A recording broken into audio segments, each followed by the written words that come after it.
Call the meeting to order and welcome everyone to the City of Kalispell's November 4, 2024 council meeting. Can I have a roll call, please? Councillor Dowd, Here. Councillor Dahlman, Councillor Fisher, Here. Councillor Hunter, Here. Councillor Nunnally, Here. Councillor Carlson, Here. Councillor Gabrielle, Here. Councillor Graham, Here. Mayor Johnson. Here. Please rise for the Pledge of Allegiance. Ms. Carlson, can you lead us? Pledge allegiance to the flag of the United States of America and to the republic for which it stands, one nation, under God, indivisible, with liberty and justice for all. For our agenda in front of us this evening, I'll look to council for approval. Mr. Nunnally? Thank you, Your Honor. I move to approve the agenda as written. Second. Second. Thank you, Ms. Gabriel. All in favor of the motion signify by stating aye. Aye. Opposed, like sign. Motion carries. Consent agenda has one item, which are the council minutes for October 21, 2024. Motion to approve. Mr. Nunnally? Thank you, Your Honor. I make a motion that we approve the consent agenda as presented. Second. Second. Thank you, Ms. Carlson. All in favor of the motion signify by stating aye. Aye. Opposed, like sign. Motion carries. We have no committee report this evening, so at this point in time, I'm going to open the meeting for public comment on items that are not on the agenda this evening. Please step forward, state your name, and give your comments to the council. Once again, this is for items not on the agenda this evening.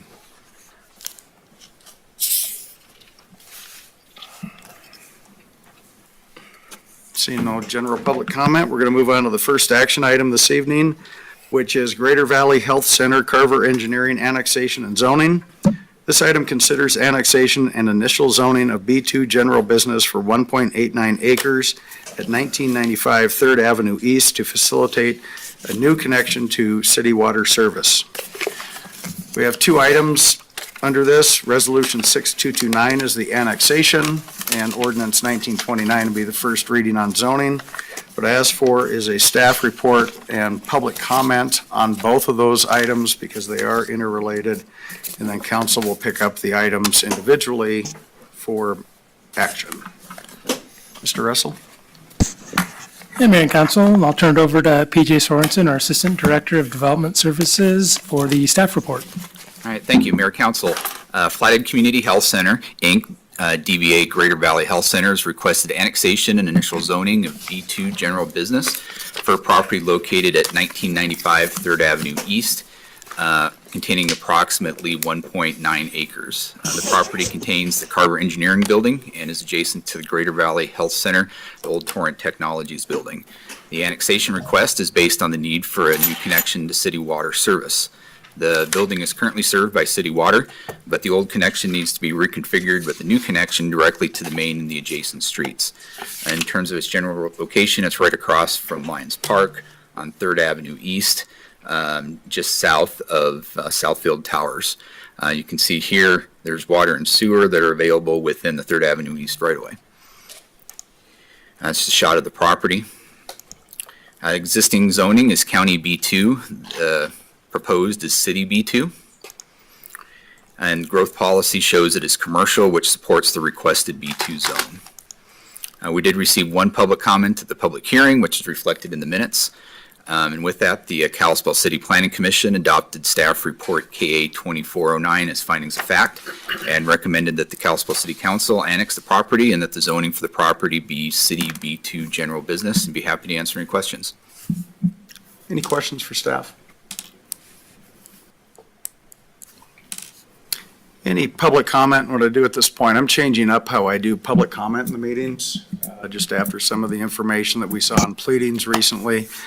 What I'm going to do is I'm going to ask for opponents to step up, give their comments. If there's anybody on Zoom, this is your time to raise your hand. And after that, I'm going to ask the proponents to step forward, give your comments, and if you're on Zoom, please raise your hand on Zoom. So at this point in time, if there's anyone in opposition to Resolution 6229 or Ordinance 1929, please step forward and give your comments to the council.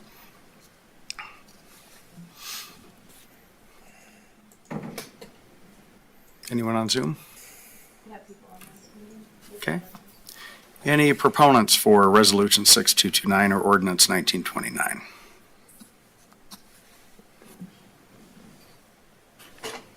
Seeing none, we're going to move forward with action. Look, Resolution 6229. Mr. Hunter? Yeah, thank you, Your Honor. I move that we adopt resolution number 6229, a resolution to provide for the alteration of the boundaries of the city of Kalispell by including therein as an annexation certain real property described as Tract 1 of Certificate of Survey number 12162, located and being in the northeast quarter of the northwest quarter of Section 20, Township 28 North, Range 21 West, PMM, Flathead County, Montana, accepting therefrom Parcel A of Certificate of Survey number 18701, located in the northeast quarter of the northwest quarter of Section 20, Township 28 North, Range 21 West, PMM, Flathead County, Montana, to be known as Greater Valley Health Center Edition number 476, to zone said property in accordance with the Kalispell zoning ordinance and to declare an effective date. Second. Second, thank you, Mr. Fisher. Any discussion on the motion? Can I have a roll call vote? Counselor Dowd, Aye. Counselor Fisher, Aye. Counselor Hunter, Aye. Counselor Nunley, Aye. Counselor Carlson, Aye. Counselor Gabrielle, Aye. Counselor Graham, Aye. Mayor Johnson. Aye. Pick up Ordinance 1929. Mr. Hunter? Yeah, I move that we adopt ordinance number 1929, an ordinance to amend section 27.02.010, official zoning map, City of Kalispell zoning ordinance, ordinance number 1677, by zoning certain real property described as Tract 1 of Certificate of Survey number 12162, located and being in the northeast quarter of the northwest quarter of Section 20, Township 28 North, Range 21 West, PMM, Flathead County, Montana, accepting therefrom Parcel A of Certificate of Survey number 18701, located in the northeast quarter of the northwest quarter of Section 20, Township 28 North, Range 21 West, PMM, Flathead County, Montana, previously zoned County B2 General Business to City B2 General Business in accordance with the Kalispell Growth Policy Plan at 2035 and to provide an effective date. Second. Second, thank you, Ms. Gabriel. Discussion on the motion? Roll call vote? Counselor Dowd, Aye. Counselor Fisher, Aye. Counselor Hunter, Aye. Counselor Nunley, Aye. Counselor Carlson, Aye. Counselor Gabrielle, Aye. Counselor Graham, Aye. Mayor Johnson. Aye, motion carries. Second action item is Northland Phase 5C Planned Unit Development Preliminary Plat. This item considers an amended PUD overlay and preliminary plat approval of a major subdivision with 28 lots on 10.9 acres on Northland Drive to the west of the intersection with Summit Ridge. Two items, once again, Ordinance 1930 be the first reading on the planned unit development. Second item is Resolution 6230, which is the preliminary plat. As they're interrelated, I'll take staff presentation and public comment on both items, then we'll pick up each item accordingly for action at the council level. Mr. Russell. Hey, Mayor and Council. Again, I'll turn it over to PJ Sorensen, our Assistant Director of Development Services, for the staff report. All right, thank you, Mayor Council. Bridgeland Development LLP has submitted applications for an amended plan unit development overlay, modifying the existing Northland PUD, and for preliminary plat approval of Northland Subdivision Phase 5C, which is a major subdivision with 28 residential lots, roads, and common area on 10.9 acres. The property is currently zoned R3 with the PUD overlay that was approved in 2004. This proposed subdivision would replace the currently approved preliminary plat on the property. The property is generally located on Northland Drive to the west of the intersection with Summit Ridge Drive. I would note in the surrounding area, this property to the west is excess MDT land that they had acquired for the bypass. To the north, this vacant land up here is the old Touchmark Waterford project, which was a senior living facility that was proposed in the early 2000s, didn't happen. 4 Mile Drive right to the north with Kids Sports and Bloomstone right off in that area. And utilities, as you can see, are running down along the eastern boundary of the property with both water and sewer.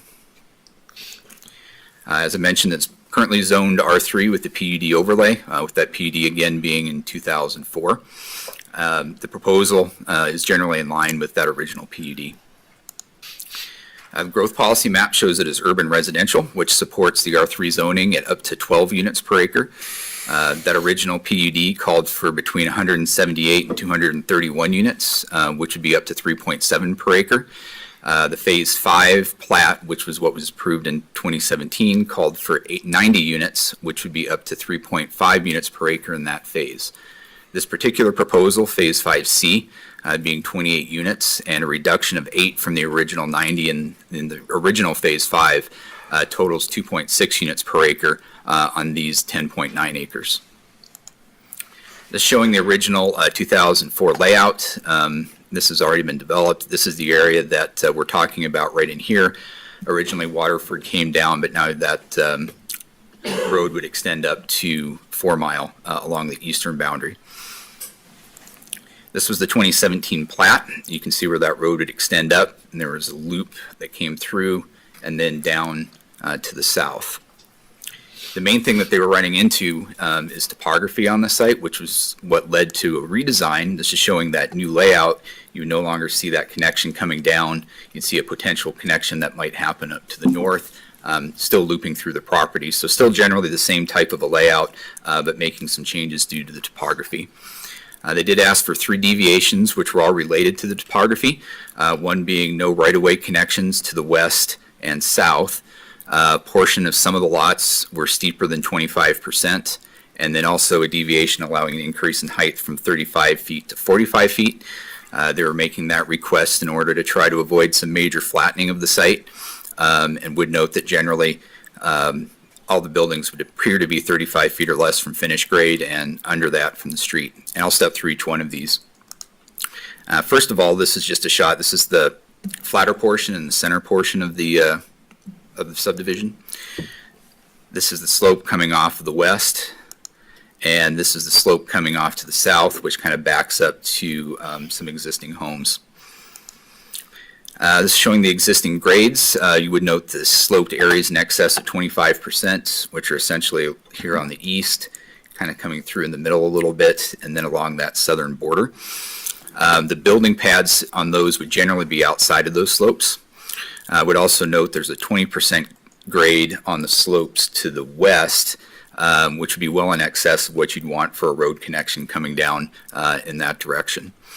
A geotech report was prepared in 2005 as part of the original review of the project that included this 5C area. There was an updated geotech report dated September of 24 that looked at the Phase 5C area specifically. The report included recommendations for design and construction of the site and the buildings, but no significant issues impacting development. The recommendations should be followed as the site is developed, and as with any building permit, the building department may require site-specific geotechnical information in relation to any building permit during permit review. This is showing the proposed grading plan, and you kind of see that we'd be trying to create some of those building areas up against the road in both of those areas where you saw some of the topography. In relation to the height deviation, a lot of that really flows from what our definition of building height is in the zoning ordinance. It's based on the difference between the height of the building, highest point in the building, and natural grade. And in a flat surface, you can see that'd be 35 feet up. When you've got a sloped surface, that would kind of follow that grade as you're coming up, following those contours. But again, with some of the fill that they would be doing, that would really kind of change what the situation is. So here's a couple exhibits that they included. Over here you can see where there'd be natural grade coming up, but there would be fill coming out to create that building pad in this upper area. And they've got some designs on how they would utilize that slope with the walkout basements.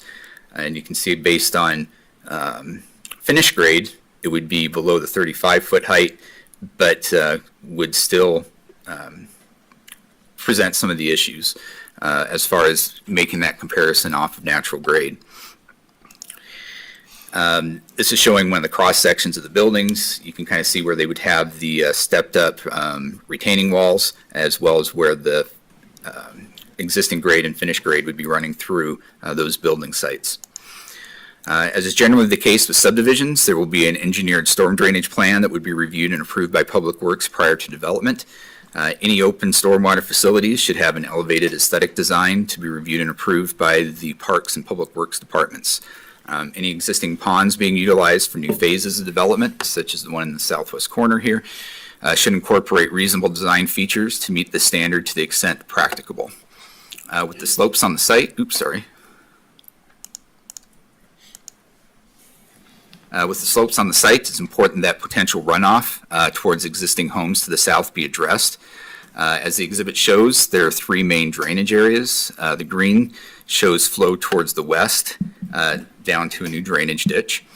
The yellow would be tied to the new drainage system in the new streets, which are controlled by curb and gutter. And the purple area would tie into a new curtain drain, and roof drains in that area would be connected to the drain as well. And this again is showing another cross section where we're coming down where you can see the slope and utilizing that drain at the bottom of the slope. Water and sewer is pretty straightforward. Again, it'll be coming right down through Northland Drive and just loop right through the subdivision. They're not showing any parks on site, and they're planning on doing a cash in lieu payment on that.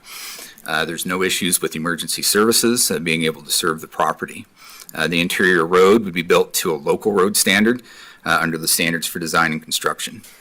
The frontage on Northland Drive, which is a future minor collector, will need to be improved to city standards, which may include but not necessarily be limited to sidewalk, landscape, boulevard, street trees, and streetlights. As a collector street, no additional driveways would be allowed directly onto Northland Drive, and a note should be placed on the face of the plat to that effect. A traffic impact study is required for the development, and one was submitted by the developer. Under city standards, the developer would need to maintain or improve the level of service at any impacted intersections. The TIS was originally prepared in August of 21. There was a stamped memorandum dated August of 24 that confirmed that the earlier findings remain accurate and that no mitigation is required to accommodate the development, particularly given the reduction in the projected number of units after 2021.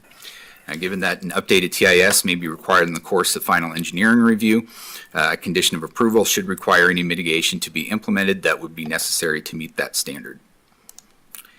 With that, the Kalispell Planning Commission adopted staff report KPUD 24-04 and KPP 2405 as findings of fact, and recommended that Kalispell City Council approve the amended PUD for Northland and the preliminary plat for Northland 5C, subject to the listed conditions. Be happy to answer any questions. Any questions for staff? Mr. Graham? Thank you, Your Honor. PJ, is cash in lieu of parks, is that becoming more and more popular? Like, not popular, is that being used more instead of doing the actual park or I think playground? generally we see something that's within, like a homeowner's, they would rather have the money go towards something that's a direct amenity for the people that live in there. Usually when it comes up is if you don't have space or you don't have access to it. So like in this situation here, they've got a fair amount of open space, but it's not really accessible and kind of comes down to that drainage area. It's possible too that they may have excess parkland that this phase would have access to. So they may be able to utilize that, given that they're incorporated into the existing homeowners association. But I don't think we've seen a larger prevalence of the park and the cash in lieu for Parkland. Okay. Mr. Hunter? Yeah, thank you, Your Honor. I understood that it's 8 fewer units than the previously approved plan. for Right, this section. and that generally comes from the difficulty in designing something, so. Yeah. And then I asked this question because I'm familiar with the property that did retaining walls coming down a slope, and they put lawn on top of the retaining walls and then watered that lawn. The water went underground below the slope, came out the toe, and basically destabilized the toe of the slope and jeopardized the stability of the retaining walls above it. I'm wondering if that's been looked at with the geotech, or consider those retaining walls come all the way to the toe, or does that drainage system at the bottom of the toe address that issue? I'm just curious about that, since I've seen kind of the effect of that. Right. Well, the engineer for the project is here, and he might be able to address that in more depth. Part of it is that that's really getting into the home design. It's not necessarily going to have that. You wouldn't be reviewing the building aspects of it necessarily as part of the PUD. They're definitely taking some of that into account, the roof drains tying into that. But again, they might be able to have more detail on what the specific home designs would be.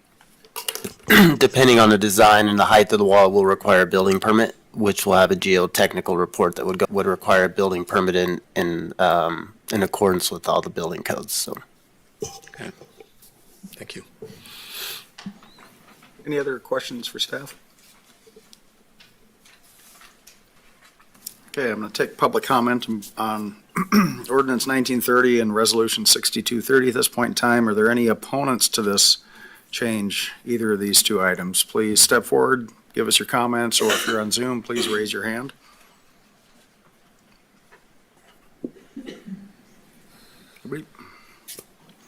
And proponents, at this point in time, proponents, step forward, give us your comments, and if you're on Zoom, please raise your hand.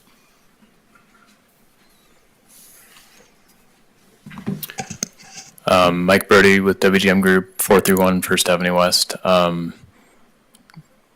response to the cash and lieu comment, Mr. Graham, we wanted to have park, and the idea was to extend the park in the previous phases so that it could access up to this area. We tried a couple different iterations as far as bringing a trail up and trying to create some type of a system through there. But to your point, Mr. Hunter, we lost 8 lots trying to deal with the topography, and that was largely due to the fact that we had worked with MDT on trying to bring fill over to their property, and then kind of halfway through, well, we actually went all the way through engineered design, and then they said, actually, we don't want you guys doing anything on our property. We might sell it. So this is kind of lemonade, I guess, in a lot of ways. In response to the retaining walls, in general, retaining walls would have some type of drain on the backside of the system. We'll have to look at that during design, and in, as PJ alluded to, we would have structural involved if those were over a certain height. And I think drainage in particular with those existing homes on the south is important here. We would have a new curtain drain we're adding on the back there that we could tie any sort of drain from a retaining wall into, as well as we'll be taking off more drainage that's currently going off that hill to the south using the roads and the system we have planned. So if there are any other questions, I'm happy to answer them. Thank you. Thank you, sir.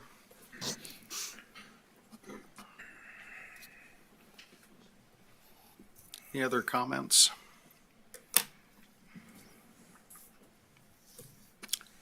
Seeing none, look to council. Ordinance 1930. Ms. Gabriel? Thank you, Your Honor. I would move ordinance number 1930, an ordinance to amend section 27.02.010, official zoning map, City of Kalispell zoning ordinance number 1677, by creating a residential planned unit development to be known as Northland Phase 5C PUD over certain real property, more particularly described as a tract of land, being a portion of Tract 1 of Certificate of Survey number 19654 on file and of record in Flathead County, Montana, situated in the northwest corner of Section 1, Township 28 North, Range 22 West, PMM, Flathead County, Montana, and as more particularly described on Exhibit A, in accordance with the Kalispell Growth Policy, Planet 2035, and to provide an effective date. Second. Second. Thank you, Mr. Nunley. Any discussion on the motion? Have a roll call vote. Counselor Dowd? Aye. Counselor Fisher? Aye. Counselor Hunter? Aye. Counselor Nunley? Aye. Counselor Carlson? Aye. Counselor Gabrielle? Aye. Counselor Graham? Aye. Mayor Johnson? Aye. Motion carries. Resolution 6230.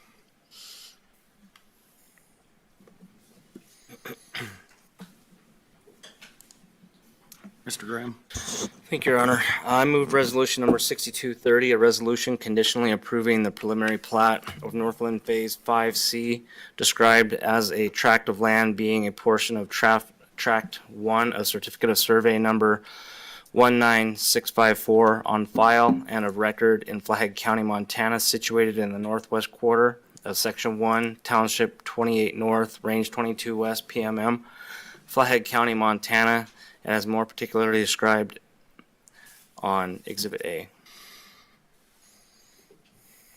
Second. Second. Ms. Gabriel, thank you. Discussion on the motion. Have a roll call vote. Counselor Dowd, Aye. Counselor Fisher. Aye. Counselor Hunter, Aye. Counselor Nunley, Aye. Counselor Carlson. Counselor Gabrielle, Aye. Counselor Graham, Aye. Mayor Johnson. Aye, motion carries. Next item on the agenda is Tronstad Meadows Whitetail Crossing Annexation Plan Unit Development and Preliminary Plat. This item considers annexation and initial zoning of R2 residential with a planned unit development overlay and preliminary plat approval for 355 lots on 110.5 acres located on the north side of Tronstad Road between Highway 93 North and Whitefish Stage Road, opposite of Sirisik Lane. Three items. Resolution 6231 will deal with the annexation. Ordinance 1931 will be the first reading on the PUD. And Resolution 6232 preliminary plat. We will take staff presentation and comments on all three items at the same time so we can consider them all together, at which time council will then pick up each item subsequently to act or not act on those items. So, Mr. Russell, staff presentation. Mayor and council, and once again, I'll turn it over to PJ Sorensen, our Assistant Director of Development Services, for the staff report. Thank you, Mayor, Council. The Tronstad Meadows and Whitetail Crossing submittal includes requests for annexation, initial zoning of R2 residential with the plan unit development overlay and preliminary plat approval for 355 lots on approximately 110.5 acres, including lots, roads, and common areas. The property is located on the north side of Tronstad Road between Highway 93 North and Whitefish Stage Road, opposite of Sirisik Lane. The property was the subject of an application submitted in the spring of 2024 for a growth policy amendment to extend the annexation boundary to encompass this property, annexation, initial zoning of R3 residential, and a preliminary plat for 380 homes. The Planning Commission held a public hearing on April 9th and forwarded a positive recommendation to the City Council on each issue. At City Council, the growth policy amendment was approved on a 7-2 vote, placing the property within the annexation boundary. The request to annex the property was approved on a 7-2 vote as well. However, the zoning designation was not approved, with 4 votes of 6 required votes supporting the requested R3 zone, nullifying the annexation. Given that the property was not annexed and the proposed plat would require R3 zoning, the subdivision plat was not considered. This is a shot of the property looking to the north. And current county zoning is R2.5, proposed as city R2. I would note that immediately adjacent to the property is Quail Meadows, which the council annexed in 2020, and the council unanimously rezoned to R3 in 2022. The Kalispell Growth Policy Future Land Use Map designates the property as suburban residential, which is the lowest density residential designation in the city, and anticipates up to 4 units per acre. With 110.5 acres, up to 442 units would be allowed. In this case, 355 units or 3.2 units per acre are what are being proposed. R1, R2, R3, and R4 zoning districts are all specifically supported by the suburban residential designation. The growth policy encourages a variety of residential development that provides housing for all sectors and income levels within the community. This slide is showing the overall growth policy planning area for Kalispell. That's the colored area, as well as the annexation boundary, which is the darker shaded area within that area. The property we're talking about is located right here. As you can see, is now shown within that annexation boundary, as well as previously existing within the planning jurisdiction. The growth policy has 3 primary residential designations: suburban residential up to 4 units per acre, urban residential, which is up to 12 units per acre, and high density residential, which is up to 20 or even 40 units per acre. This is showing an exhibit from Resolution 5129B, dated August 7th, 2006. In that resolution, the council added the area east of the Stillwater River and north of Reserve to the growth policy, with this property designated as the same suburban residential with up to 4 units per acre that is provided for today.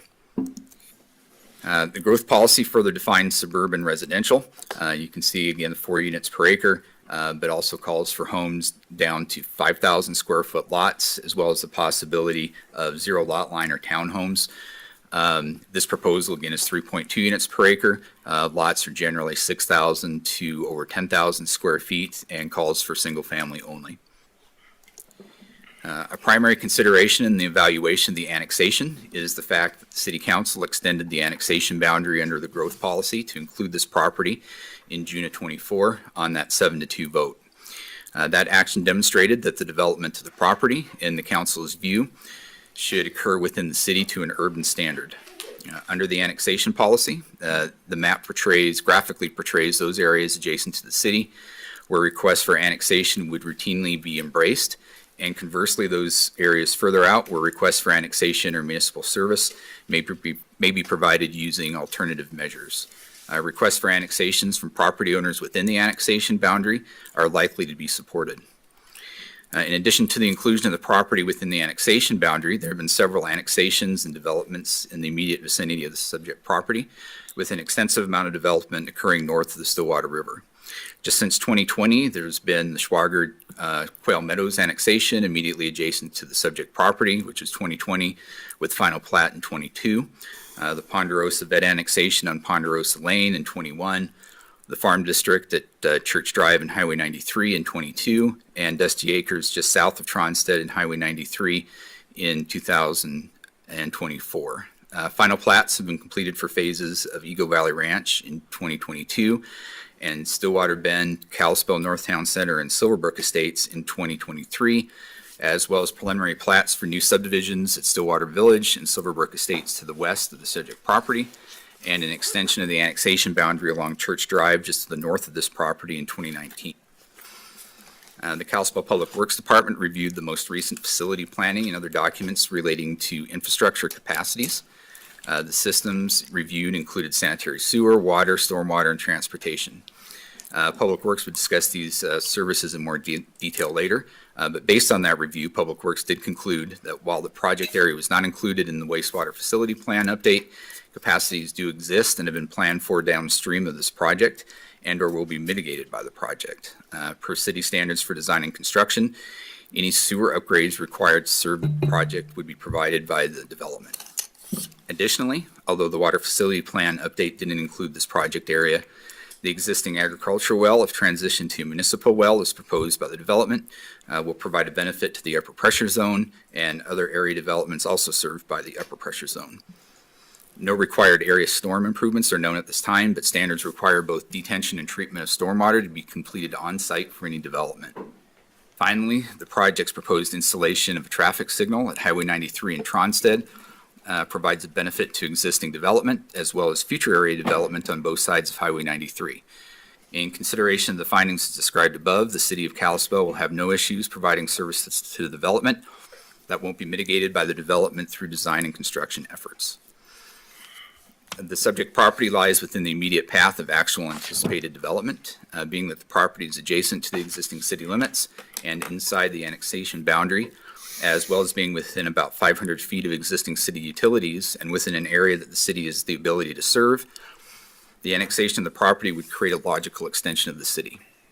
If the property is not annexed, it will create an obstacle to the logical extension of the city in this direction by adding additional costs to developments beyond this property, which will need to install utility lines across this frontage to reach their property, impacting the availability and affordability of housing in the community. In addition, the proposed annexation can be supported by several goals and policies contained in the growth policy.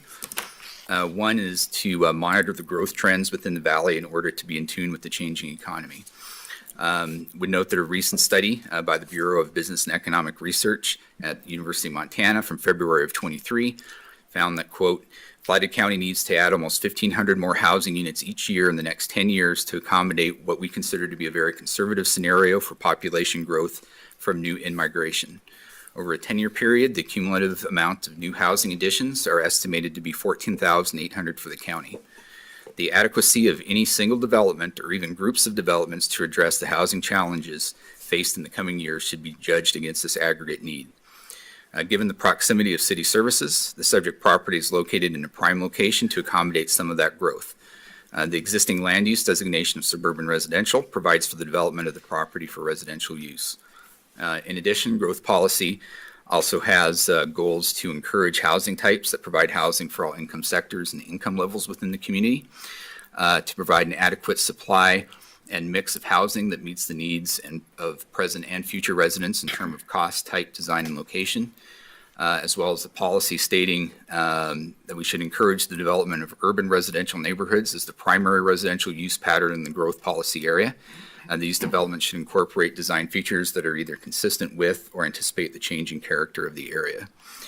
Also, an issue currently facing business and industry in the city is the availability and affordability of housing, which directly impacts the workforce.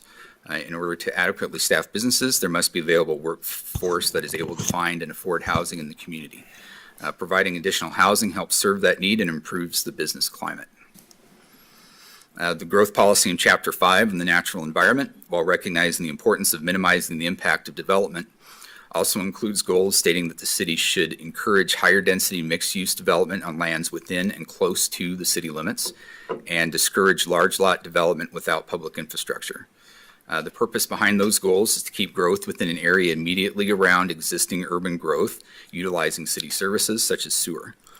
By keeping growth in those areas and supported by infrastructure, the natural environment of the valley as a whole is better protected than by allowing sprawl to consume outlying areas. With the location of the property immediately adjacent to the city limits and the existing and within the annexation boundary, and with the proximity of city services, the goals and policies of the growth policy would support both the annexation and subdivision of the property. Now, this is showing the new layout. Just to summarize the changes, they did reduce the density from 380 to 355 lots. Those lots are generally 6,000 to 12,000 square feet. About 40% of them are 10,000 square feet or larger, which would be the minimum standard in the R2. They adjusted how the lots are organized. The outer portions, basically anything that's going to be adjoining another property, would maintain that larger size that would be the full R2 standard, and putting the smaller lot sizes to the interior of the property. They also changed how the phasing would go. Instead of starting in the southwest and working around, starting in the southeast and trying to keep the initial development away from most of the existing homes in the area. They also added a dedicated buffer area along the western border, which is a 30-foot green belt that contains some existing trees but would add walking paths, and also improvements along the frontage of the Koenig subdivision. The applicant has requested 5 deviations related to zoning, no deviations from the subdivision regulations. First, in relation to lot size, under the R2 zone, minimum lot size is typically 10,000 square feet. The proposal includes lots ranging generally from 6,000 square feet to 12,000 square feet, with the largest lot being just under 20,000 square feet. Of the 355 lots, 140 would exceed 10,000 square feet. As I mentioned, the layout of the subdivision provides for the larger lots to be on the outer edges, with the smaller ones in the interior. All the lots bordering adjacent properties would comply with the R2 lot size. The requested deviation is intended to provide a mix of lot sizes within the subdivision while maintaining consistency with the density limits of the growth policy. The arrangements of the lots helps mitigate the impact by providing a transition from adjacent parcels, which would be adjacent to those larger lot sizes. Additionally, the smaller lot sizes allows for design elements such as the 30-foot landscape buffer along the western property boundary. With the mix of lot sizes, the arrangement of lots in the buffer area, this deviation request is appropriate. Secondly, relating to accessory dwelling units and short-term rentals, this deviation is proposed by the applicant in order to help mitigate the deviation related to lot size. The proposed PUD allows for limitations on accessory dwelling units and short-term rentals. Without the PUD, state law would not allow the subdivision to be conditioned on a prohibition on ADUs, and short-term rentals would be allowed under general city regulations. The limitations provide more certainty in the development of the site and sideboards on the number of units which may be constructed, which in turn provides benefit to the neighborhood as a PUD rather than developing the property under generally applicable standards. This deviation request is also appropriate. For lot width, the minimum lot width in the R2 zone is 70 feet. This request would reduce the lot width for some of the smaller lots to 50 feet. All of the lots bordering adjacent properties, again, would maintain that 70-foot minimum width. Most of the smaller lots would be between 58 to 62 feet wide, with a handful of irregular lots being at 50 feet. Typically, lot widths in zones with 6,000 square foot lot sizes are 50 feet wide. Allowing the deviation on the smaller lots would be consistent with lot dimensions that would be expected on lots between 6,000 and 10,000 square feet. With the reduction in lot size, the lot width deviation would be a natural adjustment, and the deviation is appropriate. For lot coverage, the maximum lot coverage in the R2 zone is 35%. Lot coverage includes structures on the property, but does not include driveways, sidewalks, or similar improvements. This deviation request would maintain the 35% maximum on all lots that are 10,000 square feet or more, and would allow up to 40% on smaller lots. Lot sizes in zones at the 6,000 to 10,000 square foot range typically have maximum lot coverages of 45%. Allowing the deviation on the smaller lots would be more consistent with the lot dimensions of that size. With the reduction in lot size, the lot coverage deviation, again, would be a natural adjustment, and the deviation is appropriate. And lastly, in relation to setbacks, the minimum side setback in the R2 is 10 feet, and the minimum side corner setback is 20 feet. Side corner setback is the longer street side on a corner lot. As with the other deviation requests, the smaller lot sizes would typically have 5-foot side setbacks and 15-foot side corner setbacks. This request would reduce the side setback for lots that are 8,000 square feet or less, plus 2 irregular shaped lots, while maintaining the side setback on the larger lots, including all of those adjacent to other parcels. Similarly, the applicant's requesting a reduction in the side corner setbacks on specified lots located on the corners of several blocks on the interior of the development to 15 feet. As with the other deviations relating to the size of the lot, the setback reduction for smaller lot sizes is consistent with development standards for lots of that size. The setback deviation would be a natural adjustment, and the deviation is appropriate. Here we're showing the updated plat. The overall site is generally flat without any major topographical or geological features limiting development. The applicant submitted a geotechnical report from All West dated January 27th, 2023.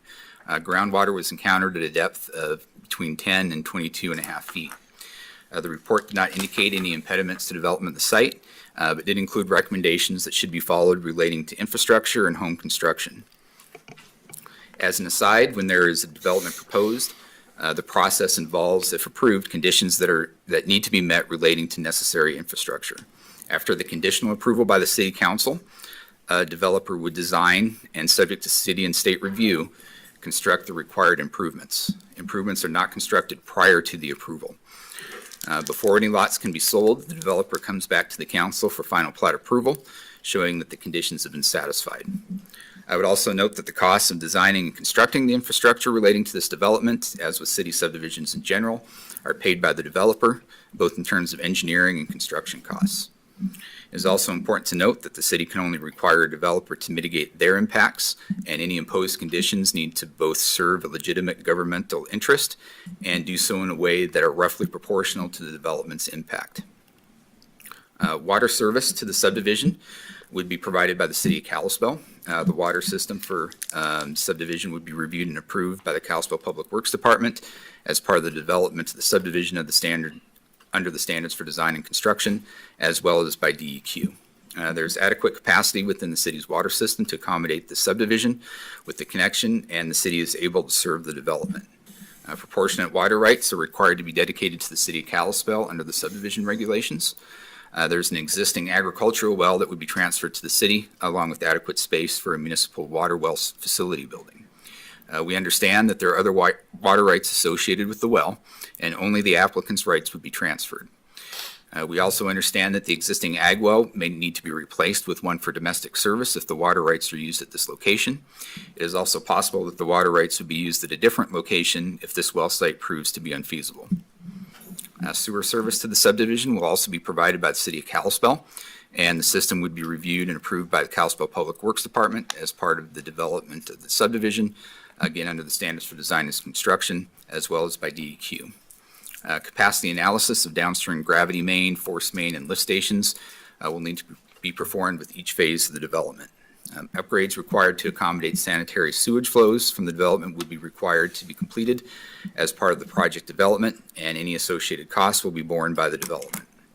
There's adequate capacity within the city sewer system to accommodate the subdivision with the connection, and the city is able to serve the property. Stormwater runoff from the site would be managed and constructed per the City of Kalispell Standards for Design and Construction, as well as the Stormwater Management Program. Final design would be approved by the Kalispell Public Works Department prior to development. The police and fire departments were both consulted, and both police and fire services can and will be provided by the City of Kalispell. As part of engineering design review, fire protection, including fire flow and hydrant location, will be reviewed by the fire department. Fire Station 62 is located approximately 2.75 miles away, providing good response time. In addition, as part of one of the new phases of Silverbrook to the west, a new fire station is planned, which will provide additional coverage as well as a public works maintenance storage facility. Also, solid waste collection can be provided throughout the subdivision by the City of Kalispell, and there's sufficient capacity within the landfill to accommodate the subdivision. In relation to parks, 0.03 acres per lot or 10.65 acres in land, or the equivalent in amenities or a combination of both would be required. They're showing approximately 11.4 acres, including a dog park, playground area, and walking trail. This is showing some of the buffering. Again, there'd be the existing trees on the western portion of the property, which is coming up this side through here. That would be encompassed within a 30-foot common area buffer. Trees on the north of the property would also be maintained with new plantings on the east. There would also be pedestrian paths within the development. Buffering would be a condition under the PUD. The access to the subdivision would be provided from Tronstead Road, which is an existing road that connects with Highway 93 North to the west and Whitefish Stage to the east. Under the transportation plan, the highway is a principal arterial. Whitefish Stage is a major collector, and Tronstead has a future classification as a major collector. The frontage of the property along Tronstead Road would need to be improved to an urban major collector standard in accordance with the transportation plan and the City of Kalispell Standards for Design and Construction. Full width improvements are required on the development side of the street, which would include but not necessarily be limited to curb and gutter, street signage, striping, sidewalks, street lighting, boulevards, and landscaping. Minimum improvements on the eastbound lane of Tronstead Road would include full lane width and shoulder improvements. Improvements to a major collector would include a dedication of 10 additional feet of right-of-way along the frontage in order to install the required standard improvements. In addition, the developer is, quote, committed to upgrading the portion of County Road that fronts the Koenig subdivision so that there is a city width road from the west end of Quail Meadows to the east end of Tronstead Meadows / Whitetail Crossing, unquote. That upgrade would include a sidewalk that may not include a landscape boulevard, but alternatively may have a modified boulevard due to the width of the right-of-way at that location. This subdivision would have two access points, right there and right there, along Tronstead. Interconnectivity is an important aspect of subdivision design under city regulations, and the plan provides for potential connections. I would note that there is no connection to Highland Drive to the north. This area is a park area with a roadway reserve, which might be utilized if Highland Drive needed utility or other connections to city facilities in the future. There would be one minor collector within the subdivision, which is shown on the plat as an 80-foot middle north-south street. Other internal streets would be designated as local streets. All internal streets would be built to the collector or local design standards as appropriate. Traffic impact study is required under city regulations, and developments are required to maintain or improve the level of service of existing roadways and intersections. The applicant provided an updated TIS from Able Traffic Services dated July of '24. The study analyzed the projected impacts of the proposed development on roadway capacity and intersections. Able also provided a letter dated September 25th, '24, which clarified certain aspects of the study. The TIS concluded the proposed subdivision would not create any roadway capacity issues, provided that mitigation measures are implemented, specifically a traffic signal at the intersection of Highway 93 North and Tronstead Road. In regard to Whitefish Stage, the TIS indicated that improvements may not be necessary. While the TIS does show a drop in level of service at the intersection of Whitefish Stage Road and Tronstead Road, the drop's related to a private drive, which is not an intersection requiring mitigation under city design standards. Additional analysis and amendments to the TIS may also be required as phases of the development are completed. According to the TIS and supplemental letter, Tronstead has sufficient capacity to carry the projected traffic related to the development. The letter refers to the Federal Highway Administration National Cooperative Highway Research Program, which suggests a capacity for suburban collector roadways of 700 passenger cars per hour per lane. Per the letter, quote, the projected peak hour one-way traffic volumes on Tronstead Road is 200 to 300 cars per hour per lane, which is well below the roadway capacity, unquote. It also addressed the paved width of Tronstead, which is approximately 22 feet, and noted that collector roadways have a typical lane width of 11 to 12 feet. The difference in capacity, per the report, between a roadway with 11-foot lanes and 12-foot lanes is minimal, and typically roadways with wider lanes have higher vehicle speeds. Additionally, it noted that collector roads with widths less than 24 feet are common in the area and include roads with similar traffic volumes such as 2 Mile Drive, Helena Flats, Conrad Drive, West Evergreen, East Reserve, and Half Moon Road. The letter further states that portions of Tronstead not improved to the city standard would still operate in an acceptable level of service in terms of volume to capacity. In regard to the intersection of Highway 93 and Tronstead Road, the letter states that the traffic signal warrants will be met based upon the anticipated traffic from Tronstead, and that, quote, it would be desirable for the design and construction of the signal to commence and be installed prior to build-out of homes in Phase 1, unquote. There are several factors related to the specific timing of the signal, but it is recommended that the design of the traffic signal for Highway 93 and Tronstead Road commence as soon as possible, and the signal be installed prior to the build-out of homes in Phase 1. The TIS itself does not specify at what specific point in the phasing of the development the traffic signal would be warranted. Based on the annexation request discussion in this report, the supplemental letter from Abelin, and the current status of the intersection with the limited three-quarter movement, it would be appropriate for the traffic signal to be installed in conjunction with the first phase of development, including rebuilding the intersection. As a Montana Department of Transportation right-of-way, NVT determination of warrants for the traffic signal and the appropriate timing will have a large bearing on when the mitigation is put in place. However, the city's requirement should be that it be installed as early as allowed by NDT and no later than prior to final plat of Phase 2. MDT provided the city with a letter dated May 15th to 24, which agreed conceptually with certain improvements for the intersection subject to an approved engineering design and, among other things, the developer's agreement. In a nutshell, MDT would allow the majority of the intersection improvements to occur prior to the first phase of the subdivision. Improvements would include the road realignment, a northbound right turn lane into Tronstead, the reconstruction of left turn lanes on the highway, and underground infrastructure for the signals. In addition, MDT agreed to pay the cost of realigning the northbound and southbound left turn lanes. Phase 2 of the intersection improvements would then be the installation of the traffic signal and any needed ADA or pedestrian facilities at the intersection. The timing of the installation of the signal would need to be based on MDT approval, which would not only take actual homes constructed into account, but would also potentially take other background data into account, which would accelerate the timing. In order to help mitigate traffic issues, all the improvements allowed by MDT prior to Phase 1 should be installed prior to final plat. Given the need for improvements and MDT's willingness to allow certain improvements to be installed prior to Phase 1, the improvements, other than the traffic signal and other improvements designated as Phase 2 of the intersection improvements, should be installed prior to final plat of Phase 1 and not be eligible for bonding under a subdivision improvement agreement or other mechanism. The intersection Phase 2 improvements should have an approved design and be bonded for as part of the final plat for Phase 1 of the subdivision, unless MDT allows them to be installed prior to Phase 1, in which case those improvements would need to be installed as well and not bonded for. That's reflected in a condition approval that's shown on the screen, including that all improvements be fully installed prior to Phase 2.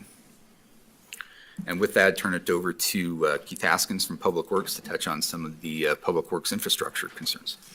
Thanks, PJ. Per the City of Kalispell's Extension of Services Plan and the Standards for Design and Construction, new development is required to provide any upgrades required to serve it. As developments come to the city for annexation and preliminary plat, most of the detailed design engineering is yet to be completed. For projects such as this, city staff reviews the current capacities and infrastructure to determine whether the existing infrastructure can support the proposed growth. If the existing infrastructure cannot support the proposed development, the development must provide upgrades to the city infrastructure as necessary to accommodate the proposed growth. One of the things the city engineering staff reviews for new development is if there's enough water capacity to serve the proposed development.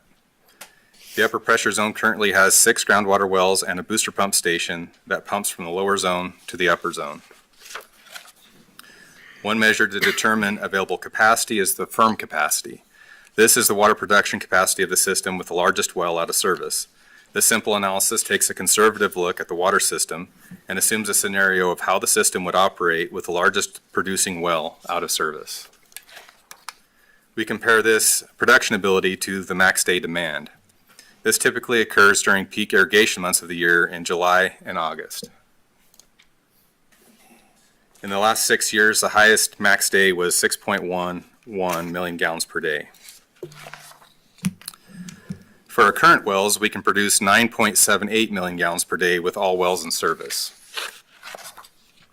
We can produce 7.54 million gallons a day with our largest well out of service. That's our firm capacity. When we compare the capacity to the max days from the last 6 years, we have over 1.43 million gallons per day of available capacity. In other words, with our largest well out of service, we have the ability to serve the equivalent of about 1,360 new homes within the upper pressure zone before needing additional wells.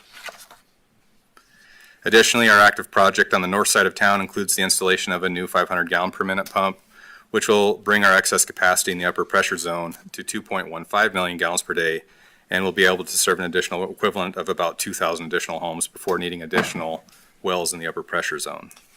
That project should be finished next year. PFAS, an emerging contaminant, has been the subject of much of the public comment received and therefore deserves some discussion as it relates to the city of Kalispell water system. The EPA set maximum contaminant levels for PFAS in April of this year. Prior to that, PFAS was an emerging contaminant on the emerging contaminant list, and the city of Kalispell had identified city production wells that had detections for these man-made chemicals. When comparing the sampling results to new limits set by EPA, 4 wells have been identified as having PFAS, with only 1 well above the federally adopted MCL, or maximum contaminant level.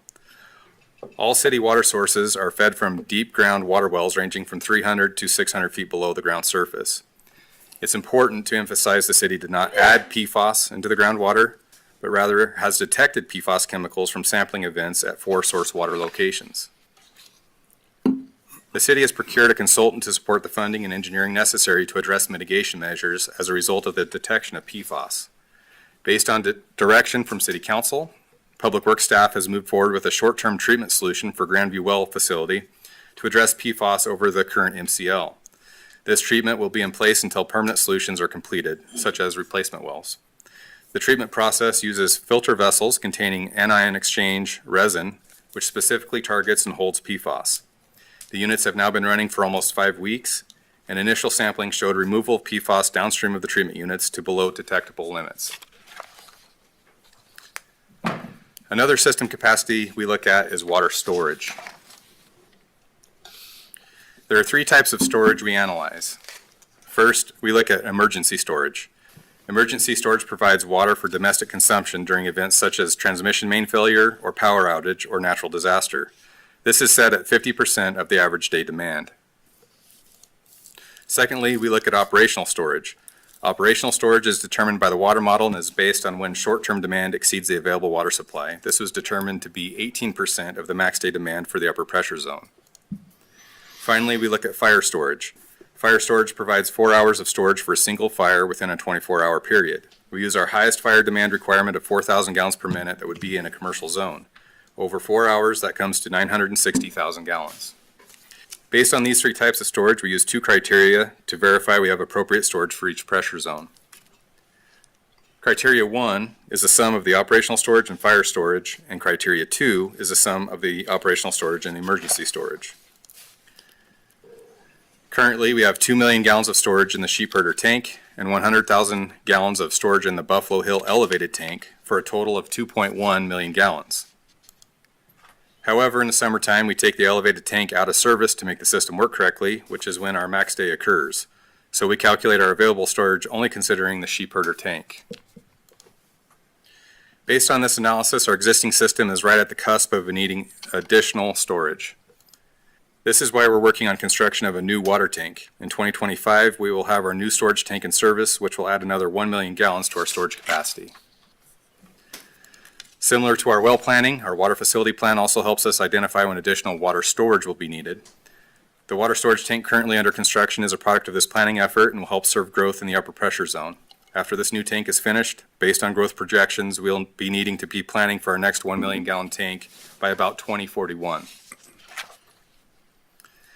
The City of Kalispell's water system currently consists of 2 pressure zones. The upper pressure zone, shown in blue, serves the higher elevation areas on the north and west portions of Kalispell, and the lower pressure zone feeds the lower elevations on the south and east portions of Kalispell. The proposed development is shown in bright green near the top of the image and would be served by the upper pressure zone. As proposed, the project would extend the existing 12-inch PVC water main and Tronstad Road, that was previously extended with the Quail Meadows development. The proposed development expects to make a looping connection to the Silverbrook well facility and would potentially have a future well facility near the center of the development. Water main will be extended to support future area development. These proposed extensions are in accordance with the city standards and the City Extension of Services Plan. As with the water system, any sanitary sewer upgrades required to serve the new development are the responsibility of the development. New development must design new sewer collection systems to accommodate the flows anticipated from the development. Additionally, the development must ensure that downstream conveyance and treatment has available capacity. Per the City of Kalispell Standards for Design and Construction, the project must assess the ability of the existing collection system to handle the peak design flow from the project and the impact to the wastewater treatment plant. The downstream conveyance assessment includes conveyance piping and downstream lift stations. 2 sanitary sewer lift stations would need to be analyzed to accommodate this proposed development. Lift Station 39 is on the south side of Silverbrook. This lift station was installed with an empty parallel wet well for future growth. Additionally, a valve manifold and 2 force mains were installed to accommodate the second wet well when needed. Currently, both River's Edge subdivision and Stillwater Village are evaluating the existing capacity of the lift station to determine what upgrades may be necessary to accommodate flows from their developments. This development would flow to the same lift station and will need to complete the same analysis. The second downstream lift station potentially affected by Tronstad Meadows is Lift Station 36.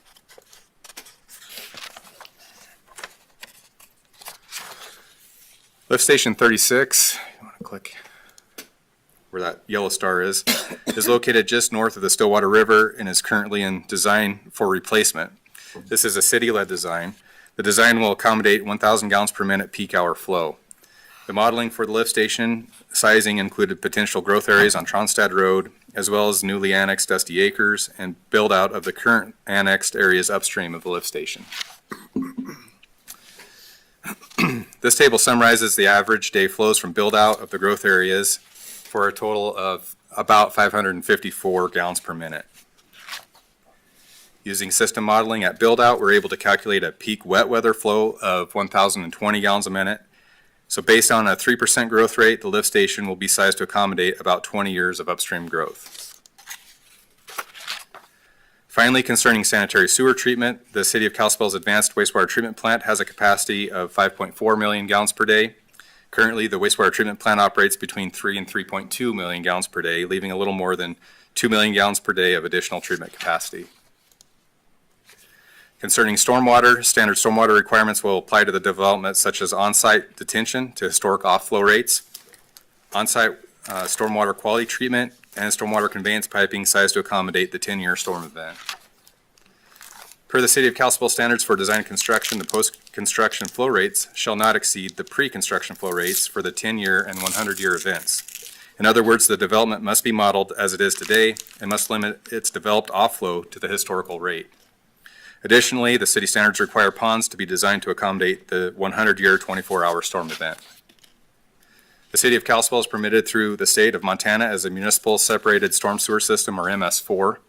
The permit requires the city verify that developments provide treatment of their stormwater prior to discharge.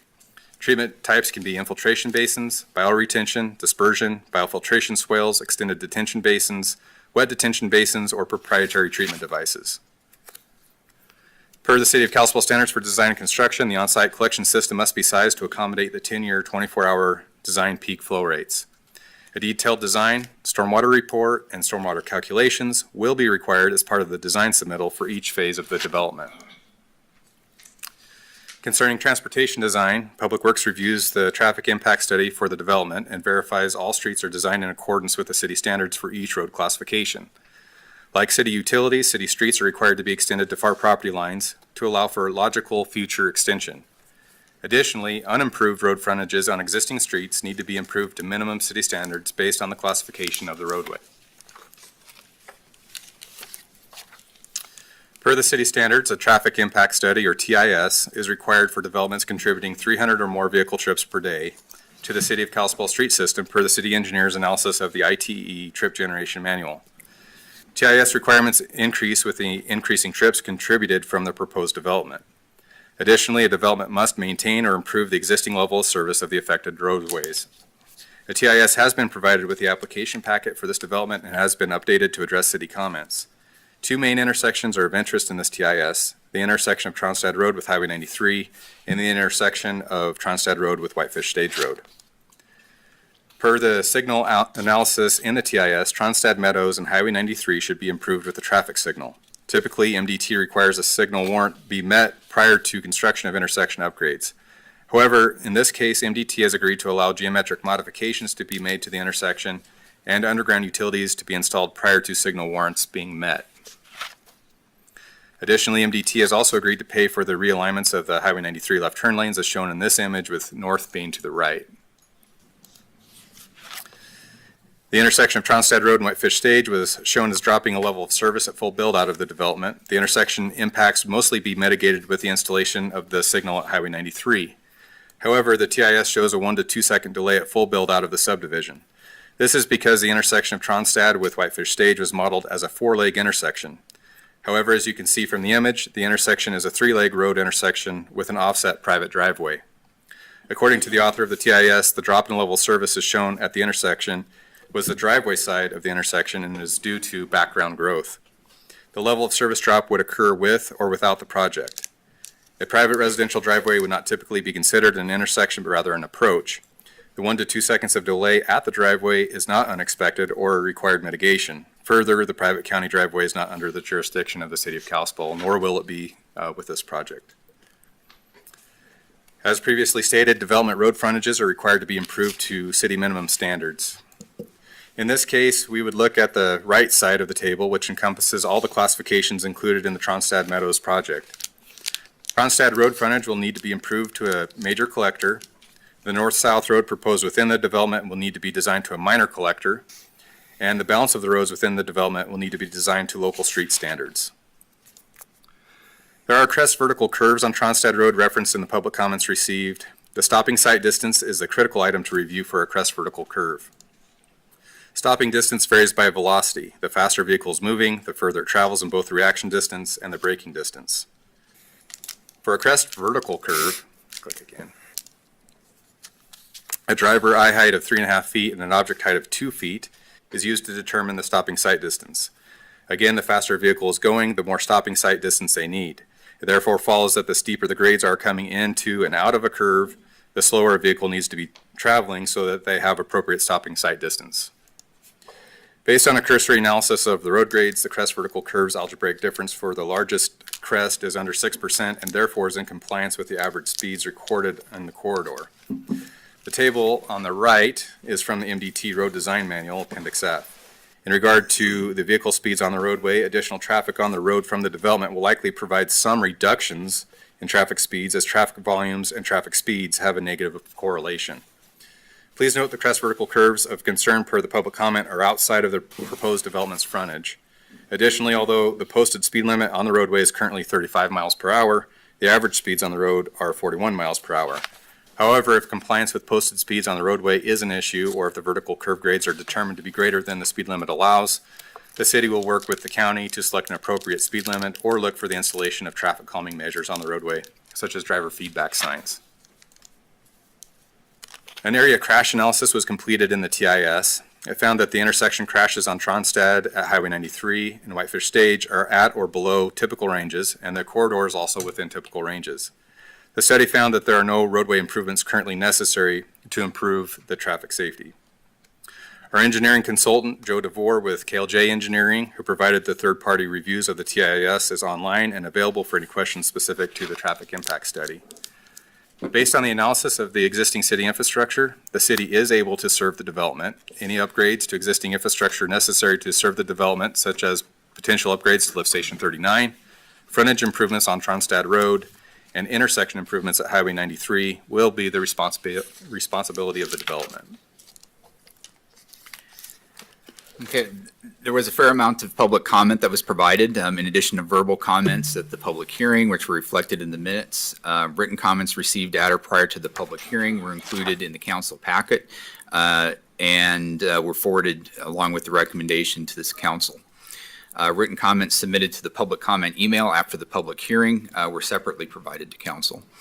Also, I would note that we did receive a formal protest from more than 25% of the property owners within 150 feet of the subject property that we did forward on to City Council as well, which would require a 2/3 vote of present and voting members in relation to the zoning. With that, the Kalispell City Planning Commission adopted staff report KA 2408, KPUD 2403, and KPP 2404 as findings of fact, and recommended to the Kalispell City Council that 1, the property be annexed and the zoning for the property be City R2 residential with the PUD overlay. 2, that the Tronstad Meadows Whitetail Crossing PUD be approved subject to the listed conditions. And 3, that the preliminary plat for Tronstad Meadows and Whitetail Crossing be approved subject to the listed conditions. And with that, be happy to answer any questions. Any questions for staff? Mr. Graham? Thank you, Your Honor. I think a little while back we received a public comment in our email about the Koenig subdivision in regards to number 19. Condition Right, 19. condition 19 related to the improvements that were called for in front of Where them. did that originate? Where did number 19 originate from? Was that in response to prior meetings that was agreed to do? Right, so when they came back with the PUD, one of the things they looked at was the public comment and some of the discussion at the Planning Commission as well as City Council. And they looked at some of the comments relating to traffic coming through that corridor. And that was one of the things that came from the developer as part of the PUD, of basically an offer from them to do that. It was incorporated into the conditions as something that the city would like to see too there, would be to improve that section as well, which would help complete some of that loop.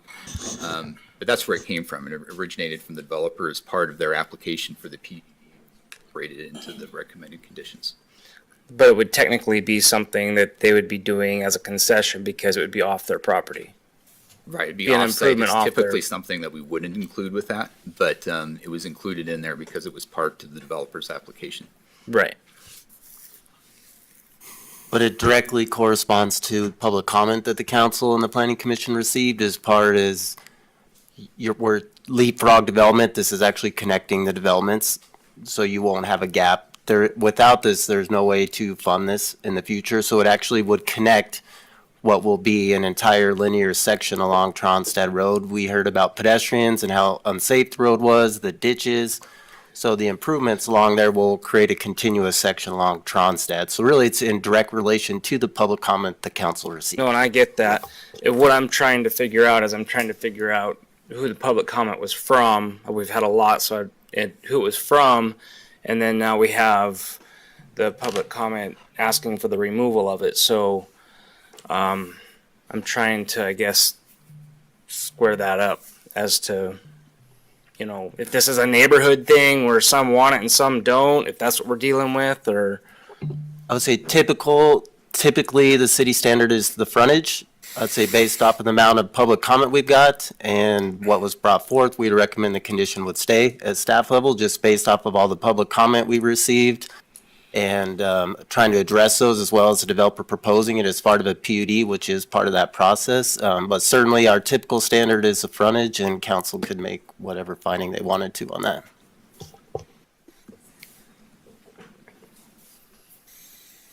Mr. Hunter? Thank you, Your Honor. I do have a couple of questions, but before I do that, I would like to make a disclosure. I should have mentioned this at the previous iteration of this proposal, but I just didn't think of it. I work for the Flathead Land Trust, and we are a member of the Montana Association of Land Trusts. It's a umbrella statewide organization. Their primary duty is to interact with the state legislature on policy regarding land trust community. And my boss, Paul Travis, is the board president of the Montana Association of Land Trusts. They have hired Mr. Sanju as the lobbyist, who is one of the applicants. I don't have any interaction with Mr. Sanju in that regard. I don't have any responsibility as far as the Montana Association of Land Trusts and their lobbying work, so I don't believe it's a conflict of any kind, but I did want to make that disclosure. Question I have about the pork chop at the intersection 193. As I recall, when we put that in Quail Meadows, that was a safety measure in terms of not wanting people turning left onto 93.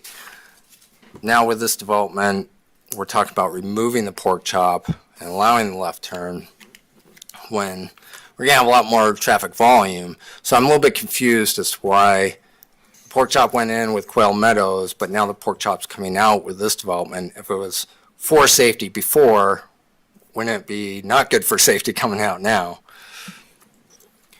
Yeah, I would actually concur with that. The pork chop was safety and operational installation.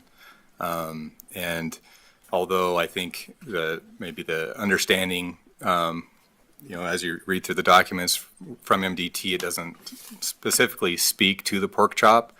But we haven't certainly gotten into any design of the intersection. But I would anticipate that there'd be a left turn restriction in place until the signal warrants are met to move forward with the signal installation. Oh, okay, so there would be no left turn until the signal goes in place? Yep, and we still have, further communications to complete with MDT, and like I said, we don't have a design detail for this, but that would be what I would anticipate instead of a removal, when they go in there to do their geometry changes in the intersection. Okay. And then the intersection with Whitefish Stage, I heard the presentation, thank you for the presentation, it was very thorough, I appreciate all those details.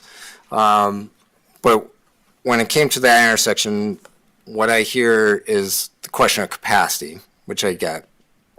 But what I hear in public comment is a lot about the safety, the sight line, particularly the turning radius. And I haven't heard anything in the report or kind of addressing that in the traffic impact study or anything that addresses the sight line and the turning radius at the intersection with Whitefish Stage. Yeah, the sight distances at the intersection, it is an intersection that's outside the frontage of the development, so typically we wouldn't be trying to fix every issue that might be on the existing roadway. That's not anything that's been analyzed as part of the TIS, but the level of service, which is a requirement, has been. But we're addressing the intersection 193, and that's not development frontage, so what's the difference there? Well, like I said, it's a level of service issue. So if the level of service per our traffic impact study requirements, they have to look at intersections a certain distance away and maintain a level of service. So it's really a level of service issue that they need to complete at that intersection. So it's really a absence in our requirements to address safety in addition to level of service at nearby intersections. For off-site intersections, yeah, I would say. Mm-hmm. Okay. All right, thank you. Mr. Fisher? Thank you, Your Honor. Perhaps I misunderstood. Condition 19, light, at the end of phase 1, and then I heard at the end of phase 2. Which one is it? Right, so it's condition 22. 19 was the one was the frontage improvements in front of the Okay, Koenig subdivision. I'm not sure what is in there. But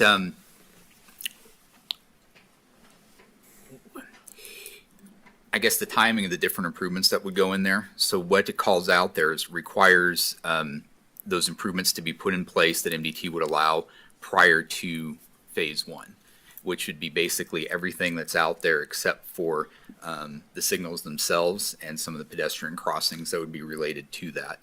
And so that condition 22 would require all those to be put in place physically, not have the ability to bond as you typically would for those type of improvements, but require that they be put into place. Because we don't know specifically when that signal would be allowed by MDT, basically the way we set that up is as soon as MDT would allow that, we would expect that to go in. And then we put a hard line prior to final plat of phase two. So you couldn't get out of phase one. Essentially what they're doing is putting it in conjunction with phase one at some point in time as houses are being developed in there with, again, a hard deadline of prior to phase two of the development. Thank you. Mr. Dowd? Hey, can we go back to a picture where we see phase one outlined? Yeah, 1 second. There's a lot to just cut through. Yeah, no problem.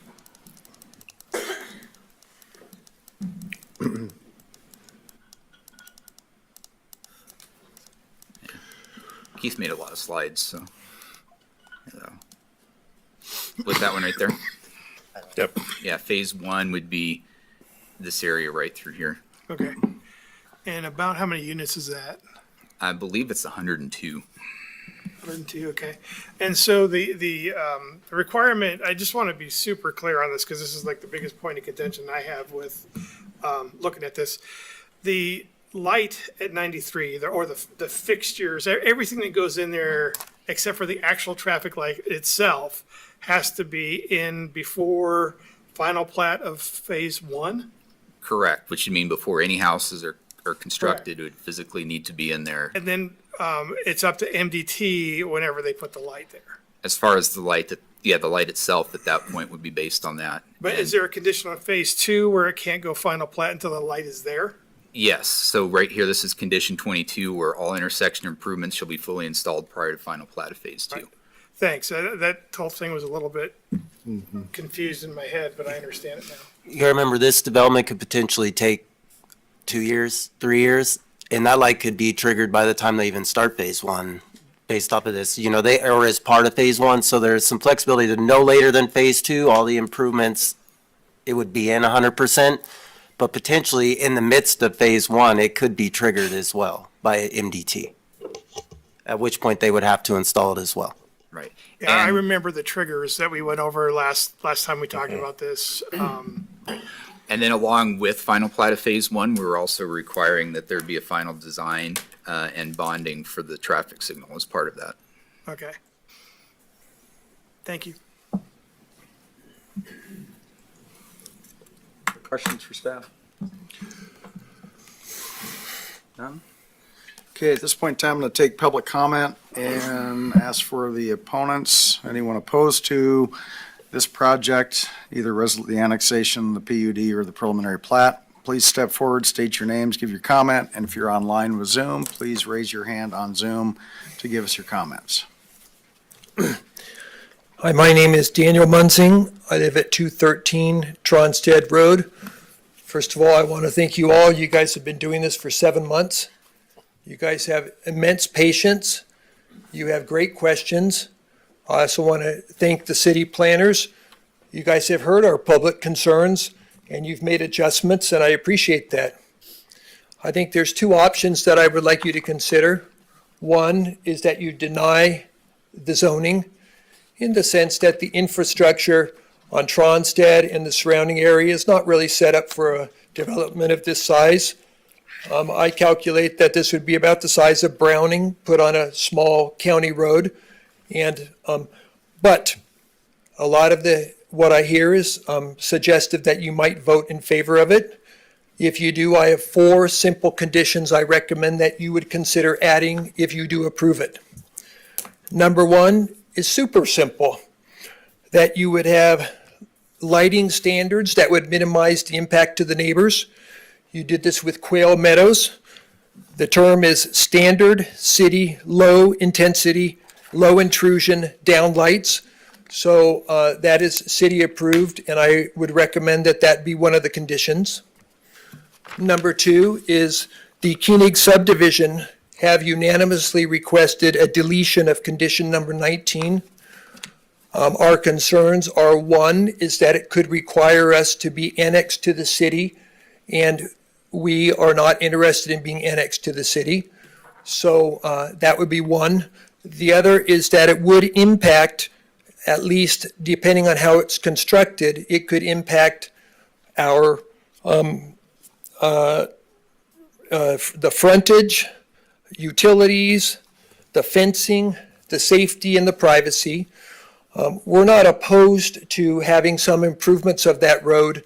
However, if it mirrors Quail Meadows, it will basically be taking out the frontage that we have. It will be taking out our fencing. It'll be taking out our electrical boxes. It'll be taking out trees.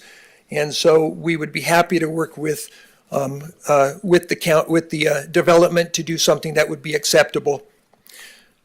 Number 3 is the Blind Hill. I really appreciate you guys evaluating the Blind Hill. It's a danger spot that no one's really talked about, but you guys did talk about it. I went out and measured myself. The visibility is 195 feet.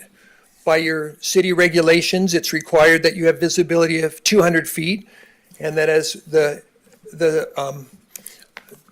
calculations that were shown at 35 miles per hour, the visibility has to be 250 feet. And so my request is that one of the conditions is that somehow the developer, the city, and the county create visibility that is safe. The thing that got me thinking about this is driving that road when I saw a woman with a baby in a carriage on one side of the Blind Hill. And as you so accurately described the Abilene traffic studies, the average speed was 41 miles per hour, and the 85% traffic speed at all hours was between 46 and 56 miles per hour. And the top speed, I see the policeman over there, the top speed was 73 miles per hour. And I actually went and tested it myself. We set it up, and we put up an obstacle about the size of a baby stroller, and in perfect conditions, I was able to stop before hitting that at 45 miles per hour. Well, the problem is that we don't have perfect conditions on Tronstead. Many times of the year, we have water, we have snow, we have ice, we have poor lighting, we have the sun in our eyes. And so my request is that we, as a community, developer, county, city, find a way to have safety on that road. Obviously, we all have experienced injuries and fatalities on the road. It happens all the time, and we can take a step to do something. I know that the proposal states that this is a $200 million development when fully built. We could probably spend a couple $100,000 to make this road safe, and that way we'll have no regrets. The fourth condition I request is that we have the signal in and functional prior to phase 1. I go ahead and I quickly turn to the letter to Keith Haskins by Bob Abilene, and his recommendations are, based on this information, it is recommended that design of the traffic signal for Highway 93 and Tronstead Road commence as soon as possible, and the signal be installed prior to build out of homes in phase 1 of the Tronstead Meadows and Whitetail Crossing developments. We've looked at the traffic study. It's kind of confusing for a non-traffic engineer. And so my wife and I, along with the Alliance for Responsible Development in the Flathead Valley, hired an independent Montana certified traffic engineer. And that person is Rick Nice. He's on the Zoom call tonight. I actually request that sometime soon that we would allow him to address this. We were concerned about some of the numbers. He will state about it, but he says that in phase one, that if the signal is not operational, that the level of service will go to a grade F, which is a failing grade. And the city regulations do not permit us to have a loss of service. So I do request that we get a traffic expert engineer.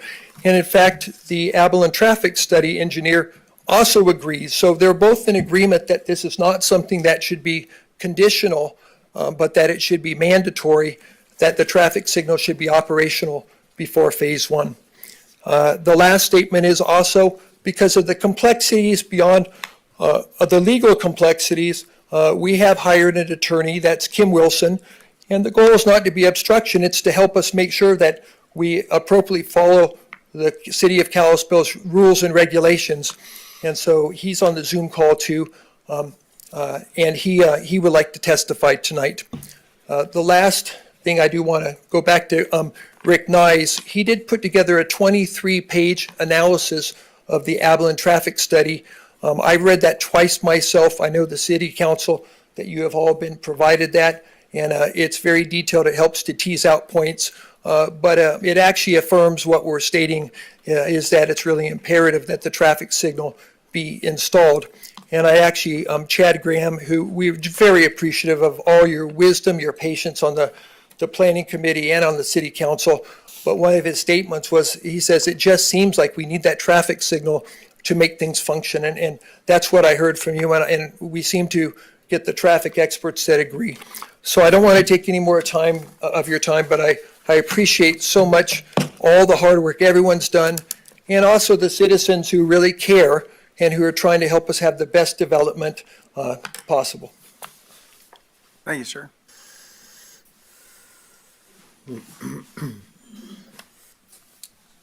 Good evening, Council. Kyle Voigtlander, 840 4th Street West in Kalispell. You might think, why is this guy from the center of town talking about this? And I want to start off by saying that I'm a first responder. I was a first responder here in the Valley. I run a business here in the Valley. I put on about 1,000 miles a month hauling. I go up and down Tronstad all the time. The gentleman that just spoke is one of my clients. I plow his property, which is at the bottom little left corner of this subdivision. And if you haven't driven that road at 8 o'clock in the morning or 7 o'clock in the morning on a day it snows, I advise not to do it. To put it in perspective, and I've driven everything from a Mini Cooper to a fire engine. My plow truck, or previous plow truck anyway, was a lifted Super Duty. And let's just say I had to drop my plow blade many times on that road to get through it safely. There were probably 2 to 4 cars off at that ditch on any given, true snow day, more than a couple inches. The bottom line is, eventually this will all be developed at some point, but it's how we do it and how we do it safely. These fine folks behind me will talk about the light and talk about the intersections, which are all a problem. I'm going to try to focus on the fire safety of this subdivision. The presentation claims that fire EMS and police can support this subdivision, and the reality is it can't. If you actually look at the numbers on the police side, there's not enough deputies on call to cover that area if you just look at the city of Kalispell. And through this whole process, which I have seen over the last 7 months, we've been presented with only the city of Kalispell facts up until probably about the last month. And then they started working with the state, and the state's providing the light and so forth. So just looking at the city of Kalispell police, the average time to respond to a call is well over the national average. Police and fire. The police station is right here. If it's 2 o'clock in the morning, there's not many police officers roaming around at 2 o'clock in the morning. There's not many EMS or fire guys roaming around at 2 o'clock in the morning either. Now, streets might be clear all the way to that property, but it's still going to take you almost 10 minutes to get there. And that's going 15 over the speed limit. To give you perspective, I live over on 4th, and from there to Station 1 of West Valley, which is right down the street from West Valley School, takes 13 minutes. And that's with going 5 over the speed limit. Now, you run lights, okay, you might get 10, 15. So you have, and that's both fire and police. The other thing I want to point out with the fire is that at any given time, they could be staffed at the station down here, they could be staffed at the station by Costco, or they could not be at either one. The time, you don't know. And when you annex something into the city, for those of you who don't know, the services that have to feed it first are the city of Kalispell, because that's who they pay into. They don't pay into the West Valley District. They don't pay into Evergreens District. That district can request somebody else to respond to that call. But from what I have learned and talking with our past chief of Kalispell Fire, people like to butt heads over jurisdiction, including 93. And to butt heads on something like this, you have a house go up in flames and a house that's next to it and it goes up in flames. And now you have Kalispell yelling at West Valley or Evergreen saying, well, it's our jurisdiction. That's what's wrong with this. You can't support this many homes this far away from a station, number one. It's a mile. I actually put in my maps just a minute ago. It's a mile from the West Valley station. It's 3.5 miles from the Kalispell station by Costco, and it's 5 miles from this lower station. That's going straight up through all the lights. So to give you a perspective on time frame and how severe this can get if a disaster were to happen, it took 1.2 million gallons to put out the hotel fire. Take that hotel and plop it in one of these blocks. It's almost a whole block. That's scary. I want you guys to really think about that. Including in this, I see these two entrances on Tronstad, and thank you guys for getting rid of that entrance on that private road in the back. But again, you run into the issue of if something happens here, how are these people getting out? If we're drifted in 10 feet, 15 feet, how's EMS and fire or police getting in? The truth is they're not. And it's scary. I've seen disasters happen. I grew up on a 30-mile cul-de-sac, basically. And you're not saving a home. And that's hard to say. Really is hard to say. I get choked up about it because I've seen many homes go up because of that.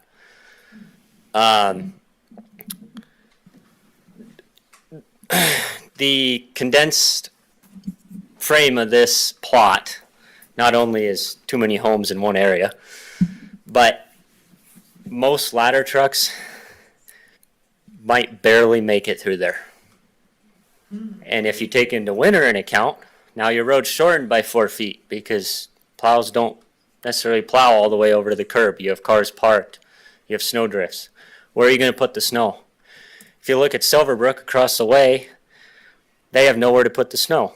Last winter was a mild winter. We had one heavy storm. And I actually talked to one of the city plow drivers because I was out plowing at the same time. And he goes, I got nowhere to put it. I don't know what to do with it. That's a safety concern in itself. I want to go on to, Keith had mentioned or talked about the water and the sewer.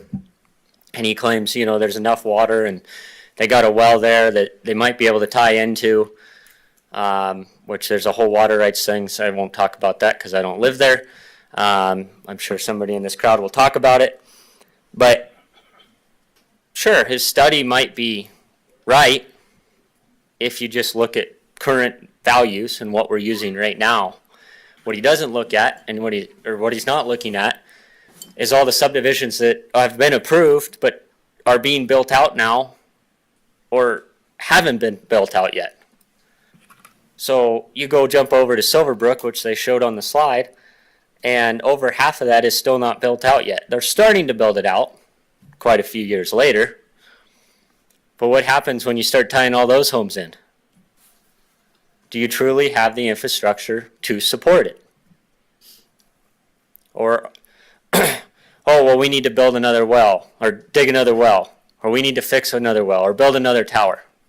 So now, because they keep allowing it to expand, everybody else's taxes in the city of Kalispell go up. We all got our taxes recently, and in the city of Kalispell, my taxes went, not only did they go up, but the city of Kalispell was the highest tax rate in the state on my taxes. The state was lower, the county was lower. It was almost half, actually. Our garbage has gone up because of poor management and poor decisions on planning, allowing our infrastructure to grow rapidly.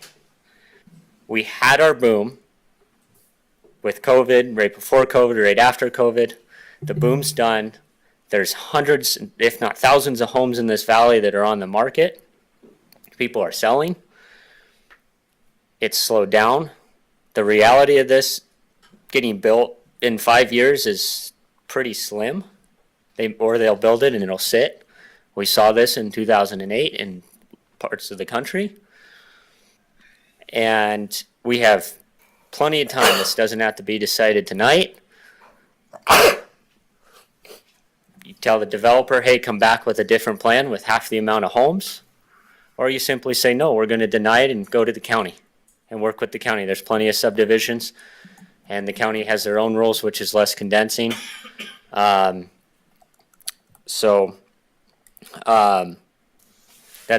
my spiel for you guys, but we can sit and talk about lights all day, but from a fire perspective and from what I've seen and I know, it's not safe and it doesn't look good. So sure, the speed, you can fix the speed, you can put in lights, but the reality is you're not going to get through there in winter. And you trying to add 400 or whatever it is, 300 and something homes, it can't accommodate it. It might be 5, it might be 10 years off, but it can't accommodate it. So, thank you very much. Thank you, sir.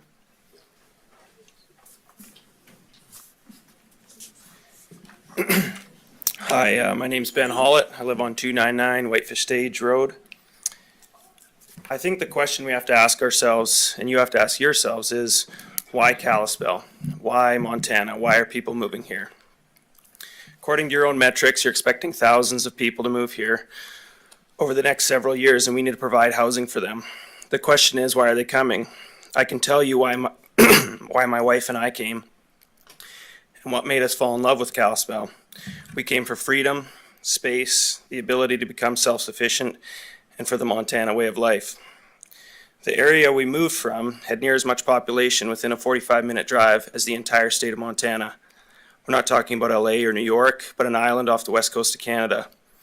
The vast majority of the population live in the suburbs, not apartments or condos. Most of the population lives in single-family homes. I've been part of countless house builds for multi-million-dollar mansions with unbelievable views, or others mere steps from the ocean. I've also been part of building many subdivisions, of which me and a crew of 3 were framing houses in under a week. I've lived in many different areas from the country to the city, and I've yet to see a subdivision as unintentional as Quail Meadows, where every house is the same design, or the one you have now planned. We drive by beautiful, well-planned subdivisions every day, and this is not one of them. You have to ask yourself, what is the intention of this subdivision? The developers claim that it's to provide affordable housing for people moving here. The reality is that this subdivision is planned for maximal profit at the expense of everything else. Why are we taking beautiful farmland and turning it into houses with tiny yards where families can't have their friends over for a barbecue because the yard is too small, or where a dad doesn't have the space to throw the ball with his kids? Why are we adding traffic to an already dangerous road, making safe walks as a family a near impossibility, without first upgrading the infrastructure? People aren't moving here for developments like this one, and by approving subdivisions like this, we are destroying exactly what people are moving here for. If the goal is to put as much money into these developers' pockets as possible at the expense of safety and of the Kalispell we know and love, then go ahead and push this development through as is. But if you care about the future homeowners, as you all claim to do, then demand better of the developers and yourselves. You've annexed this area into the city and zoned it to be R2. You've already set the standard for this land, and now you have a proposal in which the majority of lots will not adhere to the minimum requirements that you have already chosen. You know as well as I that anything less than the minimum standard in this area is too much. All I ask is that you hold yourselves and the developers to the standards that you have already put in place. It's not too much to ask. Demand better. Let the developers come back with a true R2 neighborhood planned with intention and function for the safety and enjoyment of future residents of that area. I know that if you continue to push developments like this through, that soon Kalispell will be unrecognizable from everything people ever came to love about it. And when that day comes, people won't be looking at me, they'll be looking at you. Thank you. Thank you, sir.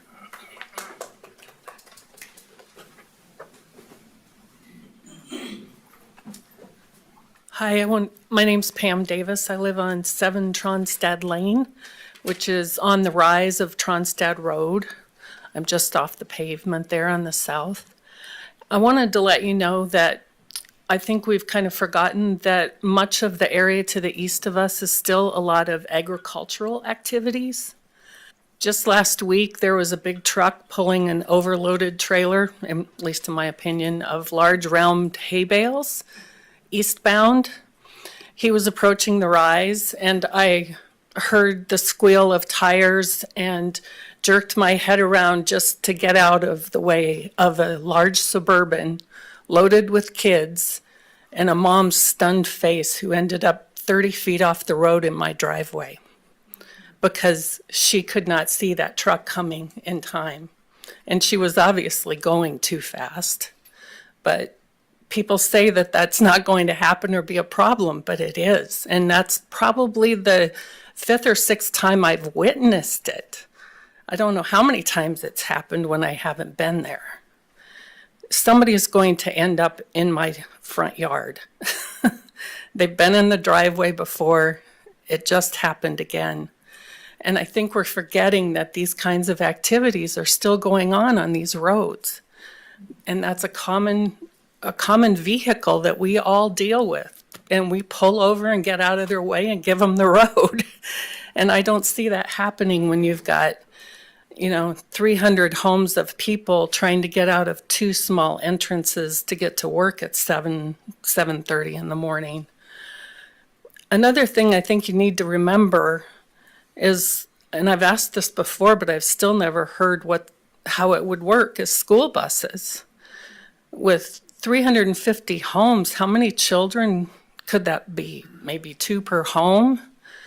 And half of them in school at any given time. Where are you going to load those 6 or 8 school buses it's going to take to transport these kids to school?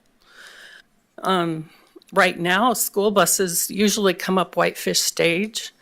They use the intersection that's conveniently kind of being ignored here to make the corner and come westbound on Tronstad to pick up kids down towards Quail Meadows and those areas, so they're on the right side of the road to stop.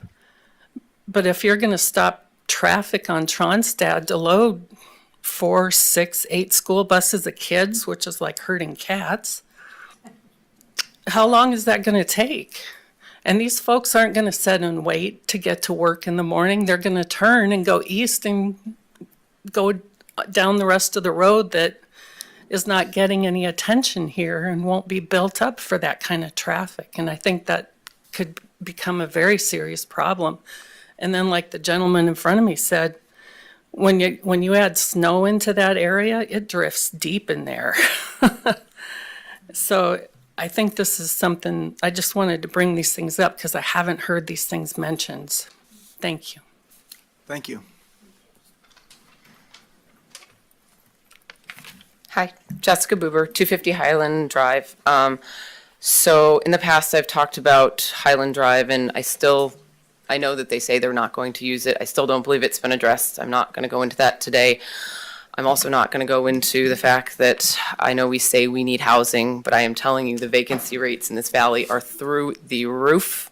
I manage hundreds of properties. I am seeing more vacancy and more empty houses than I have seen in the past 10 years. So I just keep that in mind as well. But today I want to talk about the county's master plan. Like all counties and cities, the plan is to have higher density in the city limits and work your way out to an urban sprawl. And I would agree that all of us here would agree with that, and that's what we all want to see happen. The issue is that the proposed development goes against the master plan of the county. The idea, like something like Silverbrook, is a great example of a community that fits this area. You have 285 homes on 325 acres, and the infrastructure is coming along as that development is being filled. The development that is being proposed is too dense for the infrastructure that is there and for what the county plan was supposed to be. It is not supposed to be, 350 houses on 110 acres. It's just, it doesn't work. And that land 4 years ago was Ag 5, and then it became 2.5, which everyone was sad about when we fought that 3-4 years ago. And now we're down to Ag 3 and back to Ag 2, which it's not, that development what is being proposed now, they took off 30 houses. That is not acceptable to me. That's not Silverbrook. Silverbrook's okay, I can live with Silverbrook and the amount of housing in there. So the last thing I want to ask is, how long did it take for us to get the 1 mile from Whitefish Stage to Rose Crossing? Just that 1 mile. Like, how long did it take the county to put in that infrastructure to make that road safe to travel? How long will it take us to get the infrastructure from Rose Crossing to Tronstad and down Tronstad to make that safe? The county can't afford it. The city's not going to pay for it. We're not ready to have that kind of development on that road in that spot at this time. I think that we could do a better job. I would just ask that you please listen to your community. You guys have approved many wonderful developments. I don't think you've ever seen this many people ask not to have a development. Please listen for the safety of the community, for the whole of the community. Thank you. Thank you.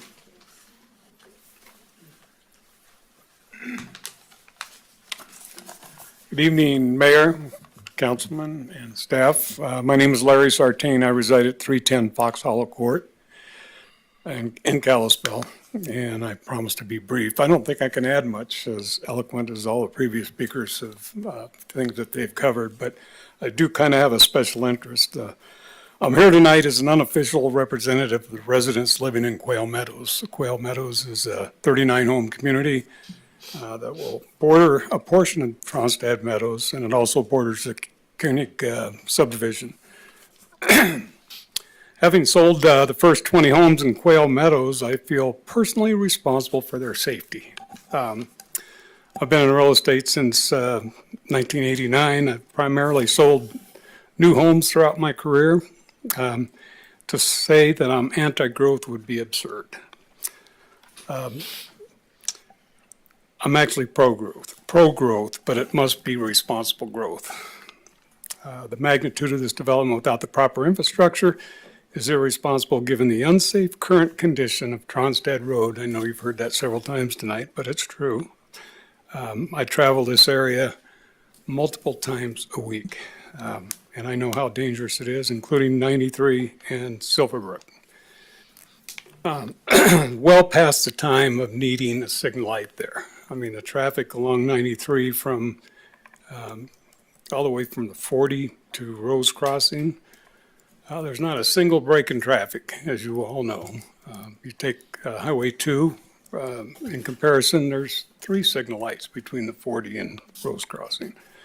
So why? I mean, it just seems like we're being reactive instead of proactive. And the problem with being reactive, it requires body counts to get things done. So it's just plain common sense to be proactive. Please consider the safety of the surrounding residents before approving. Thank you so much. Thank you, sir. Good evening. My name is Michelle Taylor. I live on 1210 Birch Grove Road. I'd like to express my opposition to the development. This issue is now dragged on for months. I think we can all agree that one of the biggest issues is the high level of density contributing to the traffic concerns.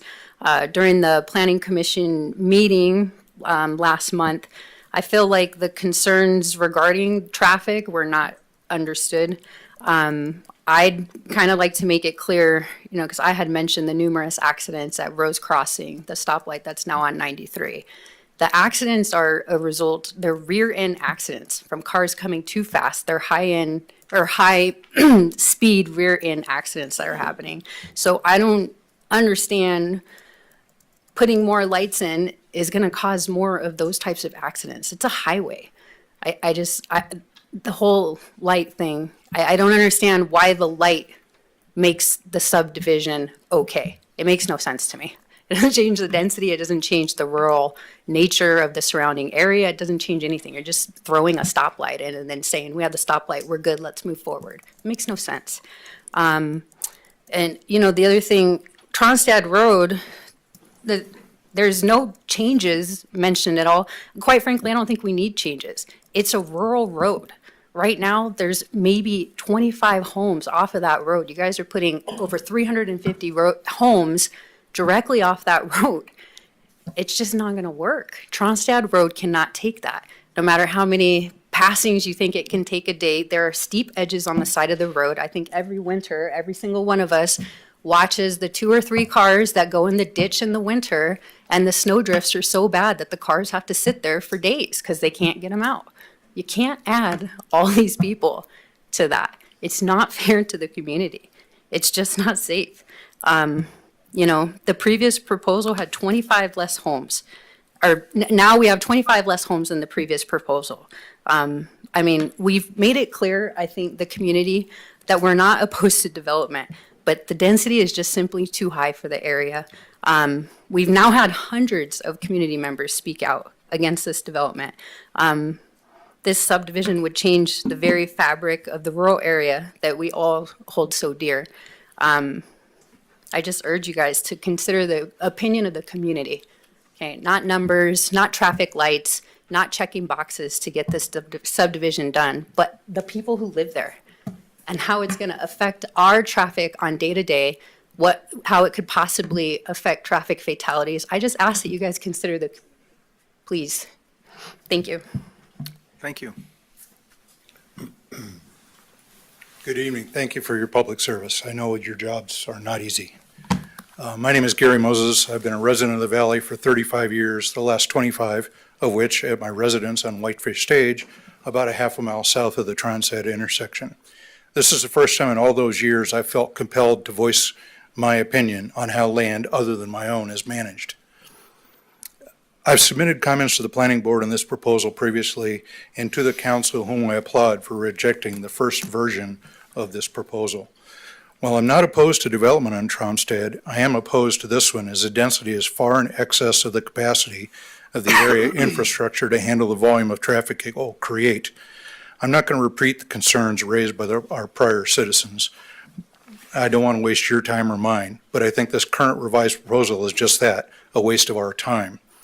If the proposal took into account the bulk of the previous public outcry, this proposal would have reduced the number of units by 1/3 to 1/2, not by 25.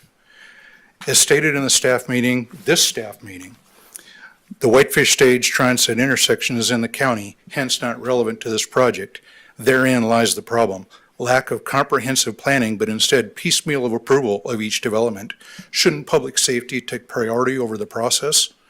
Traffic volume will substantially increase at the Whitefish Stage Tronstad road, as people will avoid the traffic light and use that intersection.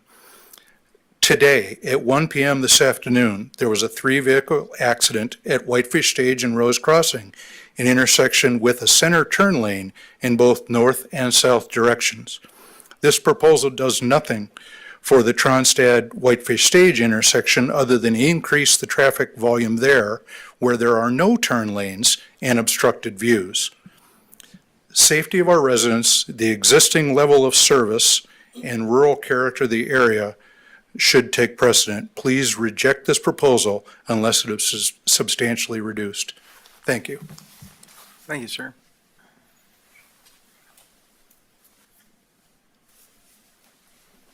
Good evening. My name is Amy Vanderbilt. I live at 864 Jackson View Trail. That was my husband. He's very articulate and very objective. I am going to be more emotional and I'm going to be very brief. I don't usually like to get up at the podium.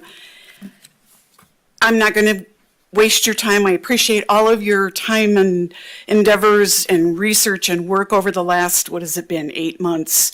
But to sound like a broken record, this project as it stands right now with 350 or 55 units is just double what that location can withstand. I am the one who witnessed or just almost witnessed that accident today. And the big elephant in the room is Whitefish Stage Road. And I know it's a lesser state road, but has there been any contact with MDT to know when they might have funding? You know, they've had initial planning meetings. They've been very good with their outreach to have focus sessions. But Whitefish Stage is going to be the target for all of those people trying to avoid the school buses. And there are no shoulders. When we have snow, like everyone has said, you know, there are umpteen cars in the ditches. We've had them off the road on Jackson View Trail, and fortunately there hasn't been a death yet. But does it have to come to that?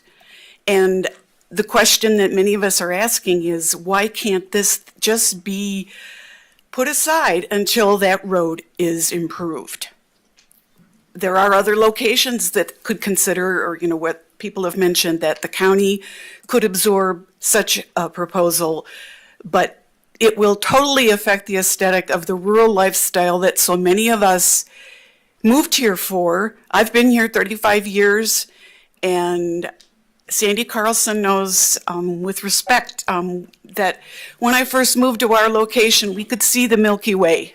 That's been gone for 10 or 12 years now, with the outrageous volume of LED lights from the Ford Motor Company's lot. And, you know, we have a light standard. It's a little bit out of sync with the standard, but, you know, that's the best case scenario. If, you know, we need safety considerations, including lighting, but, you know, it needs to factor in the high intensity of LED, which speaks to something that I told Sandy I probably would be in tears if I spoke to this astute and hallowed group about the light ordinances in the city. There are light ordinances, but they don't take LED lights into consideration, and that's what happened with Ford and the volume of their lights. Anyways, I digressed. The density has already been addressed. The fire, safety, and snow, I think we've beaten it not to death, but I would like to say that the report mentioned that the summer study spoke to, I think it was 200 vehicles per hour during July on Tronstad, and that the national standard for that caliber of road or that category of road could withstand 700 cars per hour. Is that correct?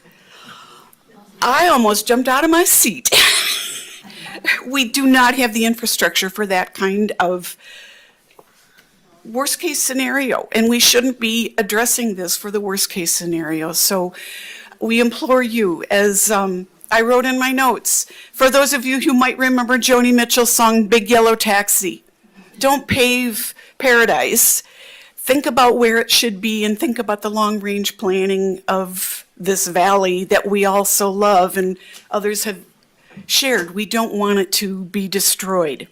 I thank you for your time and your your conscience and your diligence to this project. Thank you. Thank you.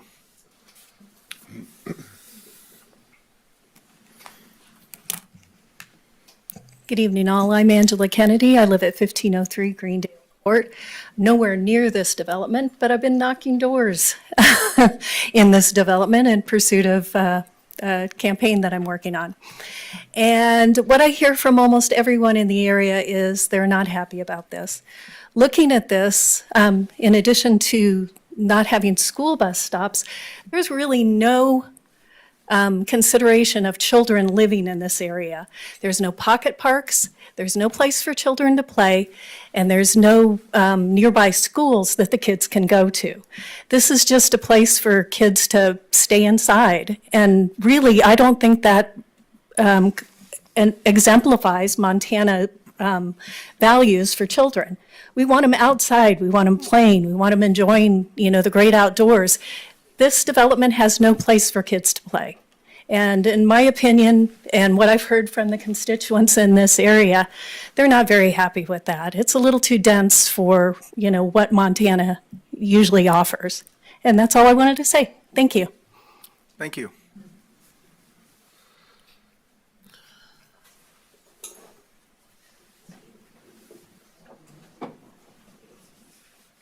Hi, I'm Mary Olson. I live off Whitefish Stage Road,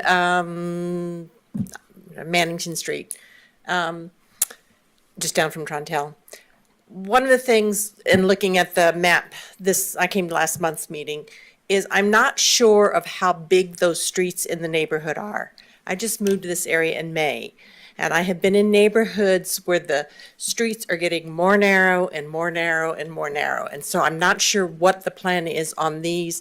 Some of the neighborhoods, it was no parking on one side. And by the time you had your driveways and people trying to park, you're going to have 1 to 3 cars per house in most of these houses, at least 2. Driveways are going to be used. Garages aren't used anymore. Houses this size, there's no room for storage buildings in the yards, so the garages are used for storage. So when you add all of the amount of cars on the street, it goes back to some of the other issues that people have talked about. The buses, if they're coming through the neighborhoods, are they going to get through? The snow, you're going to have cars parked everywhere. Fire engines. Again, like I say, I don't know what the plan is here, but I've seen that from where I had come from before, and it was not livable at all. And then I just want to reiterate too about the Whitefish Stage Road again. If that traffic light is not put in prior to phase 1, right now, when you go out Tronstadt and hit 93, you have to turn right. You're zipping out into that 90-mile-an-hour traffic to try to get to the spot where you can pop a U-ey and go left. People are not going to do that. They're going to go Whitefish Stage Road and the traffic on that. And people talk about the intersection, because I do Tronstadt and trying to turn in just a regular car right there. If other cars are coming, I wait. I am so worried about going off into the ditch, trying to turn right to get towards my house. And the amount of traffic that's going to come through there is going to be really, really, really, really bad. So again, I think a lot of it has to do with density. If it's got to go in, it's got to go in. But that density is just way, way, way too much for the area. Thanks. Thank you.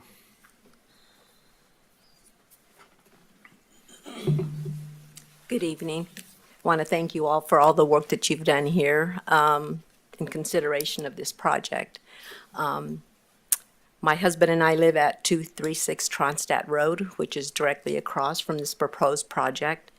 And I sent a letter previously in regards to pretty much all of the concerns that have been addressed here numerous times, so I'm not going to continue on with that. You already know what everybody is pretty much concerned with, and I think everybody has pretty much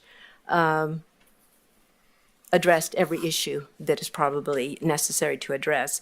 But my purpose in the letter, the second letter that I addressed to the council, was to continue to encourage you in right, sound thinking and decision-making regarding this project, this proposed subdivision.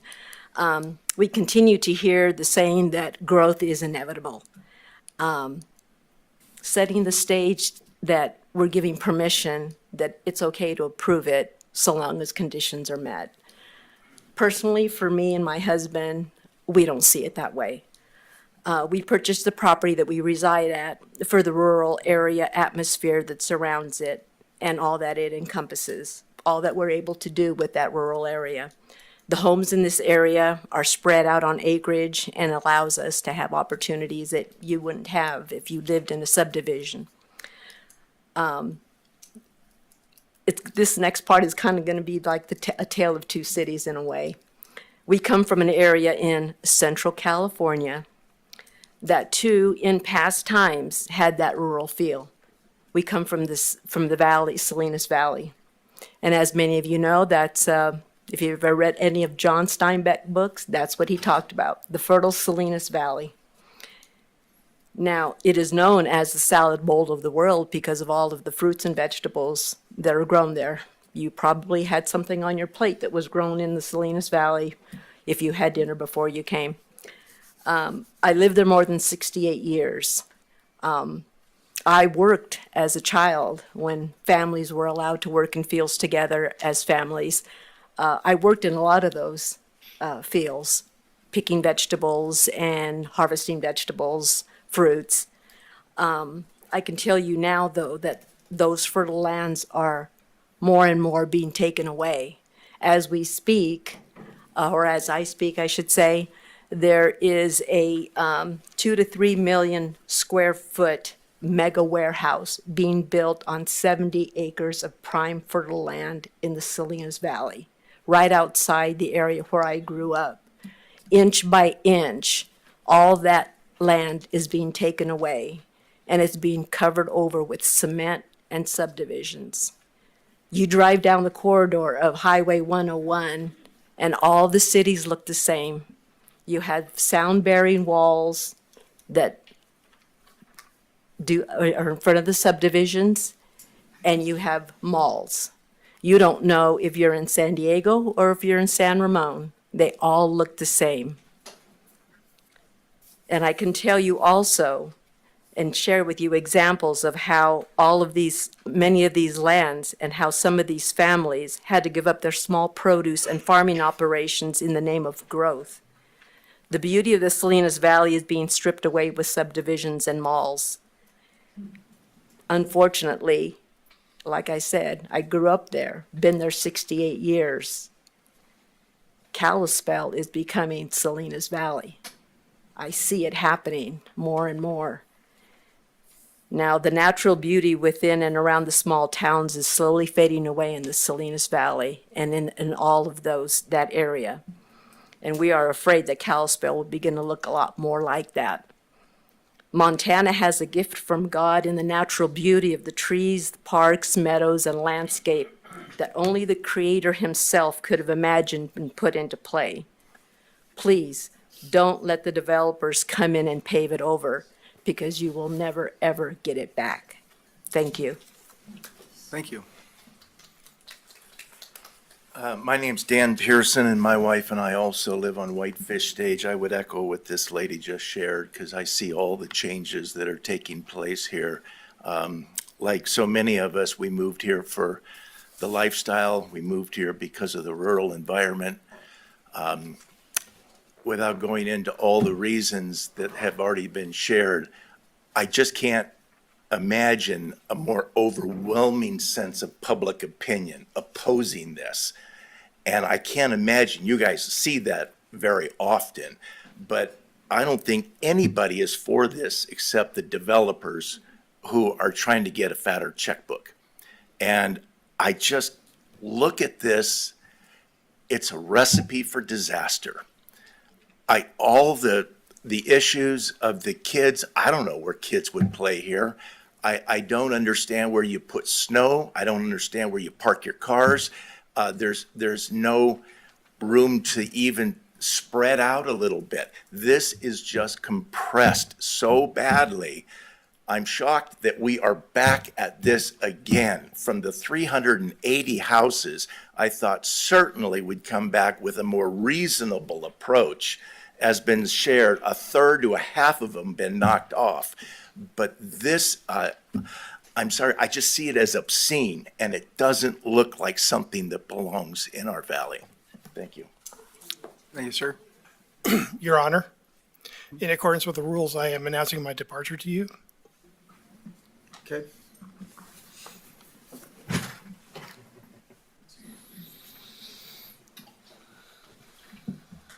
Council members, Mayor, my name is Eric Anderson. I live on Birch Grove. For over 40 years, I have watched the growth in this valley. For most of the history, there has been a lot of foresight, a lot of planning, a lot of preparation, so that as growth happened, it was integrated seamlessly into what was going on. This development is not integrated seamlessly. There's been no mention of city or students. There's been no mention of schools. There's been no mention of any infrastructure beyond water and power. Water and sewer, excuse me. This has less integration into the existing city than Spokane does. It's a mess. It's a hodgepodge. It's by itself. It's out of the city limits. It will be in the city limits if you determine it, but it is outside of everything else in the city. It is a standalone development that is attached to the city. I can go into the traffic. There's going to be between 500 and 600 cars on the road conservatively added by this development. It's leaving in two sections that are less than 100 yards apart, which could be easily blocked by anything. The road, it can't handle it. The structure is not in place. This development is too much for the location. This is not integrated. There's been no plan for actually incorporating it to anything that the city provides. Thank you. Thank you, sir.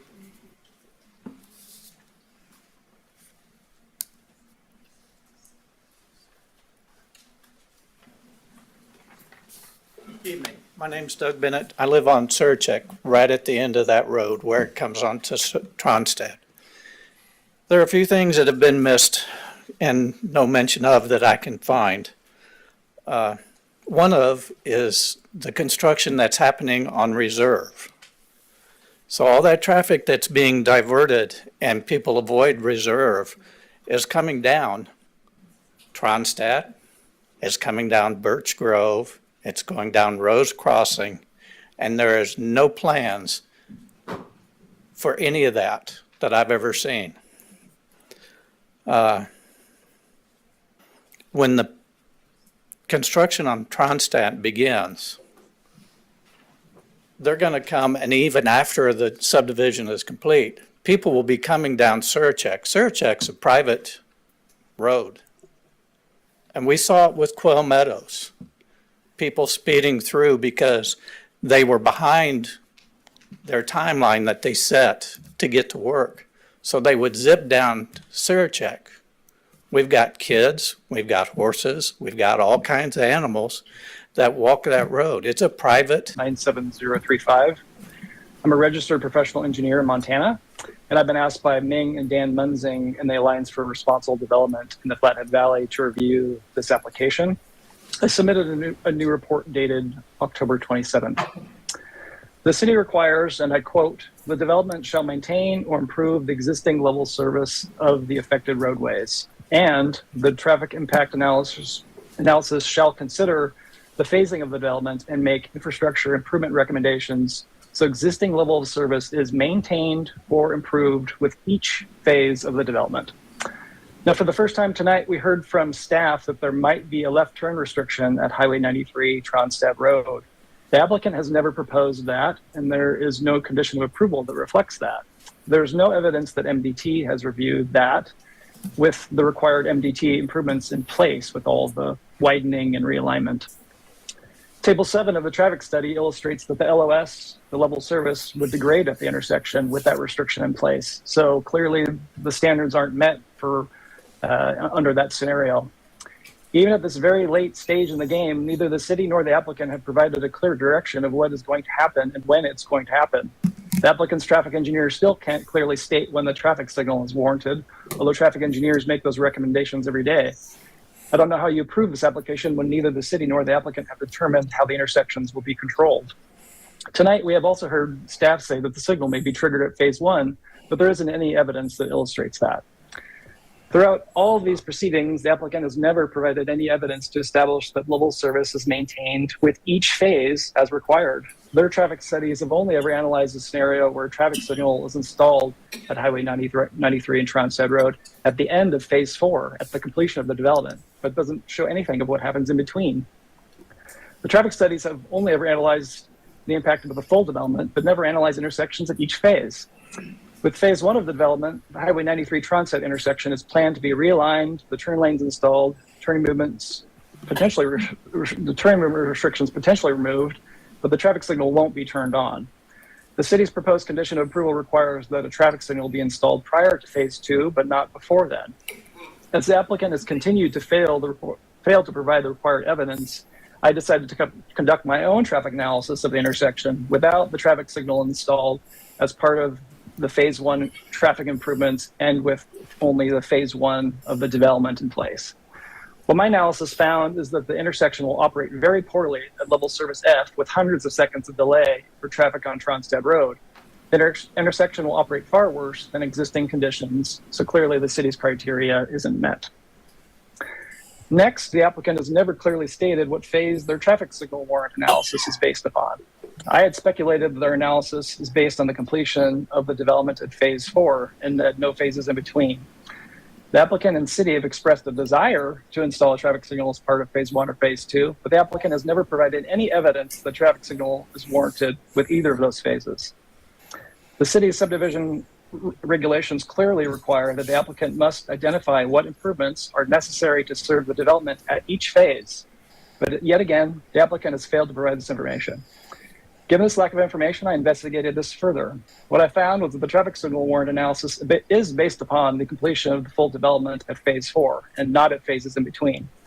There's no evidence in the record that a traffic signal is warranted before phase 4. In order to investigate this, I estimated the number of trips the development would generate in phases 1 and 2 and subtracted out phases 3 and 4. What I found is that a traffic signal would not be warranted with phase 1 or phase 2. The city's condition of approval requires that a traffic signal be installed by phase 2, and we know that MDT won't allow the traffic signal to be energized until traffic signal warrants are met. Therefore, the development can't meet city criteria as proposed, as the intersection at Highway 93 and Tronstad Road will fail badly without a traffic signal at phase 1 and phase 2. In addition to the level service criteria failure, there are potential practical safety concerns if this development is approved and a traffic signal not installed for many years for any number of reasons, including maybe the developer just doesn't finish the development. Drivers may attempt to turn left on Highway 93 with increasingly high levels of delay that will only get worse as more development is approved. And I'll note again that the applicant has always been required to provide this evidence that the intersections will operate adequately with each phase and have been required to provide evidence of what improvements are needed with each phase. However, they have repeatedly failed to provide this information over and over and over again. The applicant should be held to the city's clear and objective requirements, and based on the criteria, this application can't be approved. Happy to answer any questions. Those are highlights, and thank you for your attention and time. Thank you, sir. Anyone else on Zoom?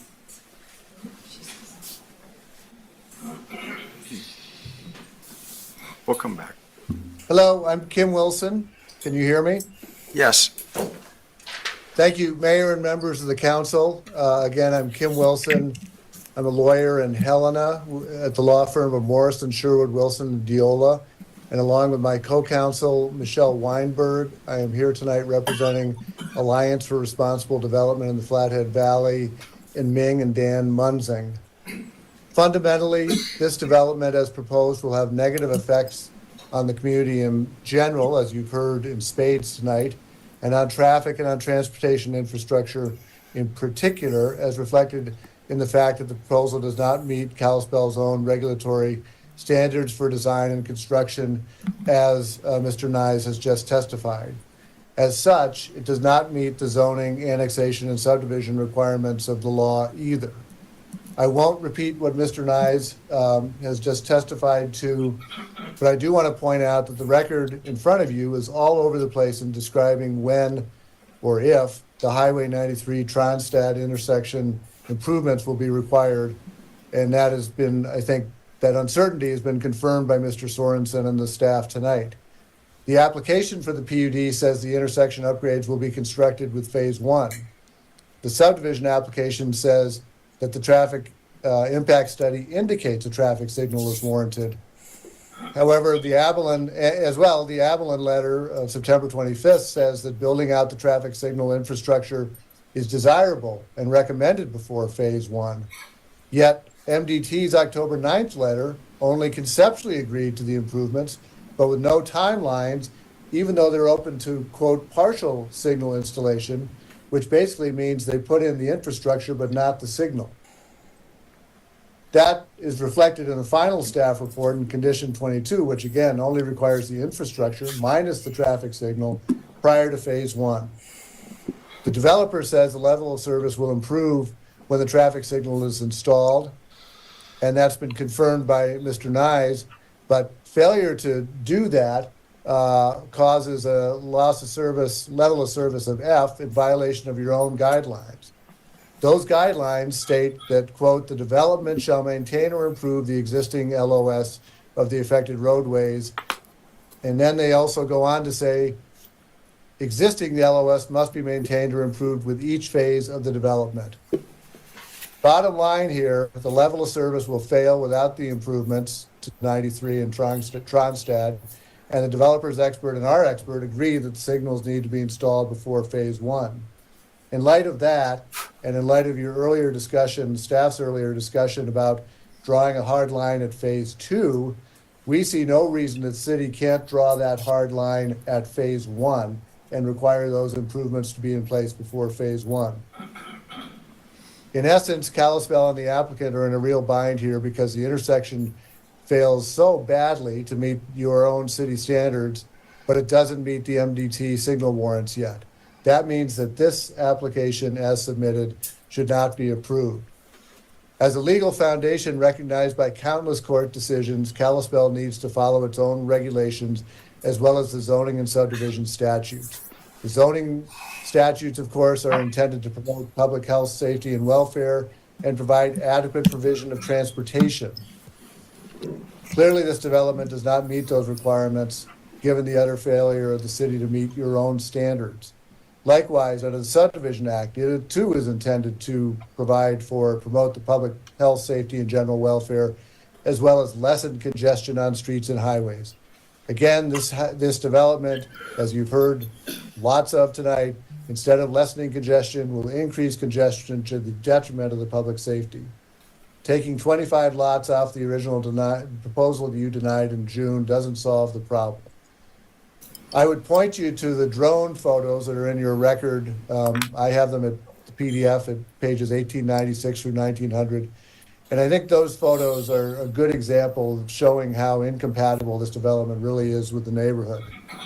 Additionally, as you've seen tonight and in your record, there's overwhelming opposition. In fact, there's no support in the written record for this development. We believe this proposal, as submitted, must be rejected. We also believe that if certain conditions were added intended to mitigate the impacts, many of our concerns could be alleviated. We had attached to the letter we sent last week a list of conditions, which I would ask you to take a look at, and which we believe would further mitigate the impacts here. Those conditions include items addressing the conditions of Tronstad Road, police and fire department oversight, landscaping and lighting, all things that several of the people before have spoken of, and most importantly, the installation of a traffic signal at the Tronstad Highway 93 intersection prior to construction of phase one. We urge you to adopt these amended or new conditions tonight if you do choose to approve this application. Thank you. Thank you, sir. Anyone else on Zoom?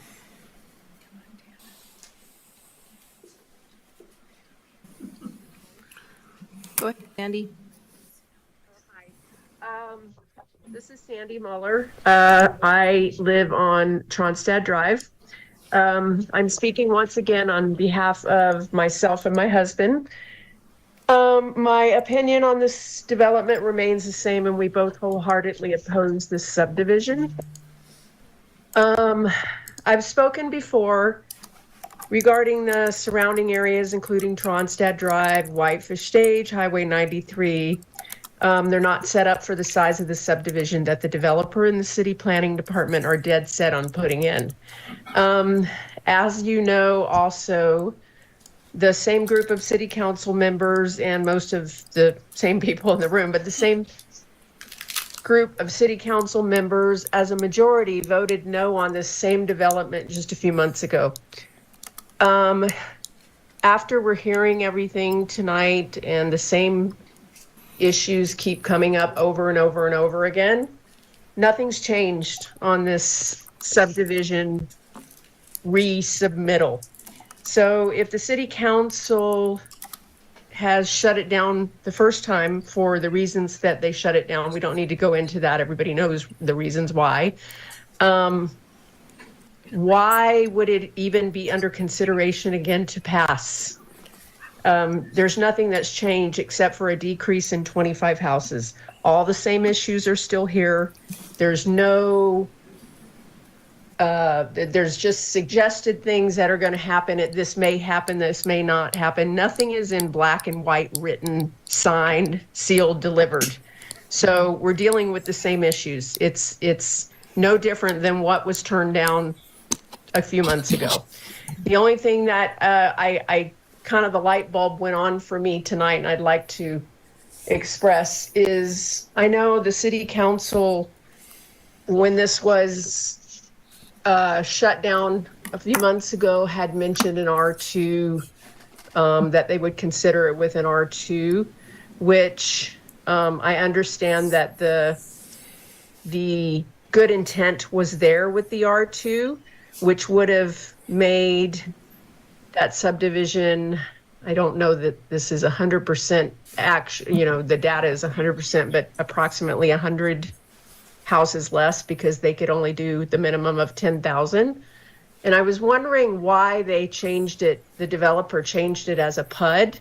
Well, the light bulb went on for me tonight. The reason they changed it as a PUD is because they didn't have to stick with that 10,000 minimum square feet.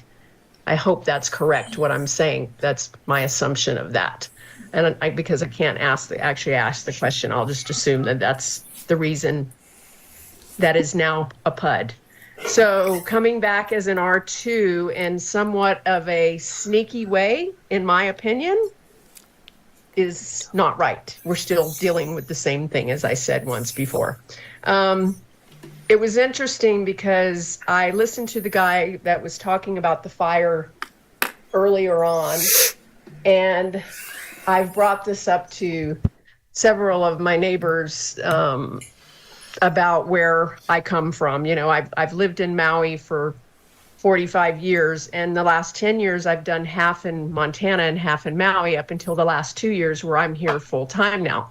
And the reason I'm here is because Maui is going through has gone through what we are going through here now, as many people have said in the places that they've lived, how it's just grown so much and the infrastructure is not now there, and now it's out of control and they can't turn back.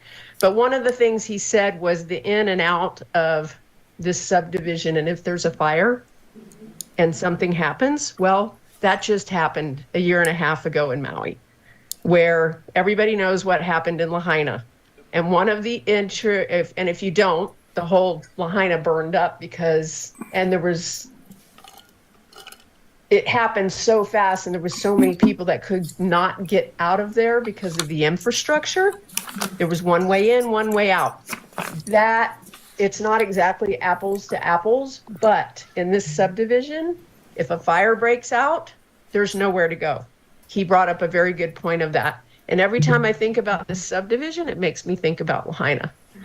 And it could happen. We all think that it couldn't, and it can't, but it can.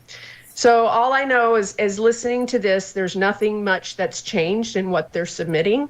So to have the city council now approve it it doesn't make much sense to me. And that's it. Thank you for listening to what I have to say. Thank you. That's it? Okay. I think, council, we need a 3-minute break. Does that work for everybody before? Just. It does. And then I think we've got how many more people want to speak in opposition? I know one, okay, because I'd like to get you right after we get back and then, but I need to take a break. And I run the meeting.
That's weird.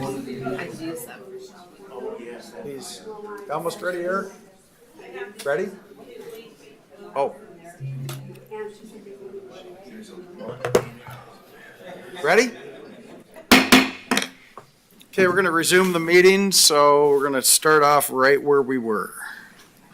So anyone opposed at this point in time, like to still have them step up and make comments? I think we have a number still in the restroom. Okay, yeah, okay. Colby Shaw, 89 Tronstead Drive. Agree with everything said ahead of me tonight in opposition.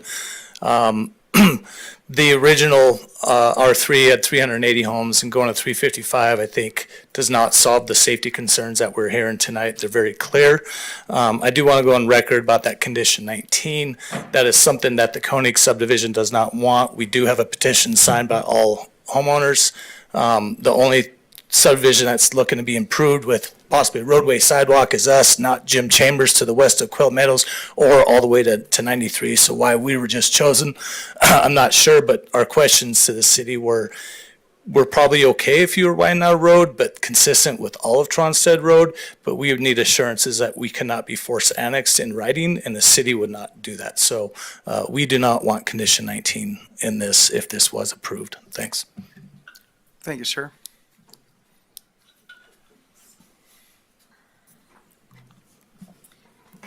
Good evening, Honorable Mayor and members of the City Council. Thank you for all of your time and your attention. My name is Ming Munzing, and I live at 213 Tronstead Road, own a home in Silverbrook Estates, and pay taxes in the city of Kalispell. Have lived in the North Kalispell area for over 21 years and in Northwest Montana for 30 years. I am here today representing myself and concerned community members who have created an alliance for responsible development in the Flathead Valley. The Alliance for Responsible Development in the Flathead Valley was formed to advocate for smart, sustainable growth in Kalispell and the surrounding areas.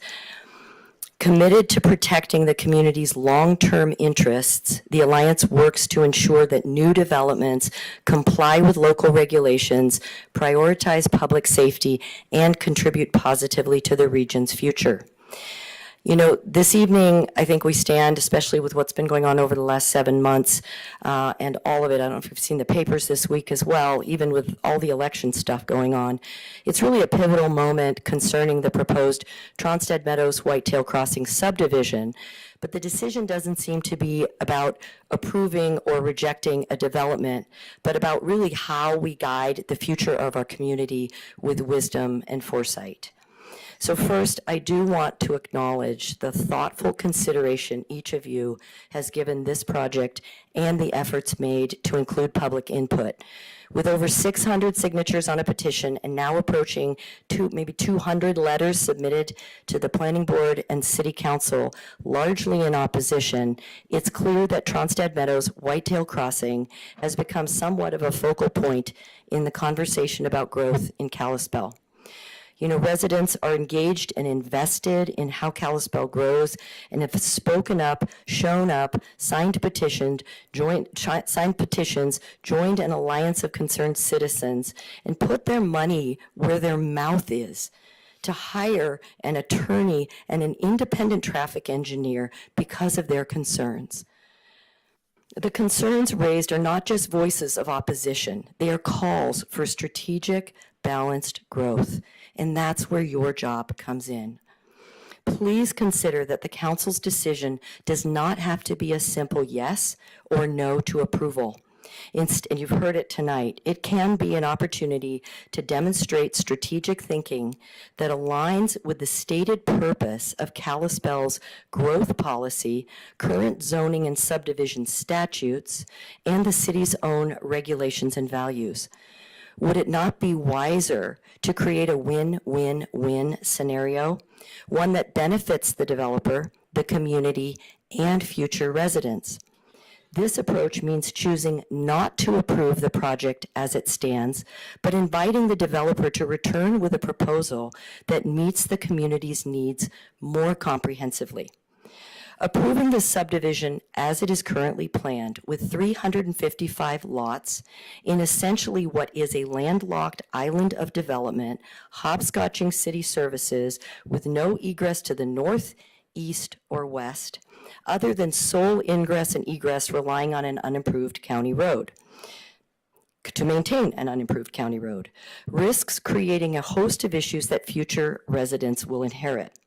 This limited ingress and egress issue, we've heard about it tonight, to the Tronstad Meadows Whitetail Crossing development will lead to gridlock, increased safety hazards, and strain on surrounding infrastructure.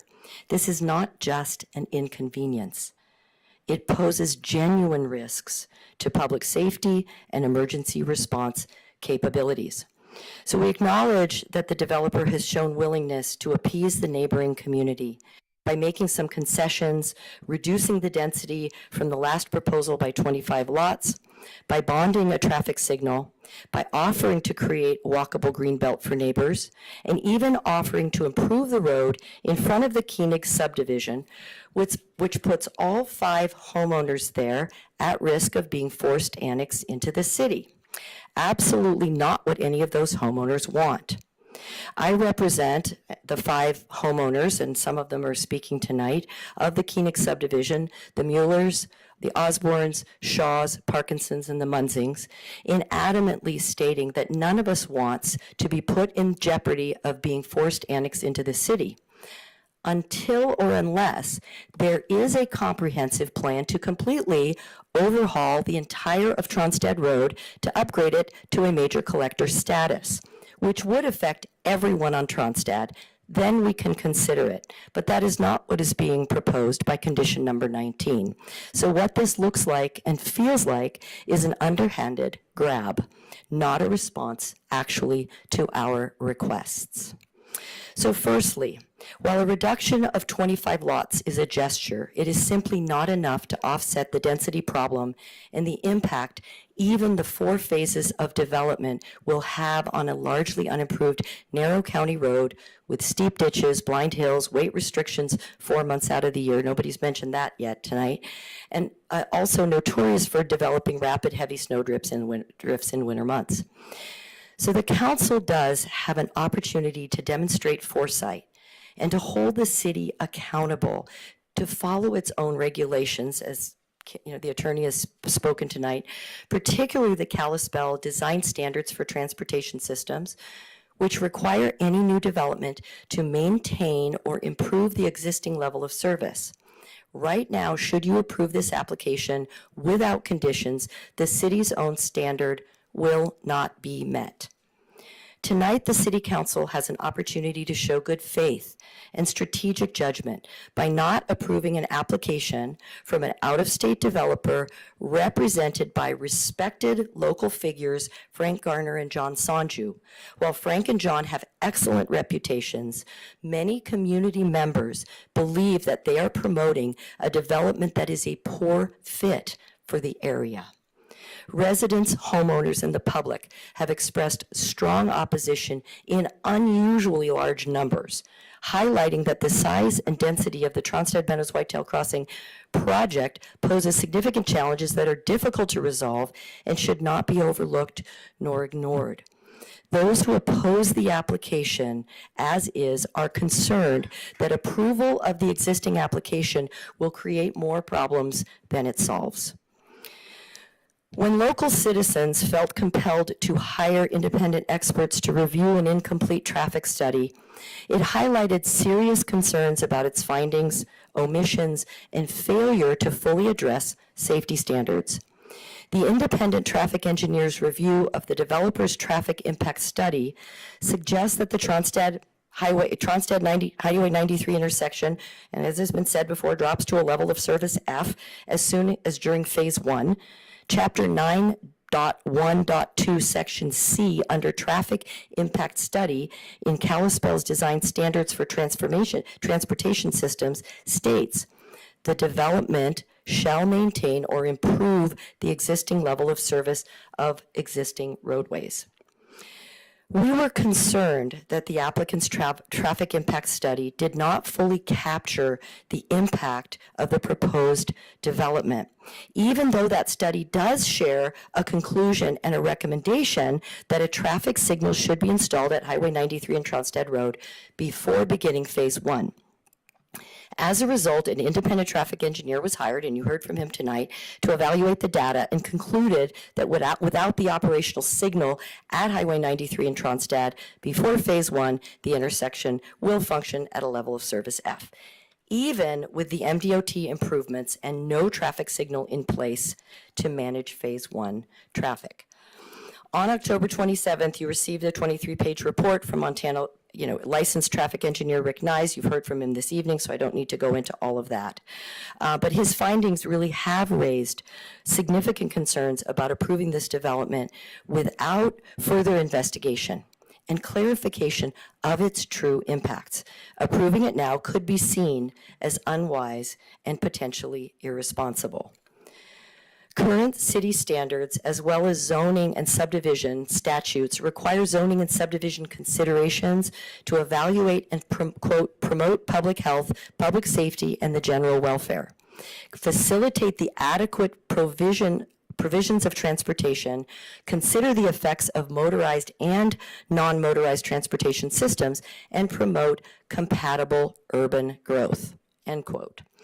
The Montana Subdivision and Platting Act, specifically Section 76-3-601 and its related provisions, emphasizes that developers must demonstrate that transportation systems can adequately handle the impact of a new subdivision. Equally, the city or municipality must clearly show its ability to support additional transportation demands while safeguarding public health and safety. This mandate underscores the essential goal of ensuring transportation systems are designed to, quote, promote public health, safety, and welfare, lessen congestion in the streets and highways, and provide adequate ingress and egress, end quote. With this in mind, wouldn't it be more strategic to advance development only when it serves all parties involved? The city, the developer, and the current and future residents of Kalispell all stand to gain from a more thoughtful approach.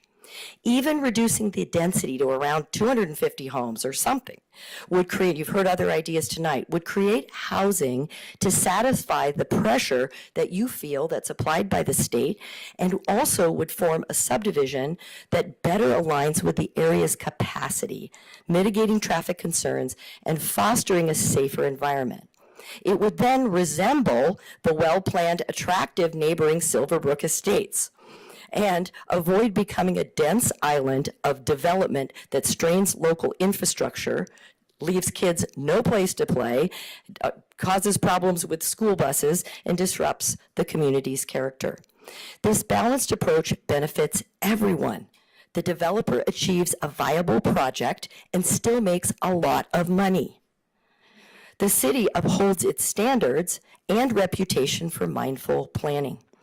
Current residents experience improved safety and less congestion, and future residents inherit a community built on sustainable and strategic foundations, rather than one burdened by logistical oversights.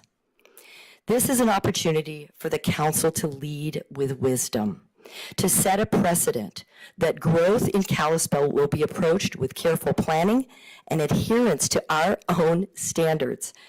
If the decision today is to not approve the current plan, you will signal that Kalispell values sustainable, balanced development that supports everyone's interests, not just immediate expansion.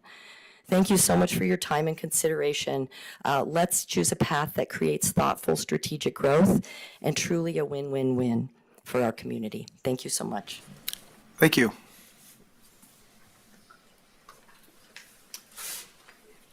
Your Honor, Mr. Mayor and Council, I am May Osborne. My address is 67 Tronstad Drive, and I will not bore you with additional comments that have been covered thoroughly. But I do want to say I am in total opposition, as has been stated, and certainly to condition 19, unless Tronstead, the whole of Tronstead was built up to a better standard. I do not want sidewalks. We didn't come here for sidewalks. We came here enjoying the city for what it was, for really the community temperature was wonderful, and we're losing that. So all in all, forget condition 19 and the improvement of partial parts of Tronstead. I don't see that that is going to be anything but an additional headache. So thank you for your attention, and thank you for your time and all your attention for the many hours we've spent together. Good night. Thank you.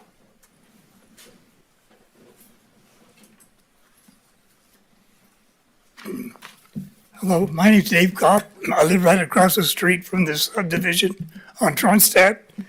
And I couldn't hear the gentleman over there when he had the square footage and the number of lots. Could I see that again? It's up, sir. So go ahead. Pardon me? It's up. That's what's on the screen. No, the one where it specified how many lots were 2,000 or 5,000 square feet or whatever that number was. That's what this is, right? No, That's it's what this different. map is. It's a different slide. Oh. It is a different slide. It's public comment. Let's go ahead and give your comment, sir. So Well, I was wondering about the number of lots. It said the smaller or larger than 10,000 square feet. Are these smaller or larger? a mixture of all. So please go ahead with your, we can't get in a back and forth on public comment. So give us your comments, give us your questions, and we'll Okay. go through it on our side here. Since I live across the street, I have a fence that's made out of pipe.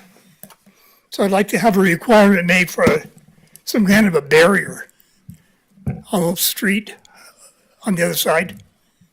And also, my well, it puts out 30 gallons a minute. And if you're gonna be drilling a new well, and if my well discharge or the gallons per minute go down, I'd like to have some kind of a remedy for that. Okay. Thank you, sir.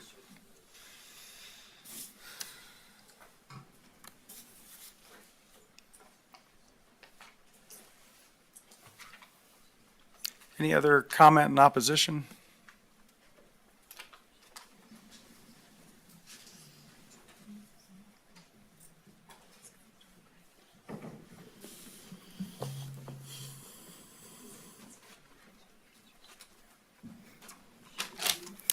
Hi, I'm Danielle Tui. I live at 280 Highland Drive.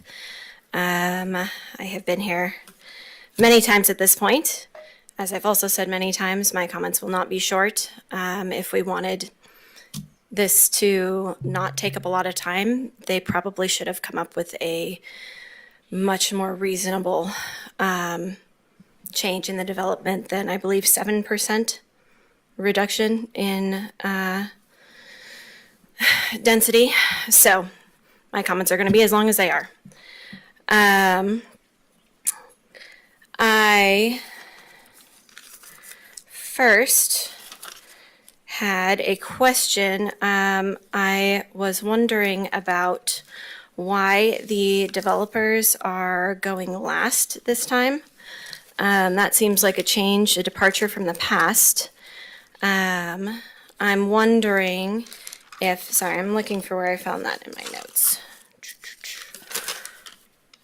Yeah, we'll figure it out. I'm wondering if that was a request by them.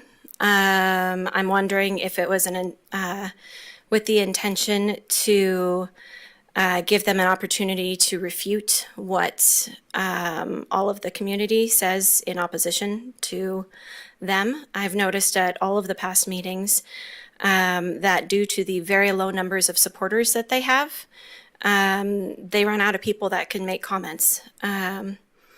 While I would like to say that the people in opposition are organized against the developers. We are not. The truth is that there are so many people in opposition that we can just keep coming up here after them.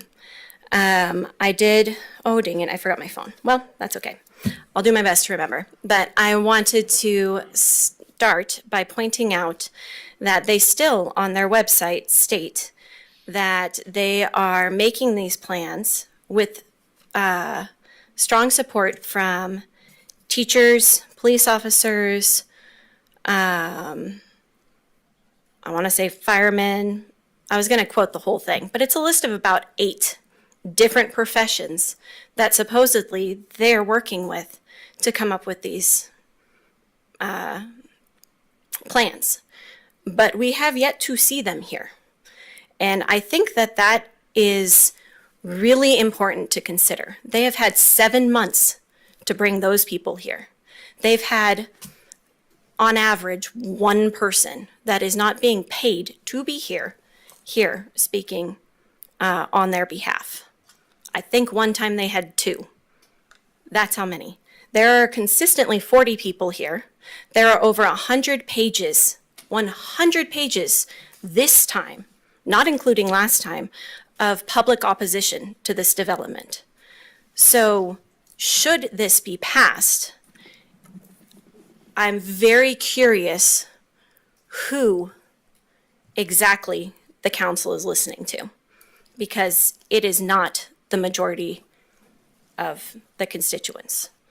Again, they actually had more than 7 months. They had however long they've been planning this, 1.5 years, 2 years, to get anybody in here that supports them, and they can't. So, if you were attempting to make things more fair, I can understand that by giving them the opportunity to be the last ones to speak, so that they can refute anything we say. I get the theory, but the reality is they had every opportunity to get enough people here that they didn't have to resort to changing the way the public comment goes to get what they wanted to said. I am going to go back to what I spoke about last time, because most of you were not there. And the main point I had is that these developers have been consistently deceptive. They have lied repeatedly, and I gave massive amounts of evidence to that last time. I'm just going to sum up this time. So I will give you just a few of them. They started out saying that this was going to be low-income housing. They've changed what they're providing multiple times because every time we've proven that that was inaccurate. They've consistently stated that the area isn't rural. I pointed out that it was farmed just this summer, despite them in the spring stating that it was not currently farmland. Of course, at that time, nobody is farming because it's spring. So either they're very lacking in knowledge on the area, or they're just straight up lying. And the longer this goes on, the more I believe that they're just straight up lying.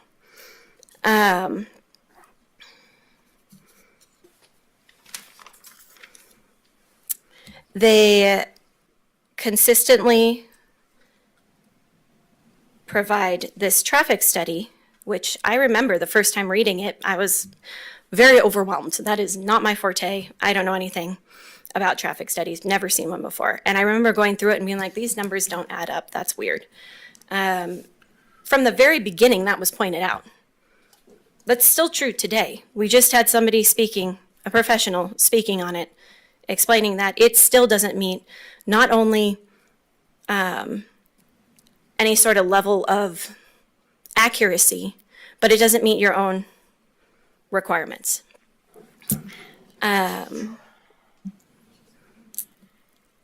I have seen them arguing that these houses are for the many people that they supposedly are working with to make this happen, the teachers, the police officers, the firefighters, etc. We've proven time and again that financially that's not a fact. They aren't going to be able to afford these houses. And then the developers went on to state specifically that they were planning on marketing these to out-of-state people planning to move in. Another deception just continues. The discussion of the PUD, they stated last time we went through this that that wasn't going to be an issue. Now they have to put it in writing and they count it as something that they're doing for the community. So, in my opinion, and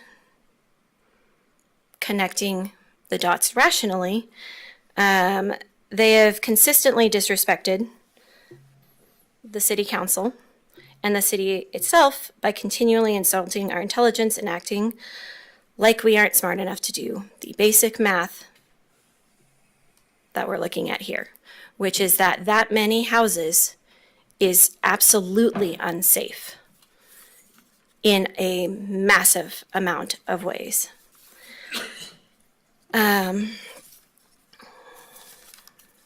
Going back to, oh, I pulled the wrong page. Well, that's okay.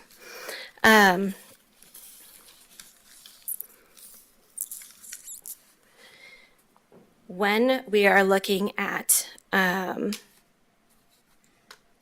this proposal, they consistently ask you to trust them. And I do not understand how that's possible when they have consistently been deceptive. It's irrational. I am concerned about fire safety. I mean, honestly, it's almost exhausting to list the amount of problems with this subdivision. I could do it again, but it goes on and on. Fire safety, snow removal, police officers, traffic. The school buses was a new one. Every time we get a new one, so we have enough time to come up with other things that haven't been considered. That's terrifying. I drive Tronstad pretty much every single day. That's how I take my kids to school and how I come back from picking them up. The idea of, I don't even know what, 6 buses trying to go through there, dropping off kids is absurd. It's just not functional. And reducing the density by 7% is a slap in your all's faces because you voted against it for these reasons that they did not address. I do think that there's also been a very, it's absurd the lack of attention that's being paid to Whitefish Stage. It is clear that that will be a problem. And the fact that they're pretending that they are going to work on 93 and that Whitefish Stage is not going to be a problem is completely irrational. There's no person that can look at that and think that that is a rational answer, that if you put eventually a traffic light on 93, that that's going to solve the issues that come with Whitefish Stage. I think it's notable that the picture that they use is clearly widescreen and does not actually show what's on that corner. There is a tree and there is a house and that blocks your view. And I already see a school bus that goes by there every day and struggles with that corner. Whitefish Stage is going to be a massive issue. And along with the many, many other safety issues that have come here. So that leads me to the conclusion that I've come to throughout this entire process. And my conclusion is that they are actively deceiving you in an attempt to pass liability on to the city. Because if you approve this, you are accepting liability for all of the things that we have presented with evidence, with professional, hiring professionals to give you more evidence. It's in writing. It's in the record. That is the only thing that I can think of and why they would set this up that the way they have is that once, if you were to approve this, they now get to avoid liability. And for all of the accidents and whatever houses catch on fire and whatever people die from heart attacks because a paramedic can't get there, that becomes the city's liability. And I am very concerned that the city would want to take on that kind of a liability. I hadn't even considered prior to somebody here stating it that you could pass it on to the county. That would be the intelligent thing to do. Because I don't understand how as a city you would want to take on this liability. We have given you so much evidence against it. If anything goes wrong, you're liable. You are making the city liable. That's just, it's poor planning. And, you know, it might go through, but that won't be the last that you'll hear of all of us because things are going to go wrong. There is no way that they don't with this design. It's an absurd design. Bringing it back, you know, a couple months later with a tiny, tiny, tiny little change is just to try and wear those of us out here, those of us here, trying to wear out those of us here who are not paid to be here, which is all of us but the developers. All of us are here on our own time. Their hope is that if they keep doing this, we'll give up and we'll stop fighting it. But the truth is, there's not really that much that's that more important than fighting for than, you know, in my opinion, my children's safety. So they're not going to wear me out, and they can come back in 2 months again if you don't approve this. And if it is not safe, I will be here fighting against it. And all of these people will be too. So until this is safe, we will not accept it, and you will be responsible for the liabilities incurred. And I just don't think that that's, I mean, aside from the liability itself, it's not a good look. It's already made the papers with commentary that is concerning.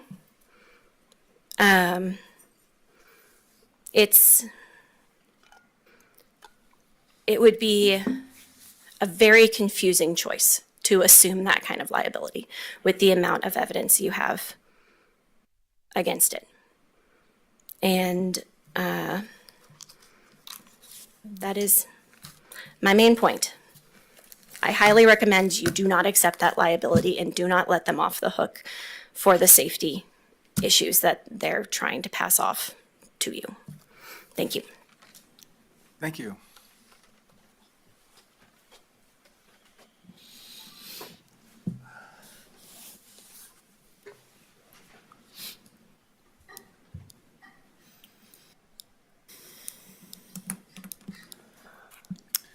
Good evening, Mayor, members of the council.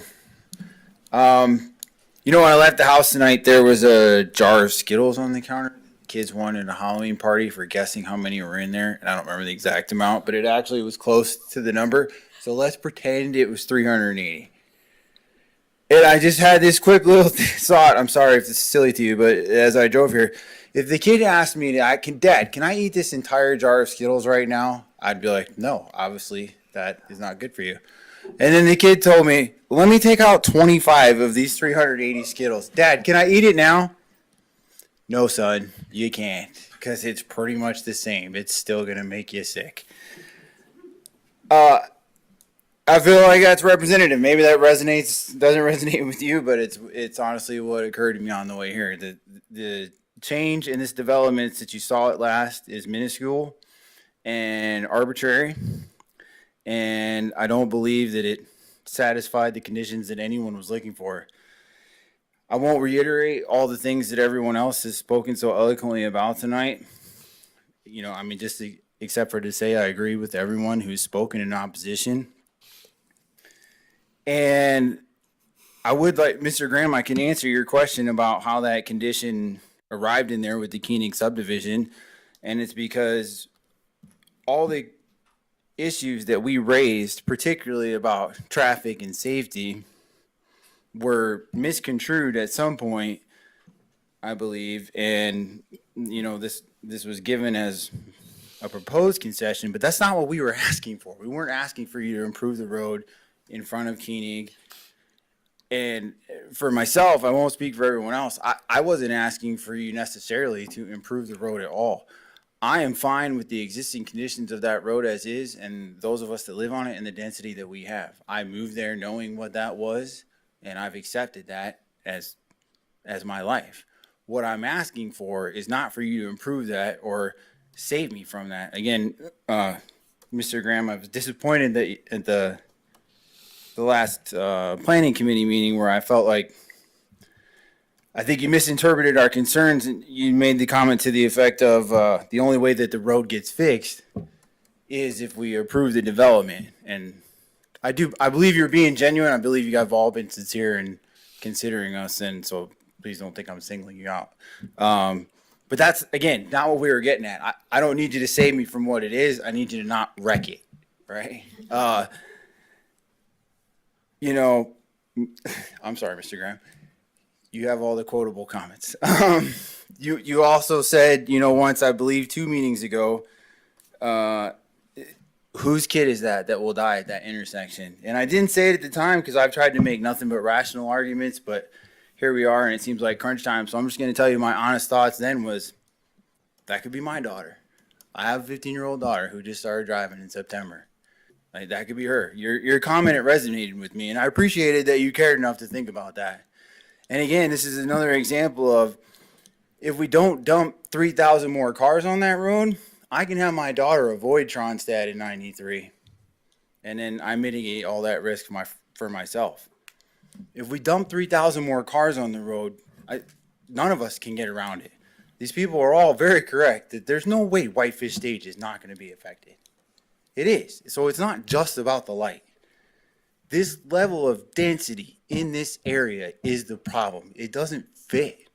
It doesn't fit with the quality of life that we all bought into and that we aspire to leave to our children. It doesn't fit with the transportation and the infrastructure in the area. It's just not the right fit. And none of us are arguing against development at all. I'll tell you, if you come back with R1, you won't see me again. I mean, I can't speak for everyone else, but I understand that we're going to have some controlled development, but it doesn't have to be the densest possible development that we can think of. I mean, maybe if you come back with a real R2, I'll walk away. I don't know what that looks like because we didn't get that this time either. We got faux R2, right? But that's all of our argument. No one has said we don't want you to build houses there. No one has said we're against growth. We've all said that this level of density does not fit this area, and certainly not at this time. And I will say, I'm not going to impugn anyone's character. I don't know these gentlemen, and so I'm not going to speak about them. And I agree that it's not their responsibility to fix all the problems in the surrounding area. I totally agree with that. Like, I'm not a member of Koenig subdivision, but I would argue then on their behalf, like, that's not their job to fix Koenig subdivision. It's not their job to fix the whole road. However, it's also not our responsibility to deal with all the problems that then result from that. I mean, I don't think it's the fault of anyone in this room that Tronstad is not a great road, right? But it's not a great road, and this makes it worse. And if they didn't consider that when they bought that property, then unfortunately, I mean, that's on them. They wouldn't be the first people to perhaps make a short-sighted investment decision. But we shouldn't have to suffer for that. And it shouldn't be a foregone conclusion that the development just automatically gets rubber stamped because it checked a few boxes. And we're not going to look a half mile down to the road to these very glaring issues that we all know exist. And so, no, I'm not putting it on them to fix the whole road. But please don't put it on us to deal with the repercussions of their development. I mean, I'll just end with, again, some of the sentiments that my neighbors have given you. You know, we've all been working at this tirelessly, And I think it's fair to say that, we're not being paid. We're just here trying to advocate for our community and our way of life. And none of us have asked for anything unreasonable. We're just asking that you listen to the tremendous outpouring that you've heard from the community. Off the top of my head, from the addresses that I've heard tonight, you've heard Tronstad Road, Tronstad Lane, Surachek, Whitefish Stage, Birch Grove, Mannington, Foxview. I don't even know where that is. Right? But this is not NIMBYism either, I think, is my point, right? You don't have just 5 people in Koenig whose property gets touched by this. Highland, I forgot Highland, right? It's all over. Like, everyone around this is telling you we don't want this. All the comments that I read online, all are in opposition. I mean, this is not a huge community. I don't know how many more people you want here to say that we effectively have the entire community stepping in front of you, asking you to please not do this in this manner. So I'll leave you with that. The community is begging you to be responsive to us. I know these are difficult decisions, and I know that there are strong competing interests, and I know that there are valid concerns on both sides, and that you guys are going to have a difficult decision to make. But I challenge you to make that decision. I challenge you to please accept this responsibility. This is why you're here, right? If we weren't going to interject thoughtful and wise judgment, we wouldn't need the planning board and we wouldn't need the city council. We would just literally rubber stamp everything that came in. It's about more than checking boxes. We need you guys to apply sound judgment, please. And please listen to the concerns that we've raised. Thank you. Hey, sir, can I get your name? I've seen you here before. I know, I'm It was sorry, I just so forgot. familiar. I'm Travis Taylor, and it's 1210 Birch Grove Road. Thank you, sir.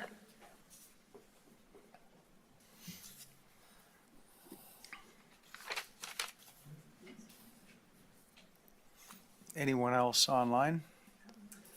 Anyone else in the room? We're going to move on to anyone wanting to speak as a proponent for the project.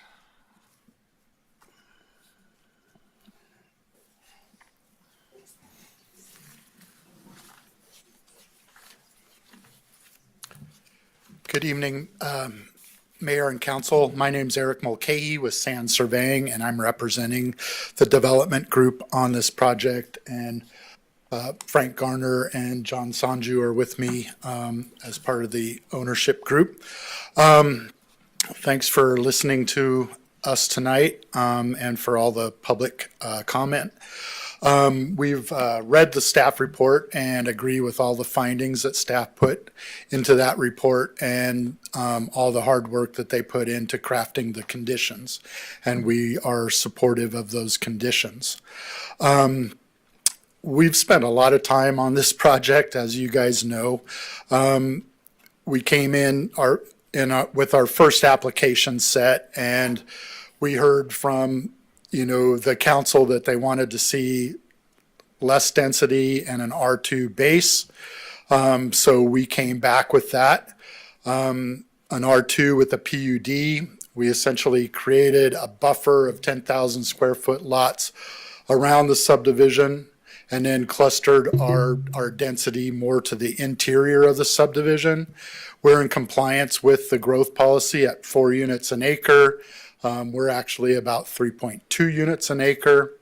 We also comply with the subdivision regulations, and we're not asking for any variances from the subdivision regulations. So that kind of brings us to the point of the main point of what the opposition that we're hearing is the traffic on Tronstad. We worked with the MDOT extensively. We worked with Kalispell Public Works. The Kalispell Public Works had their third-party traffic engineer review our traffic study. We worked with our traffic engineer to basically put together a traffic study to address Tronstad, and we looked at both ends, Whitefish Stage and Highway 93. The conclusion at the end of all the research with the various traffic engineers is that Whitefish Stage and Tronstad, there's no drop in level of service with the subdivision. So there's no recommendations for any improvements. The state of Montana has in their queue rebuilding of Whitefish Stage, and so that will happen some point in the future. Our traffic study did identify issues at Tronstad and 93, and we worked with the MDOT. We spent a fair amount of time and actually kind of brought about or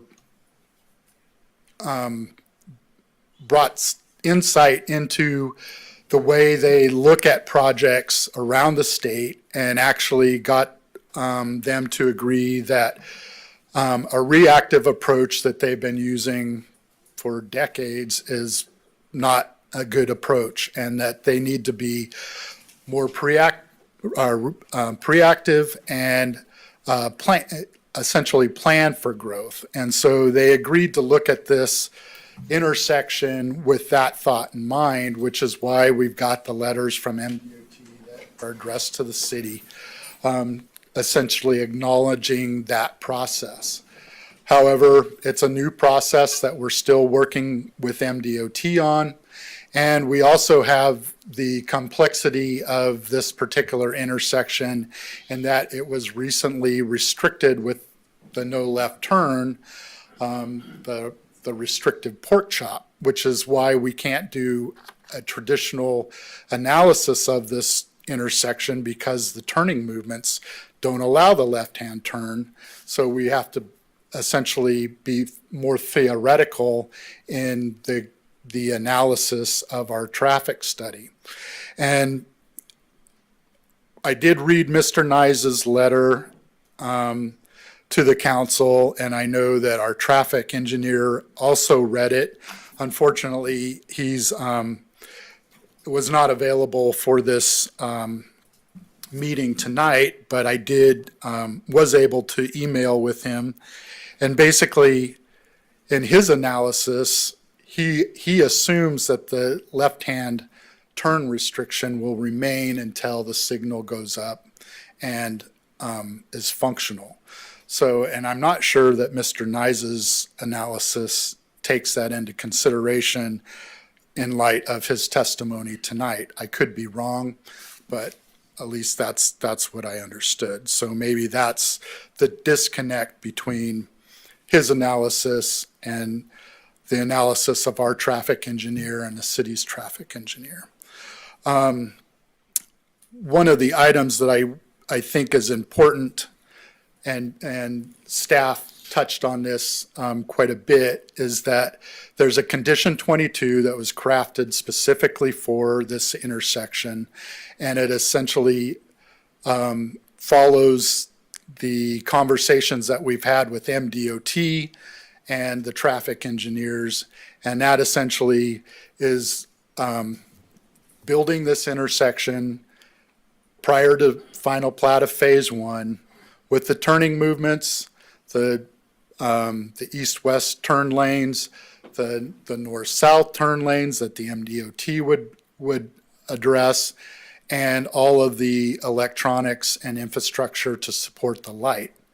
And in addition to that, the developer will put the financial security in place with the MDOT for the purchase of that signal, so that as soon as it is warranted, it can go up. And then to go one step further, I guess the sidebar of this whole condition is that we can't go to final plat on phase 2 until that signal is up. So only phase 1 can occur without the signal, and we're hoping that the signal can occur with further negotiation with the MDOT during phase 1. And that's part of condition 22 as well.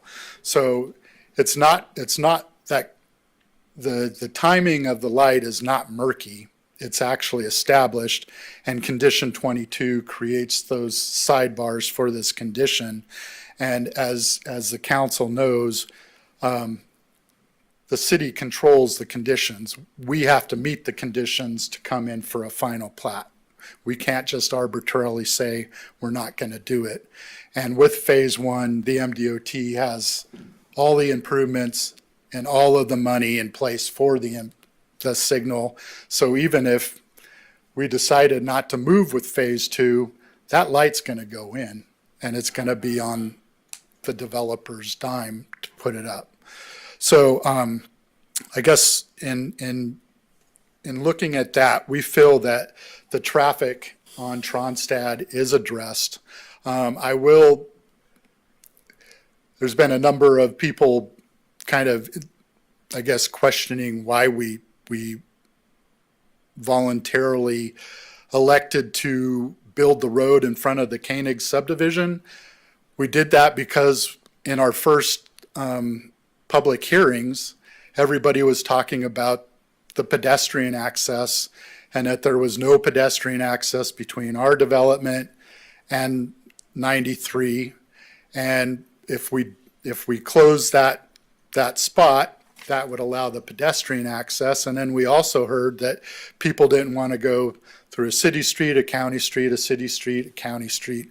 They wanted more uniformity. So again, that was something that we proposed to address those comments that we heard in the prior meetings. If the city council doesn't want us to build that and wants us to put the money someplace else, we can do that. But we did what we thought people wanted, and annexing Koenig subdivision wasn't anything on our mind. I mean, you look around the city, there's plenty of county islands in the city that have been that way for decades, and the city has never forcibly annexed them, so I don't know why this would be any different. But anyway, as I stated, if the council wanted to remove condition 19, we don't have a problem with that. I would be happy to answer any questions that you might have, and I know that Frank and John will follow me up. Thank you. Thank you.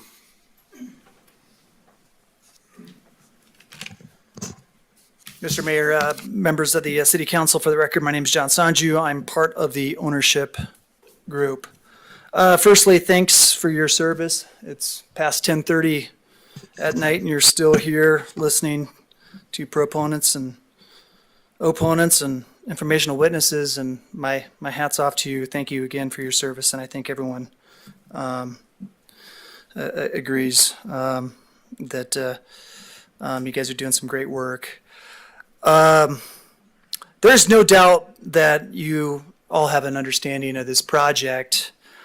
Again, you've heard from a lot of opponents and then now proponents. And maybe at this late hour, maybe it's a good thing that we don't have as many proponents as opponents. But it's been quite the journey. For us, it's been almost a 2-year journey. And our ownership group has been transparent. So, you know, when you hear opponents say that we've been deceptive, I mean, I take some offense to that.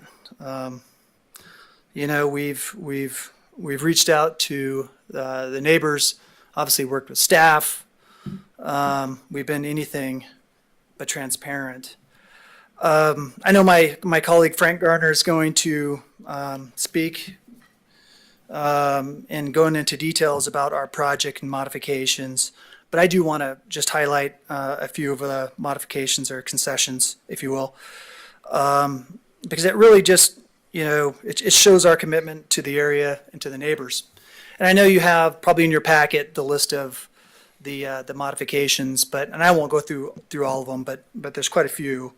But again, I mean, look, we've reduced the density from R3 to R2 with the PUD. R2 is consistent with other major developments in the area, such as Silverbrook. There's a 30-foot wide tree and walking trail easement that's been established on the western property line as requested by the neighbors living on the east side of Tronstead Drive. The minimum requirement for park areas based on 355 lots is 10.65 acres. We've now increased the park areas to 11.3 acres. We heard an opponent saying kids need a place to play. Well, you got 11.3 acres to play and throw the football and all that fun stuff. All the trees located on the western and northern perimeter of the property will remain. That was important in regards to reaching out to the neighbors. We pledged not to build any homes over 2 stories in height. That was important. Estate lots, and the staff pointed this out. The estate lots have increased, and we strategically located them all around the perimeter to have the least impact on the adjoining neighbors, and the list goes on.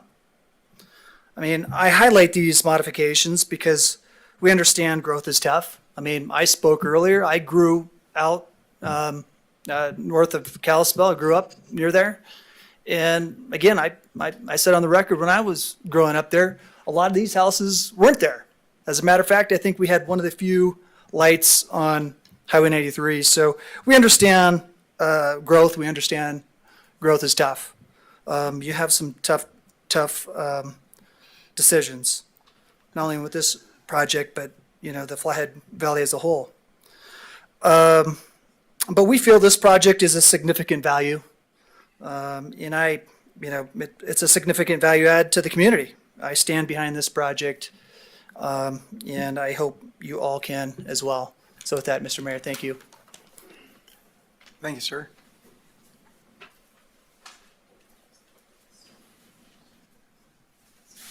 I'm not as tall. Hi, Mayor and members of the City Council. My name is Myrna Terry, and I am not an owner of this project group, but I am here to speak in favor of this subdivision. First, I want to let you guys know I was born in Montana, in Missoula. I moved to the Flathead Valley in 1993. So I have been through, hate to say this, but 59 years of seeing the changes in the state of Montana and understand and have real empathy for the people who live next to this subdivision and understand how difficult it is to go from having more of a rural feel to having the city grow out towards you. It's our whole community, our whole state is changing. There are a lot of people moving here. There are a lot of people who are homeless, who don't have places, who can't find affordable places to live. And that is one of the reasons I want to speak up for this. The developers of this community originally really wanted to bring something that was as affordable as possible to our community so that people like our teachers, our firemen, our policemen would have the opportunity to be able to purchase something. That's really difficult to do right now. As we all know, things are more and more expensive.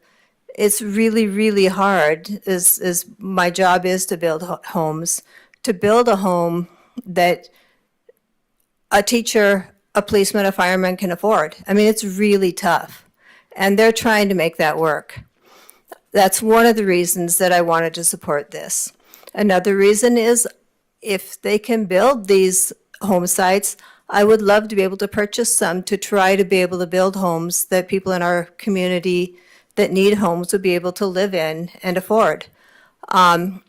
Since they did change the subdivision and made it less dense, some of the lots will have to be more expensive. I mean, that's just the way it is, and those homes will be more expensive. In my mind, if this subdivision changed to a subdivision of around 200 lots and they were larger, the price of those would go up dramatically. I think you would end up with homes costing in the $1 million range. And in homes in that range, firemen, policemen, teachers, there's no way that they could even make a stretch to ever make that work. We'd probably have more people from out of state moving here to be able to purchase those and to live here in that community. That's just kind of a fact. I would probably buy some of those lots at that price too, because those would sell. I mean, I much prefer to build for people who live and work in our community and really want to build things that are more affordable. So I just wanted to have a little different perspective, understanding that I'm not a professional. I don't understand the safety piece of this. I don't understand the utilities that the city needs to provide. I can't speak to that, but what I can speak to is the affordability of homes and what we really need in our community. Thank you. Thank you.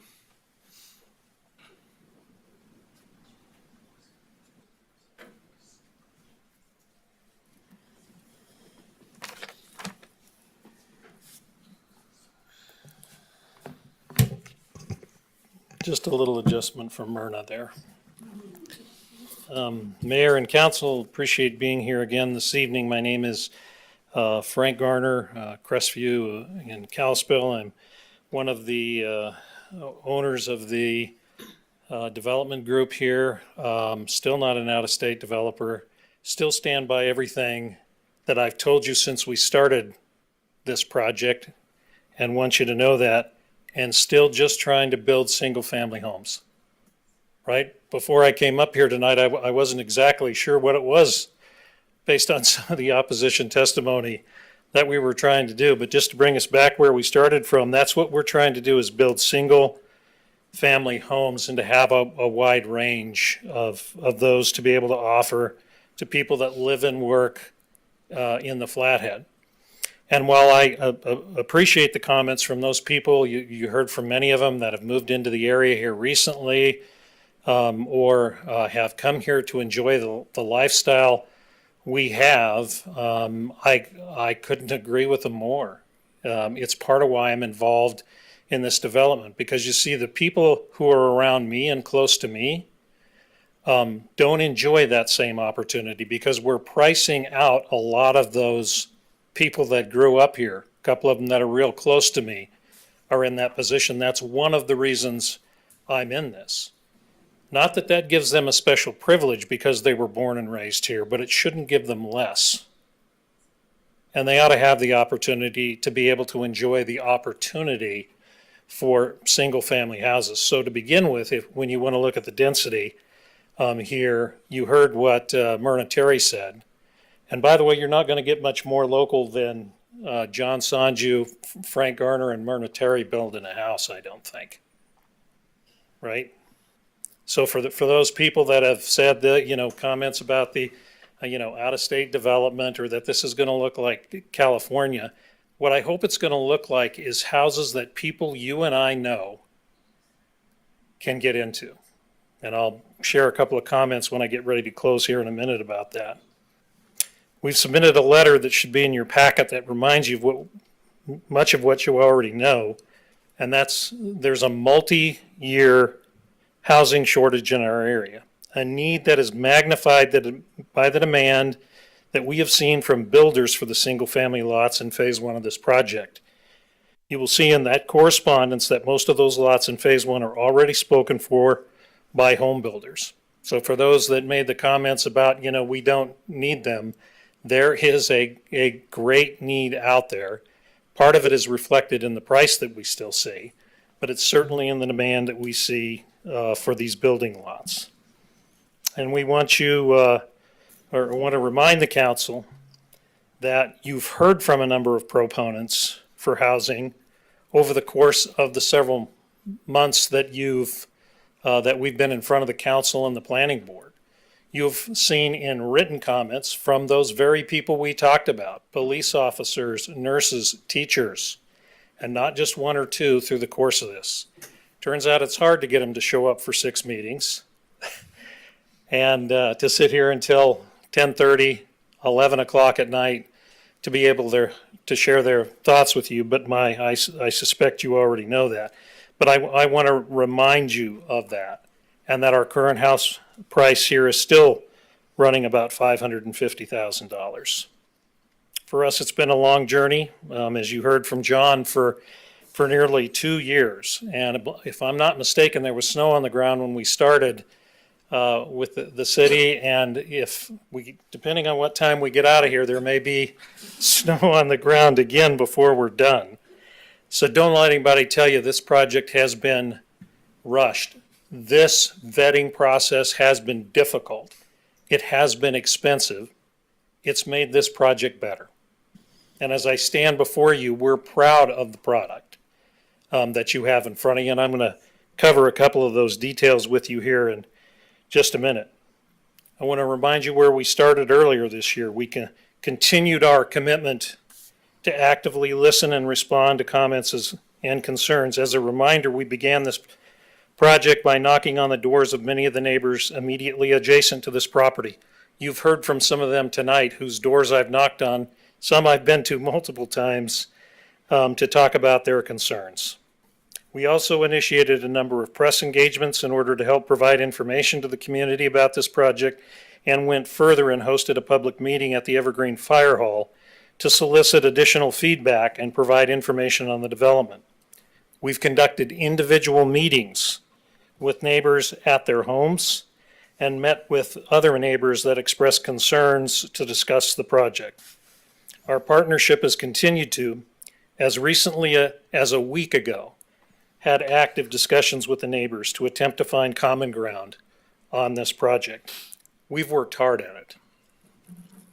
In addition to tonight, as I mentioned, this is now the 6th, if my math is correct, public meeting scheduled with the city to publicly discuss and comment on this ongoing project.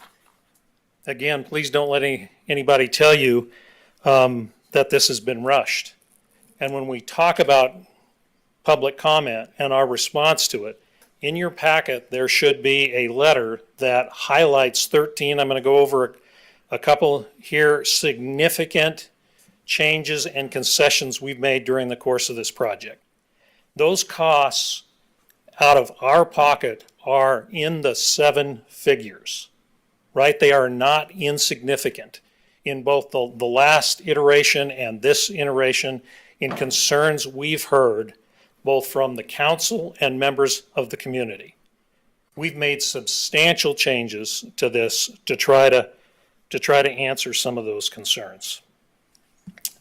And I want to begin, I'll try not to go over too much of what John's already talked about, but we talked about the ability to put the light in on the highway and the significant work, and you're going to hear from our other partner, Mark Taylor, this evening. Hopefully he'll be able to stay online about some of the work we've done with Department of Transportation. And this is in response to what we heard from the Planning Commission, from the council and the neighbors about the importance of accelerating that project. We've worked hard to work with the Department of Transportation and the city to vastly accelerate that project and when those improvements can be done. So imagine our surprise when we hear tonight that we both want the light and it's got to be done right away, and we never want the light. You know, it's the difficult position to be in when you're in a development like this and trying to answer those concerns. And not only are we willing to do the work, we are willing to pay for it, right? Contrary to some of the urban legend that is out there, there isn't some pot of magic government money that we get to dip our hands into and do it. It is part of the cost of doing the project that we will be responsible for, and those changes, as I mentioned, will be in the 7-figure range. We've also heard the concerns about Tronstead, and in addition to the work that we'll do adjacent to ours, we've offered to do the other in front of the Koenig. Again, it was just a response to the concerns that we heard. We completely understand that that's the council's prerogative based on the information you have, whether we do that or not, but we wanted you to know not only did we offered to pay for it as part of the condition, because we thought that's what we heard through the course of public comment. And don't get me wrong, we appreciate the vigorous review and the opportunity to stand before you and to listen to the neighbors and the other concerned stakeholders and try to bring to you a quality project that not only just provides single-family houses, but is an asset to the community and to the people that live there. So in addition to limiting the houses to no more than 2 stories and reducing the total number of lots, something that hasn't been acknowledged is that we also will be prohibiting ADUs, duplexes, and short-term rentals. That is going to significantly reduce the potential impact and density. And by the way, this whole list that I'm giving you, look around at the other developments up there. No one has a list like ours. And yet we're still here, right? Saying we're willing to work with the community, willing to work with the city, and take on that responsibility. You've heard about the conditions we've said. We will contractually obligate those folks working with us to not use that road in and around of the Ponderosa subdivision. We've added more parkland, and remember, we cut off the ends of those lots on the west side, because before those trees were in those lots. Now that is community property. That's part of that trail that'll go up the west side and be part of that park section. That's going to be, I think it's going to be a great asset. And that was a direct result of the input that we got from some of the neighbors. In addition to that, we also are going to make sure those trees are saved. The large lots are placed around the outside. We've reversed the phasing, which we think is also significant. And what we want you to know, the difficult thing for us is, although we are spending 7 figures to do it, we've got 13 major concessions over the course of several months with all that public engagement. The difficulty for us is we still don't have the recognition from the opposition about the value of those conditions. Puts us in a difficult position to continually move and spend and add to those and not, see those conditions be valued. And so we hope you as the council can see that we've done that work, that there is significant value to it, both financially and to the community, that it answers many of the concerns, if not all, because I respect their ability to be here and to make demands about what happens in their neighborhood. We also hope you respect the right for us to make changes, responsible changes, and development on a piece of private property that we're responsible for. And the balance between those things is what we're trying to meet, and we think we've been good stewards and that we've been active listeners when it comes to that, and we hope that you can see that in the conditions that we've presented to you. We also think it's reasonable for you to hold us accountable for them. These are not wishes, right? You hold the keys to the castle on this. We can't proceed through that phase development unless we meet the conditions. You have to approve as we go through the phasing for that, or it doesn't happen, right? It's not, it's not just something we wish would happen. It has to. And that's something I think that your staff and the city has ensured through that process that has to be done. The last thing we want you to know is we accept those conditions, right? We respect the requests that have been made. We've tried to meet as many as we think we reasonably can and still provide a development that is required to do all the things that we're being required to do. As a quick reminder, these improvements that we're talking about, the the light and the improvements on the highway, the condition, the improvements to Tronstead Road, all of the internal improvements, everything we're responsible for, not only do we have to pay for it, it has to be done by us, and there isn't a plan B out there. So all of the concerns, we have heard about those things, and I know you know this, but they don't get done if we don't have the opportunity to come in there and have the development help pay for them. That's the truth. And we're here to say we want to be good partners in doing that, and we want to provide those improvements as we look at the development of this property. So we've rejected the notion that we should have a bunch of McMansions on septics and wells out there on this piece of ground, and that there is a higher and better use for people who live and work here, and for it to be on municipal services, and for this to be done well, and for us to be in a position to make improvements that make sense on that urban landscape, because we have to live here too. Because I want you to know that not only do I hope that Myrna Terry is out there building houses, I hope I'm doing it with her, and that I'm doing it with a couple of people that are very close to me, that are going to have the opportunity, I hope, to get their first home, because they don't have it now. That's why I got involved in this thing. It's why I'm here now. So I could not be more sincere about wanting this to be a quality project, because I intend to be in there working in it myself. As I stand here before you, I want to make sure you know that. So we appreciate the hard work and diligence of the council, respect the information that you've heard from the neighbors, and want them to know, and you to know, if you approve this, we're not done.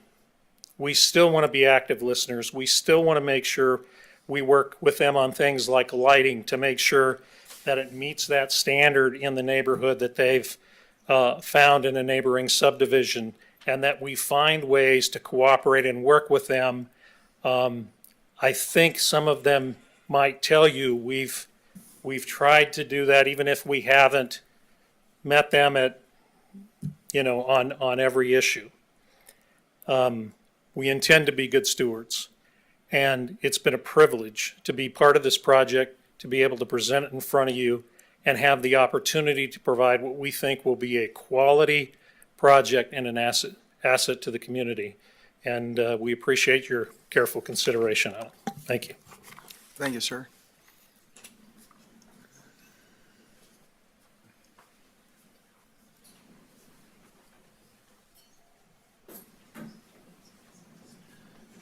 Good morning, not morning yet, but almost. Mr. Mayor, City Council, Jeremy Peterson at 2135 North Wintercrest Drive.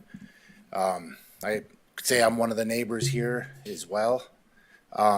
Just north of that subdivision, I get the privilege of driving Tronstead Road every day.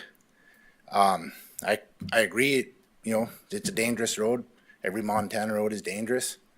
But we have a group here that's willing to put out their own money. It doesn't cost taxpayers a dime. To fix the road, make it better. Fix the intersection, make it better. I mean, how often does that happen in the city? Not very often. And here in the concessions, I didn't realize there's that many concessions.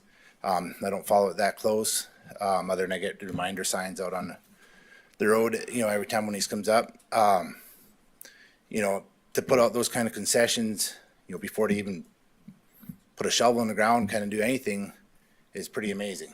And I think it's, worth, like I said, is with the taxpayers ain't on the hook for it, making the road wider, taking care of the drifting problems, the narrow roads, the steep ditches, that's awesome.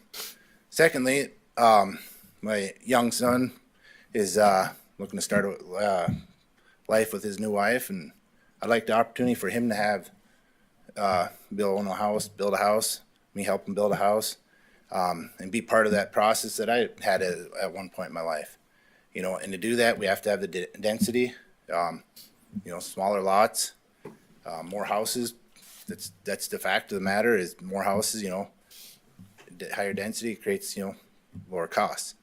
Higher density or bigger lots, you know, as it's zoned with the county, you know, they're $1 million plus houses, and fact of the matter, can't, you know, they can afford it for a long time.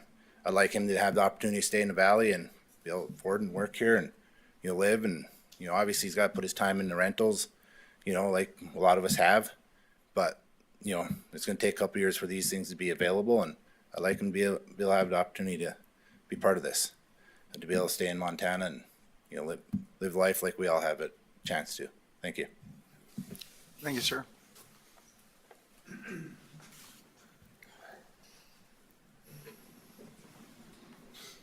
Online.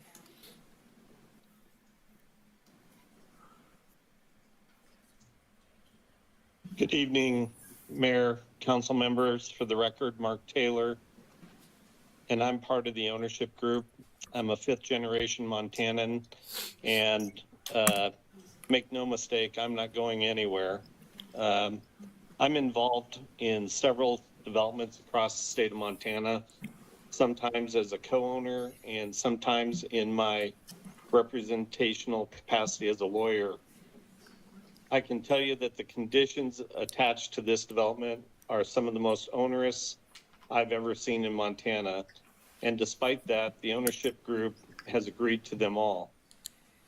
Speaking of conditions, the upgrade expectations associated with Highway 93 and Tronstead intersection are, in my experience, unprecedented in terms of MDT's willingness to work with a local government and a developer to address emerging traffic needs.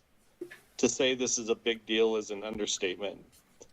Regarding some of the opponent comments in the record regarding the intersection, I want the council to know that I continue to have ongoing conversations with MDT leadership, including conversations today, and continue to confirm that the discussion that occurred at the Planning Commission regarding meeting the standards continue to apply.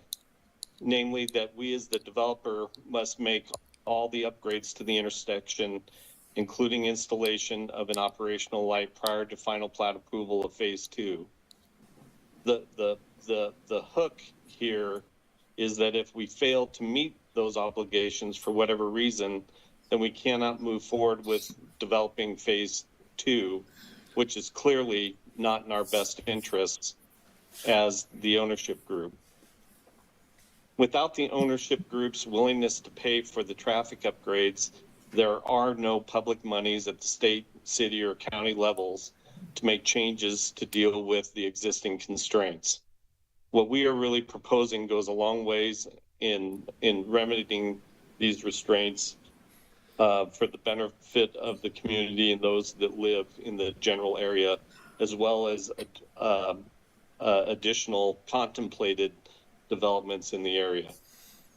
To be clear, the design and construction of traffic improvements will be subject to MDT and city approval. To suggest otherwise is nonsensical. And what I mean by that is everything is going to be looked at through the lens of the city and MDT. We're not going to just do this all on our own. All the approvals and the standards that and the design, et cetera, all has to meet city and or MDT approval. We are willing to spend millions of dollars in offsite improvements associated with this development. I think that is a real commitment for us to make regarding mitigating the impacts associated with this development. The record demonstrates there are no documented significant impacts to public safety, fire, police, health, critical wildlife habitat, and education associated with our project that have not been dealt with within the mitigating conditions of subdivision approval. Lastly, and Frank brought this up, and this speaks to the intersection and the timing. The fact that we have received commitment letters from home builders to purchase more than 85% of the lots in phase one of the development is in my experience unprecedented in the developments I've been historically, and it really truly demonstrates the inventory need in the Flathead Valley.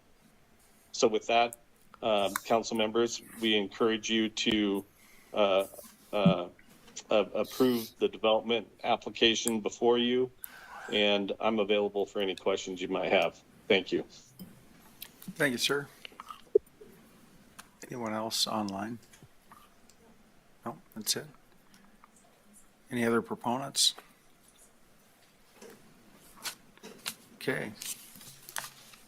Taking public comment. We're on to annexation, resolution 6231.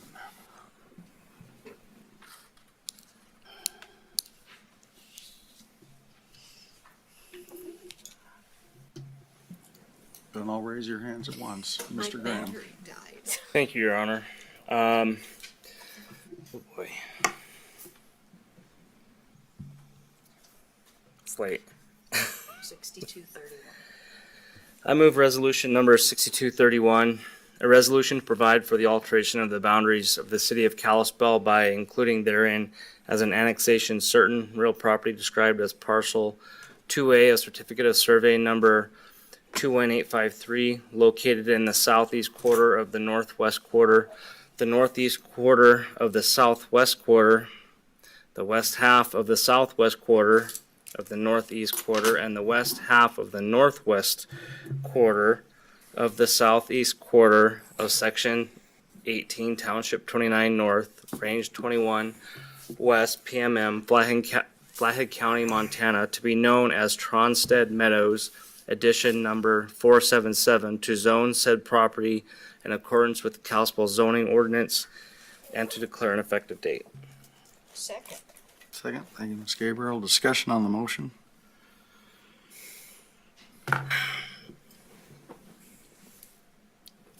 Go ahead. Mr. Yeah, I guess I'm just gonna give my comments as a whole. Wasn't really sure if I needed to jump in and wait until we got to, PUD or anything, but I think that some of the comment was that we needed to go through and look at the vote of the council. This was also brought up at the planning board, that this council, very heavily voted down the prior submittal application for this. And I think you get into trouble when you go and you look at it that way, because each one of us had different ways, reasons why we voted and everything. And I can't remember what the total tally of that was, but I think, Ms. Gabriel, I think you had, it was about the changing of the zoning. You didn't think that that was something we should be getting into. And I think, Mr. Hunter, I think you indicated that you wanted it to be more dense. So there's different reasons for why that did not move forward. And what we have in front of us now is a much different application. Looking at it from the way some may look at, maybe looking at it just in the aspect of density, I can see why it would be like, well, they only changed 25 houses and everything. But then this has been touched on in public comment as well, as far as what the changes are. There's a lot of changes here that I'm seeing. And some of them are big. Some of them are huge concessions. The first one that I look at is the density. They signed off as a PUD. There's developer agreement that goes to and says we're not going to go and do what is given to us by right by the legislature now as duplex and ADU construction. Equal to single-family residential. They're not going to do that. That would significantly increase the capacity in that area. Any other developer coming in and not doing that could go through and put 500 in. So I want to be clear about that. That is a huge price impact to this applicant. It's a big concession. The other aspect that I saw was there's better design with trails, landscaping, smaller lots towards the center, the larger lots around the outside to make it more palatable for the neighborhood. The phasing, rescheduling of the phasing, I guess the intent is to go and get to the west first, or last, get to the west last instead of first, which would mean that you're developing on the east side, which is that vacant property to the east. The upgraded Tronstad in front of the Koenig subdivision, that's off their property. That's a concession that they're doing, which they heard from in the subsequent earlier meetings that we've had to go through and address what they heard from the neighborhood. Now we're told we don't want it. That's annoying. It costs time. So the other thing is the expedited traffic signal, which I hit hard during the planning board meetings and council meeting and everything. And what we have right now is almost there. It wasn't there before. It's almost there. It's more than what it was before. There's a huge concession by MDT here to try to go through and be more proactive when it comes to traffic. And I appreciate that. It doesn't go all the way, but the way it's written, I think, works. I think they're going to find that as this thing starts up, I think that they're going to find that it's going to be warranted before the end of phase one. But, it's, I think they've heard the message from the council. I've heard that, the problems in this area do not get fixed without, like the intersection, the problems in this area don't get fixed without development. So, to say that this is rubber stamped is, I don't know about that. I mean, we're rushed. We've heard it's been 7 months. We've been here several times. And it kind of gets insulting in a way to go through and be told that we're influenced by money or that we care how much a developer makes on a project or don't care. I don't care what a developer makes on a project. It is never a part of, in any way, shape, or form on my mind. I'm weighing facts. I'm weighing data when I'm looking at this. And I don't know. It just, my page is just all full of notes and everything, so I'm kind of bouncing around. But I just wanted to get those out there while I had them. I had questions. I'm not going to ask questions because it's almost midnight. So, anyhow. Mr. Fisher. Thank you, Your Honor. Me too. I have so many notes here. This is really difficult. I wish I would have never ran for this council. That's not the first time you've said that. I mean it more so. My daughter, 24 years old, just had a baby 4 months ago. Her and her hubby can't find a place here. $650,000 pre-approved loan. They're looking in Hot Springs. I don't want to go see my granddaughter in Hot Springs, too bad. I want to see affordable housing. I think this has an opportunity to be cheaper than what my sister just bought out on Jefferson Street with the larger lots. I think they're into $1.2 million. I shouldn't disclose what my sister's spending, but they have a lot more money into their property than what potentially this could be. I don't think for a second this team is deceitful. They're good people. I've known them for a long time.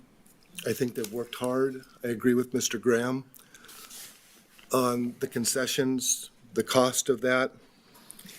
I think your hard work should show to anybody reviewing this.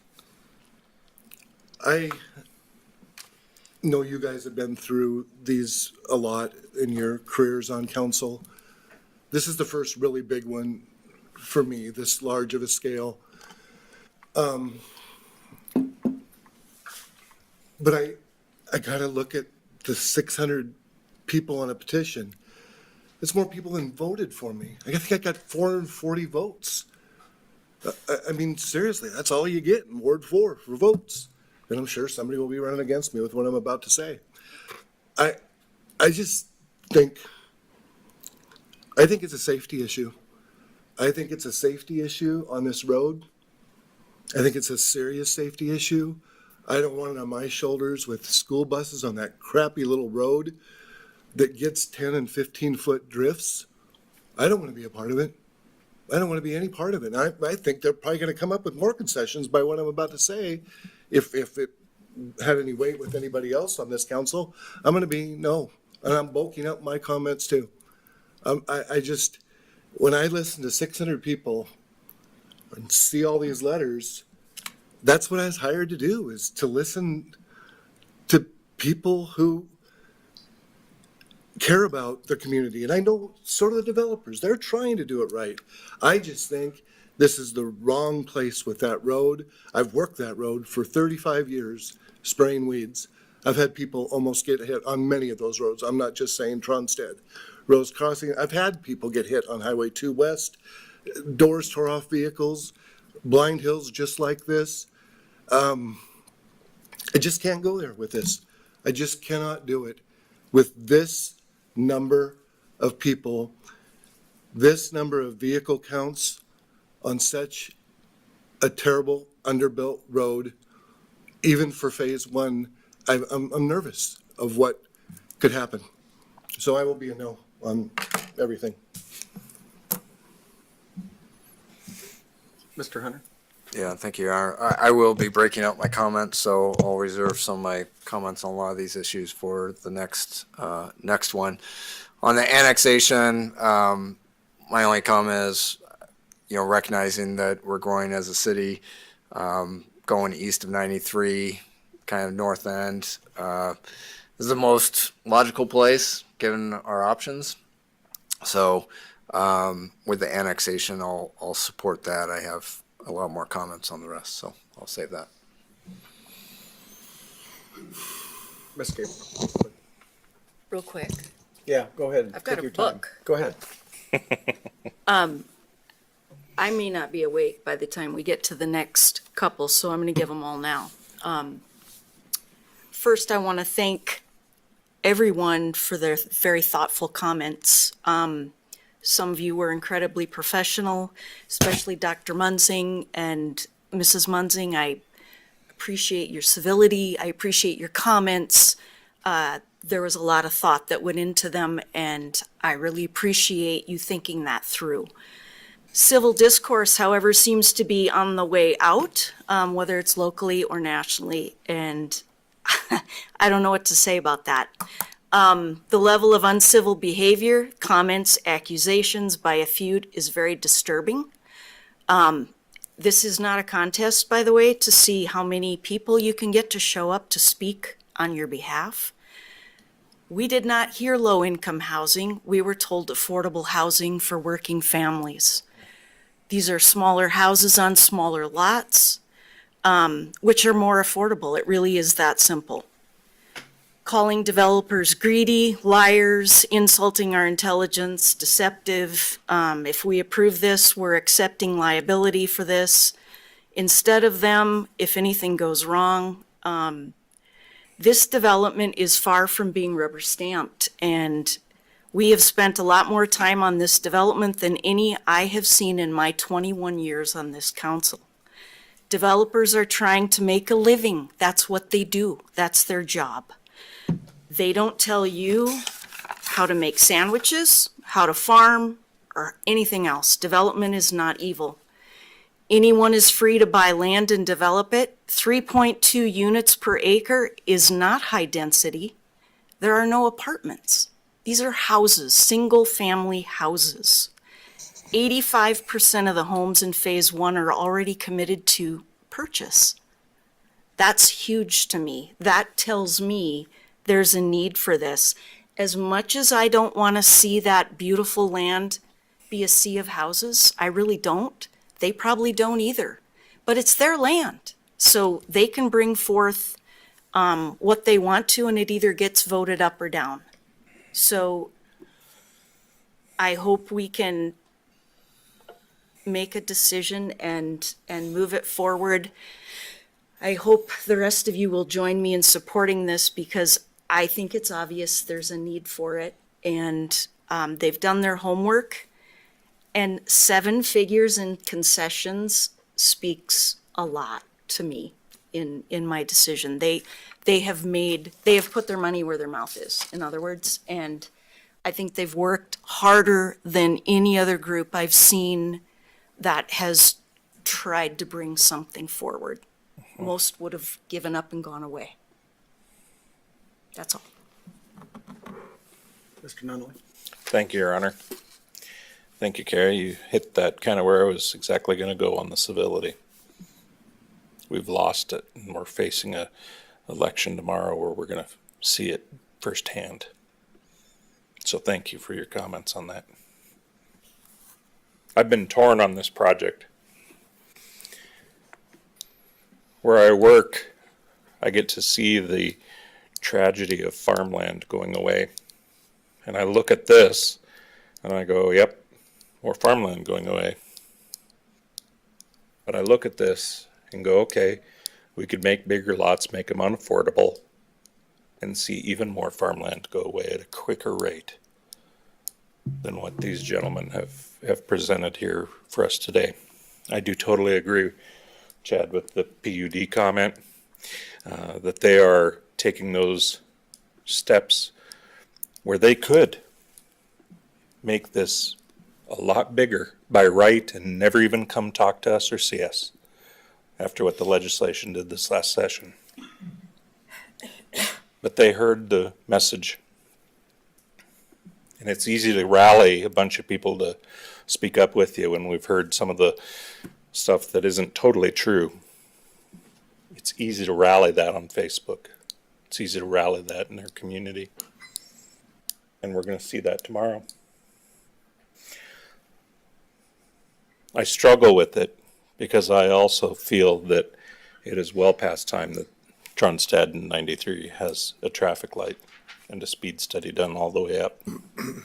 And probably more traffic lights at some point in the future up there, which is sad to see. In a community where I live, up on the north end of Kalispell by the college, I remember as a kid growing up there, you could turn off the road and go by, and there was New Pack. Just a big giant hole. You could go up and see just a very few houses and get almost to Happy's, or Happy Valley, thank you. First thing it's late. So I've seen a lot of development in my time. Yep, there's other land that's developable, but those pieces of land were not available for whatever reason. And as a city, I don't think we should ever tell somebody that owns a piece of property that they should absolutely do something with their piece of property and build whatever density on it. This piece of property was up for sale and it was bought. I look at this and I think there is some wins. I get the school bus thing, but in my neighborhood, the buses don't stop on the highway, they drive into the neighborhood. I get the fire truck thing.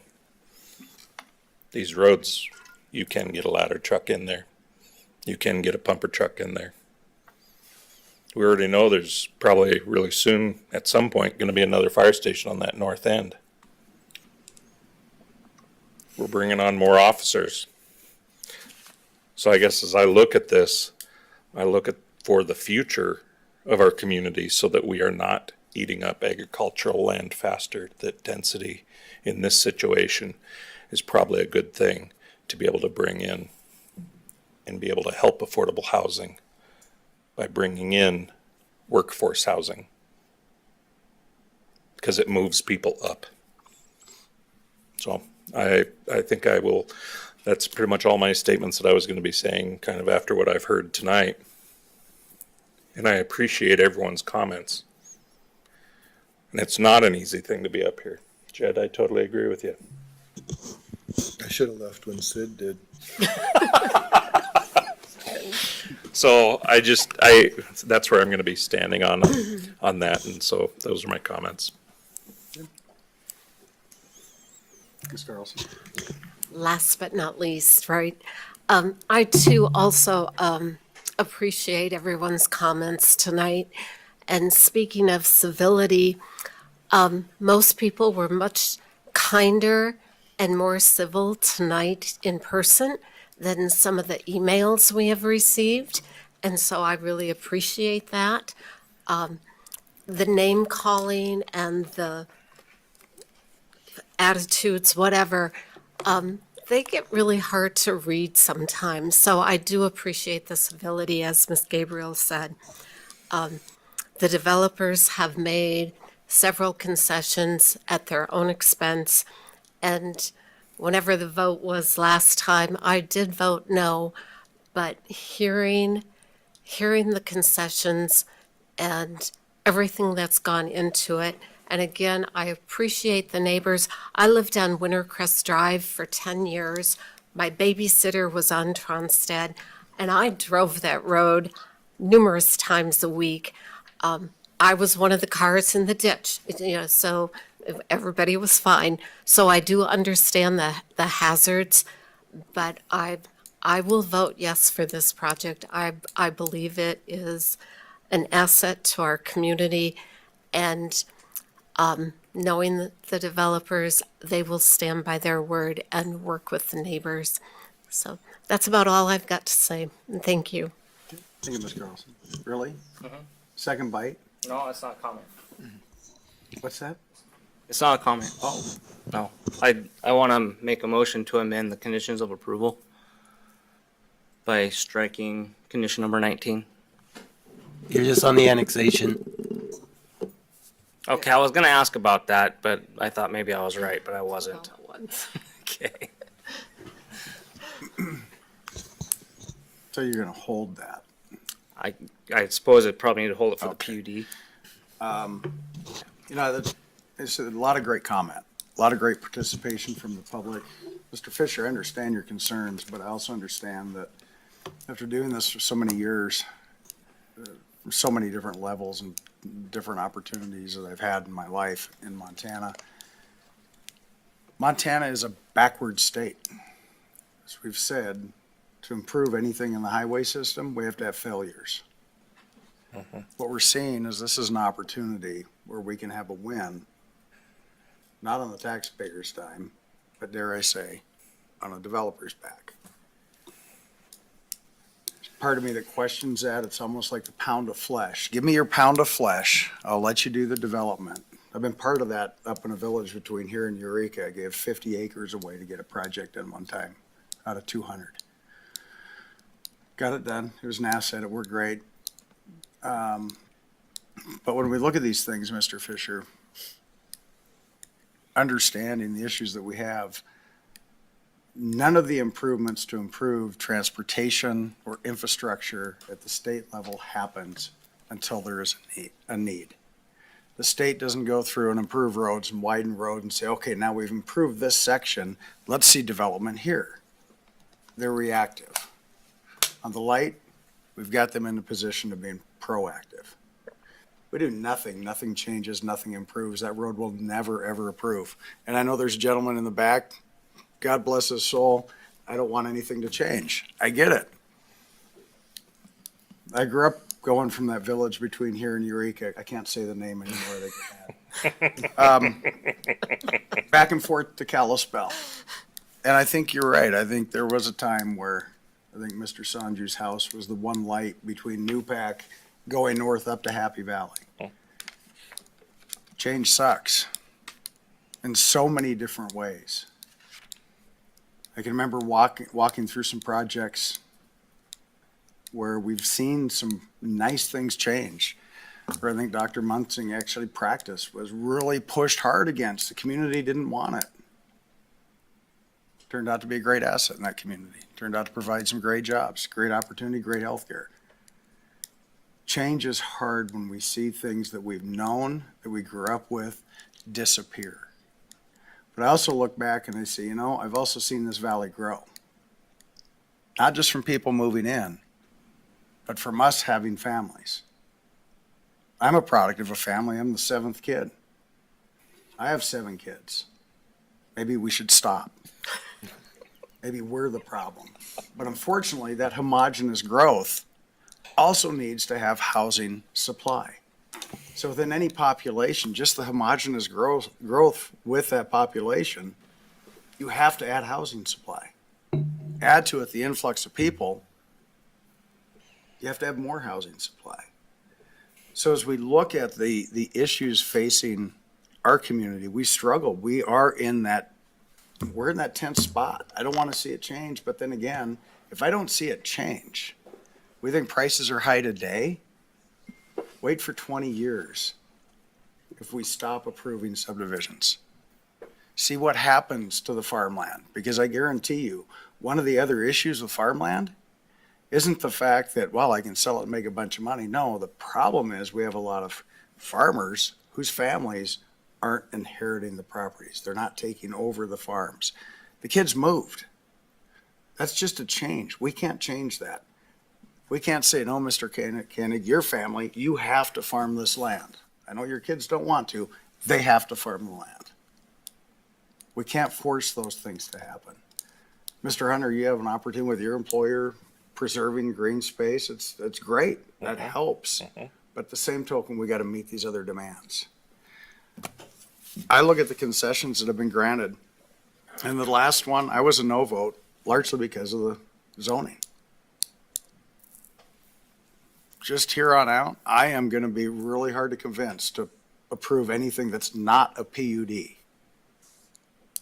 Because what I don't think a lot of people understand is the minute you see anything zoned R1, R2, R3, by right now, a duplex can go on that single family lot. As a municipality, try to plan your infrastructure when you're not sure if that single family lot's going to be a duplex, a single family with an ADU, or whatever. And I know that limits some housing supply, but it's hard to plan for growth. It's hard to plan your infrastructure when you don't know what's coming down the line because of what you've approved. With the PUD, we gain a little bit more control. Don't necessarily get all the density we may want here and there, but we gain some element of control that the state took away from us. And understand that when we go forward pretty soon, all of your public comment will disappear if something does check the box, correct? Yep. And you can thank your state legislature for that. Because they obviously believe local control belongs in Helena, not here. Because without the comments that you've been able to provide, the developer could have come through with R3, staff could have looked at it and gone, checks all the boxes, great. We wouldn't hear a word from you. There wouldn't be anything to shape what these gentlemen did to modify that subdivision. Call Greg Giant Fortune and ask him why he signed it. So I'm going to be voting to approve the annexation. I know as we get through, there's going to be some more topic on some of this other, but the big picture, yeah, there's tension between growth and those who don't want it to change. We have to try to make it the best we can. We have to try to improve those parts that we can as we move forward. And I look at the issues with Tronstad. Tronstad's not going to change until we see more development on that road. And over time, who knows what we'll see out there. My bet is over time, you will see more dense subdivision approval as people's families change over, et cetera. It's just the slow growth as we look at what happens around a municipality, around a city. The services are there. It makes sense to do that versus dropping septics. It makes sense to have some control over, when does that light go in? What improvements do we get to the road? We strike 19 or not? I mean, just because we put in curb gutter sidewalk doesn't mean we're annexing property. We haven't given them water, we haven't given them sewer. So, I'm gonna be voting in favor of this. I know it's getting late. I was gonna ramble on for 25 more minutes because I don't wanna do anything until Tuesday now. Please do. But anyway, other comments on the motion for annexation? Can I have a roll call vote? Counselor Fisher? No. Counselor Hunter? Aye. Counselor Nunley? Aye. Counselor Carlson? Aye. Counselor Gabrielle? Aye. Counselor Graham? Aye. Mayor Johnson? Aye, motion carries. Next item is the PUD. This will be the first reading. So it's ordinance 1931. Who wants to read it? Or 6231? Or is it 1931? 1931. 6231 was the resolution for annexation.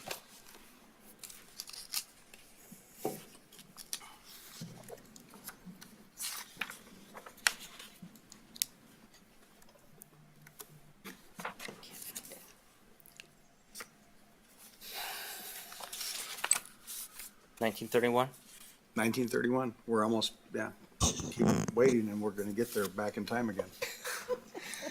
All right, I move ordinance number 1931. An ordinance to amend section 27.02.010 official zoning map, City of Kalispell zoning ordinance number 1677 by creating a planned unit development overlay to be known as Tronstead Meadows Whitetail Crossing PUD over certain real property, more particularly described as parcel 2A, a certificate of survey number 21853, located in the southeast quarter of the northwest quarter, the northeast quarter of the southwest quarter, the west half of the southwest quarter of the northeast quarter, and the west half of the northwest quarter, and the southeast quarter of section 18, township 29 north, range 21 west, PMM, Flathead County, Montana, containing 110.5 acres, subject to and together with all appurtenant easements of record in accordance with the Kalispell Growth Policy Planet 2035 and to provide an effective date. Second by you. Who was it? Ms. That's me. Carlson? Okay. Discussion on the motion. Mr. Hunter? Thank you, Your Honor. I will give the remaining of my comments. It's late. I will try to make sense. I probably won't. I'll try to keep it as short as possible. First, I want to say that I do appreciate a lot of the concessions that were made, particularly the extension of the sidewalk to 93. I think that's an important safety measure. And I also appreciate the investment in moving things forward on the intersection as early as possible. I think getting MDT to agree to what they've agreed to is huge. It is big deal. And I hope it's something they learn from and do more of. That said, I don't think it's not quite enough still for me. Every time we have, a development that the neighbors oppose, we usually hear about traffic concerns. I'm usually not terribly convinced by them. I don't find the arguments too compelling.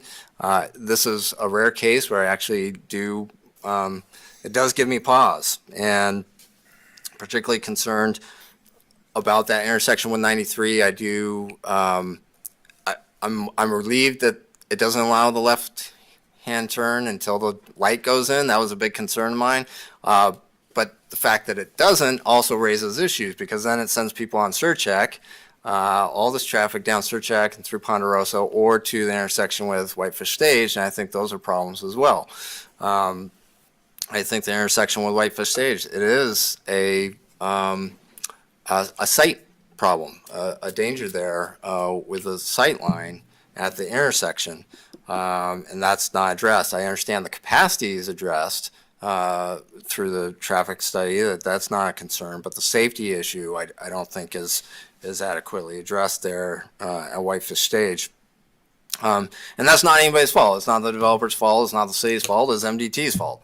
And there's nothing we can do about that. So I feel uncomfortable about raising it because there's nothing any of us can do about it. But it's a reality. And I do have some concerns about that hill too, because of the level of traffic that's going to be on the road and the speeds that are likely going to be there. People are going to go above the 35 mile per hour limit.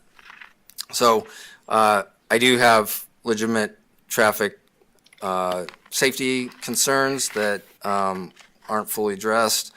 And then, you know, with the rest of it, honestly, the changes haven't changed my original position on this from the previous time it was before us. I'll try briefly to touch on those points. One is just my concern generally about the development north of Reserve that is a lot of development that's going to funnel traffic to 93, all headed to the commercial development at Hutton Ranch and the new stuff north of Reserve into town, adding more and more traffic lights while still having the expectation of going 60, 70 miles per hour on 93. I think that just creates a real problem on 93 that's just going to get worse and worse. And this pattern of development is going to create a problem. We need, as I've said previously, complete neighborhoods where people can meet their commercial needs in diverse locations within walking distance of the community. And so we need a different development pattern. I heard from public comment about coming from California or Washington State, or you could really name any number of communities across this country, and saying we don't want it to look like that. And I agree. I agree wholeheartedly.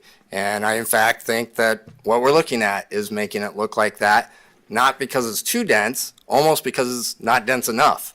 We're not having complete neighborhoods, as I mentioned, but also because what the problem is in so many communities across this country is that suburban style sprawl development. Single family, covering acres, acres, acres, with the commercial located in some central location, everybody driving from their house to that commercial, and it's a development pattern that doesn't work, it's broken, and I don't want to see that same mistake made in my community. So with this, it's going in the wrong direction. I want to see a development of this size should have a mix of housing options. This doesn't have any.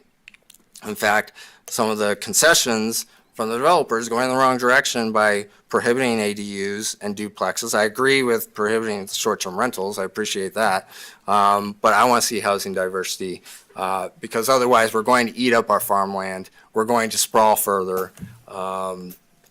And we're going to be like everywhere else. And I don't want to see that. So I can go on and on about this, but it is late and I'll leave it at that. I will not be supporting it. Thank you, Mr. Hunter. Thank you, Your Honor. Two things.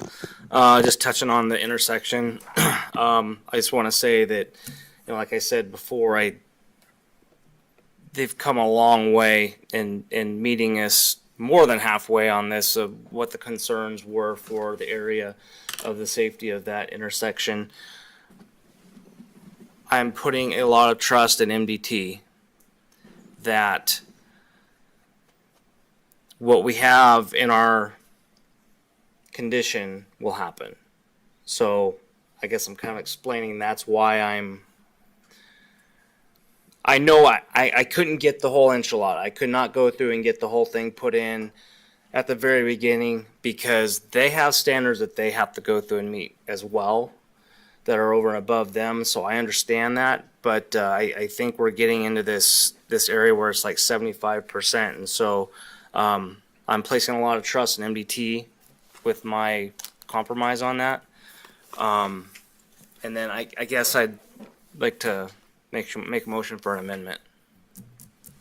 So I just want to move to amend to strike number 19 from the conditions of approval.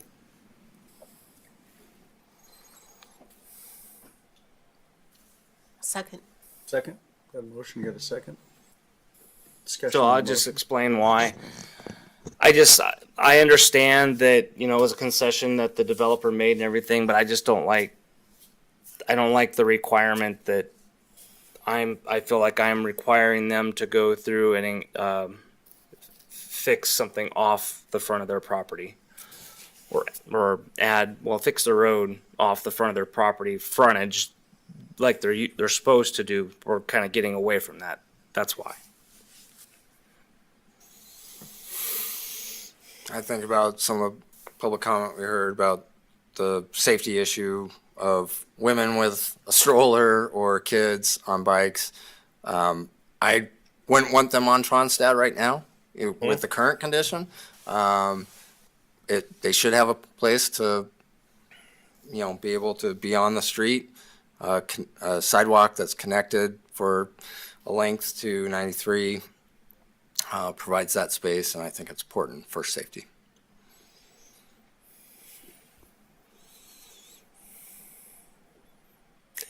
The mayor fell asleep. Yeah, no, go ahead, Mr. Nunley. Okay, thanks.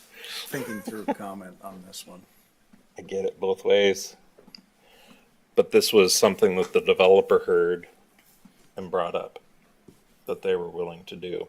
It's not the city forcing it.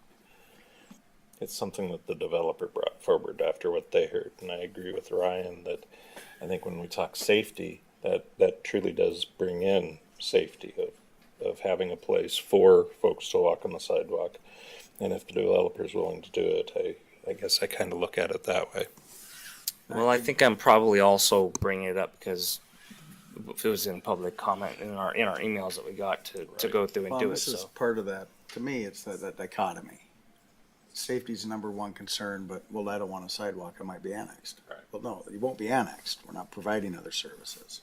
Mhm. So, I look at that and I understand what you're saying there, but I also look at when will these parcels ever come into the city? Probably never. So I get, Mr. Hunter, your concept, and I get that this connection makes sense. well, I like it being continuous. I like it being continuous. All I guess, the way Mr. through.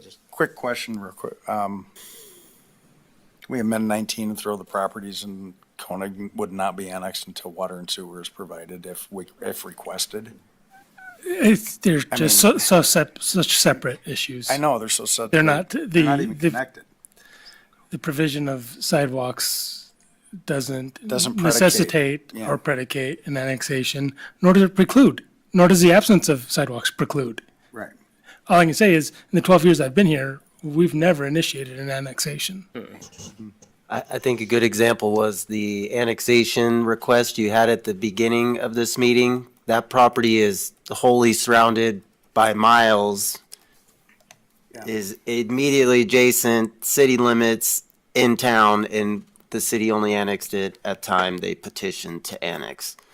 Any future annexation would have to be a council action, which would require public comment. And in addition, city limits won't extend down the right of way. It's still going to be the frontage there, but we would work with the county in that instance to do the improvements that, and there wouldn't necessarily be additional right of way. We would have, I know there was concern about fences and stuff being moved. We can't require them to give us additional right of way if they chose to.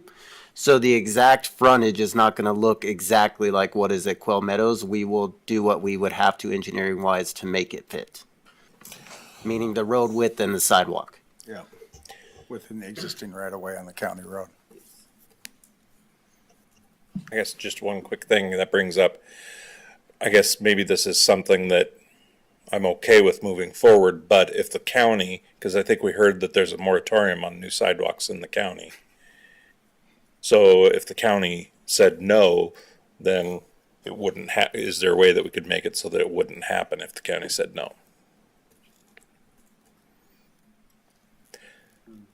Because in brings up the other question, is the county gonna require an RSID? And I don't wanna force that onto that neighborhood, so I guess it's, Because in that case, you could say, provided the county allows it. That would be the easy way. Okay, so I have a motion, we have a second to strike 19 at this point, with lots of questions, lots of discussion. See what happens when someone tries to do a good deed. I like the more walkability part a lot. I mean, we heard that as one of the key components. And Mike, I guess, was Mr. Koenig here? Was that, I couldn't hear the gentleman that spoke. I couldn't hear his name. Here, I think the first meeting. Well, that was one of the grandkids, That was Tim. one of the grandkids, yeah. Yeah, but I didn't hear from a landowner. I didn't hear from one of them, because that's their property, correct? It's Koenig property? That No, it's been It's not? subdivided. It's So subdivided. Okay. there's a handful of Right. property owners in there, and I believe all the property owners within that subdivision did sign Okay. requesting that. That doesn't take into account the other 600 comments. It just takes into account that residential subdivision, but that residential subdivision provided a comment to not do those improvements on that frontage. give me 5 minutes, I need to sleep on it. I know. Okay, so we're back, we have motion to strike 19, second, discussion.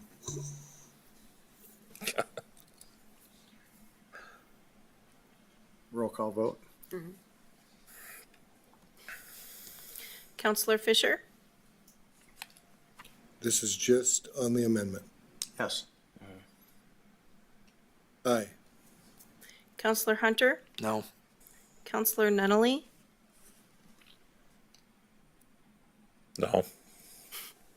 Counselor Carlson, No. Counselor Gabrielle, No. Counselor Graham, Aye. Mayor Johnson. I'm gonna abstain. Just kidding. What'd you vote? I don't want it to happen. I want it to stay in. So no. There we go. But we should probably add some language to it to clarify what the county may do. Yeah, Sam can do that. Yes. So, Mr. May I make a friendly amendment and help me out with this, because it's late. Tell me when you do it. Yeah. I would like 19 to have verbiage in there that states that with the county approval, and that if the county says no, then it's a no. If the county says yes, but with an RSID, then I think that needs to go back to that community to say. Is that something that we can can we place that verbiage in such a way? You can. I think what was I don't think that an SID would come in because the developer's talking about funding all those improvements. So I don't think you need to worry about that language. But I think that the suggested language is just contingent upon county approval. Yeah. Well, The SID but- would be for the maintenance. That's what I was gonna say is Oh, okay. Yeah.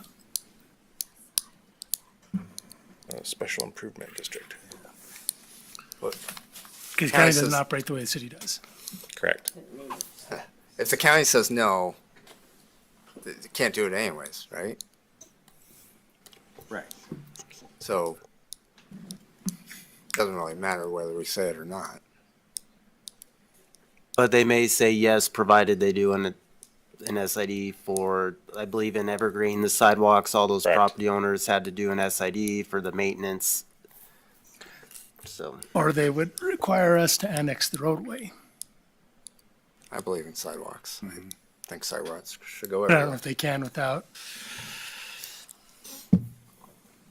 It's a I don't different know, it's one. a slippery slope. I know. I think you got the right track with pending county approval and leave it Yeah. at that. Leave it at that? Yeah. Okay, then that's what I would suggest. Motion and second, the developer should upgrade the portion of Tronstead Road with approval of Flathead County Commissioners, something like that. Who was our second? Me. Ms. Carlson. Okay. Other discussion on that? Roll call vote? Counselor Fisher? No. Counselor Hunter? Aye. Counselor Nunley, Aye. Counselor Carlson, Aye. Counselor Gabrielle, Aye. Counselor Graham, Aye. Yes. Mayor Johnson. Aye. Okay, back to the original motion. Let's see what I got on here. Where can we talk about lighting? Where's sheet two? That's design guidelines.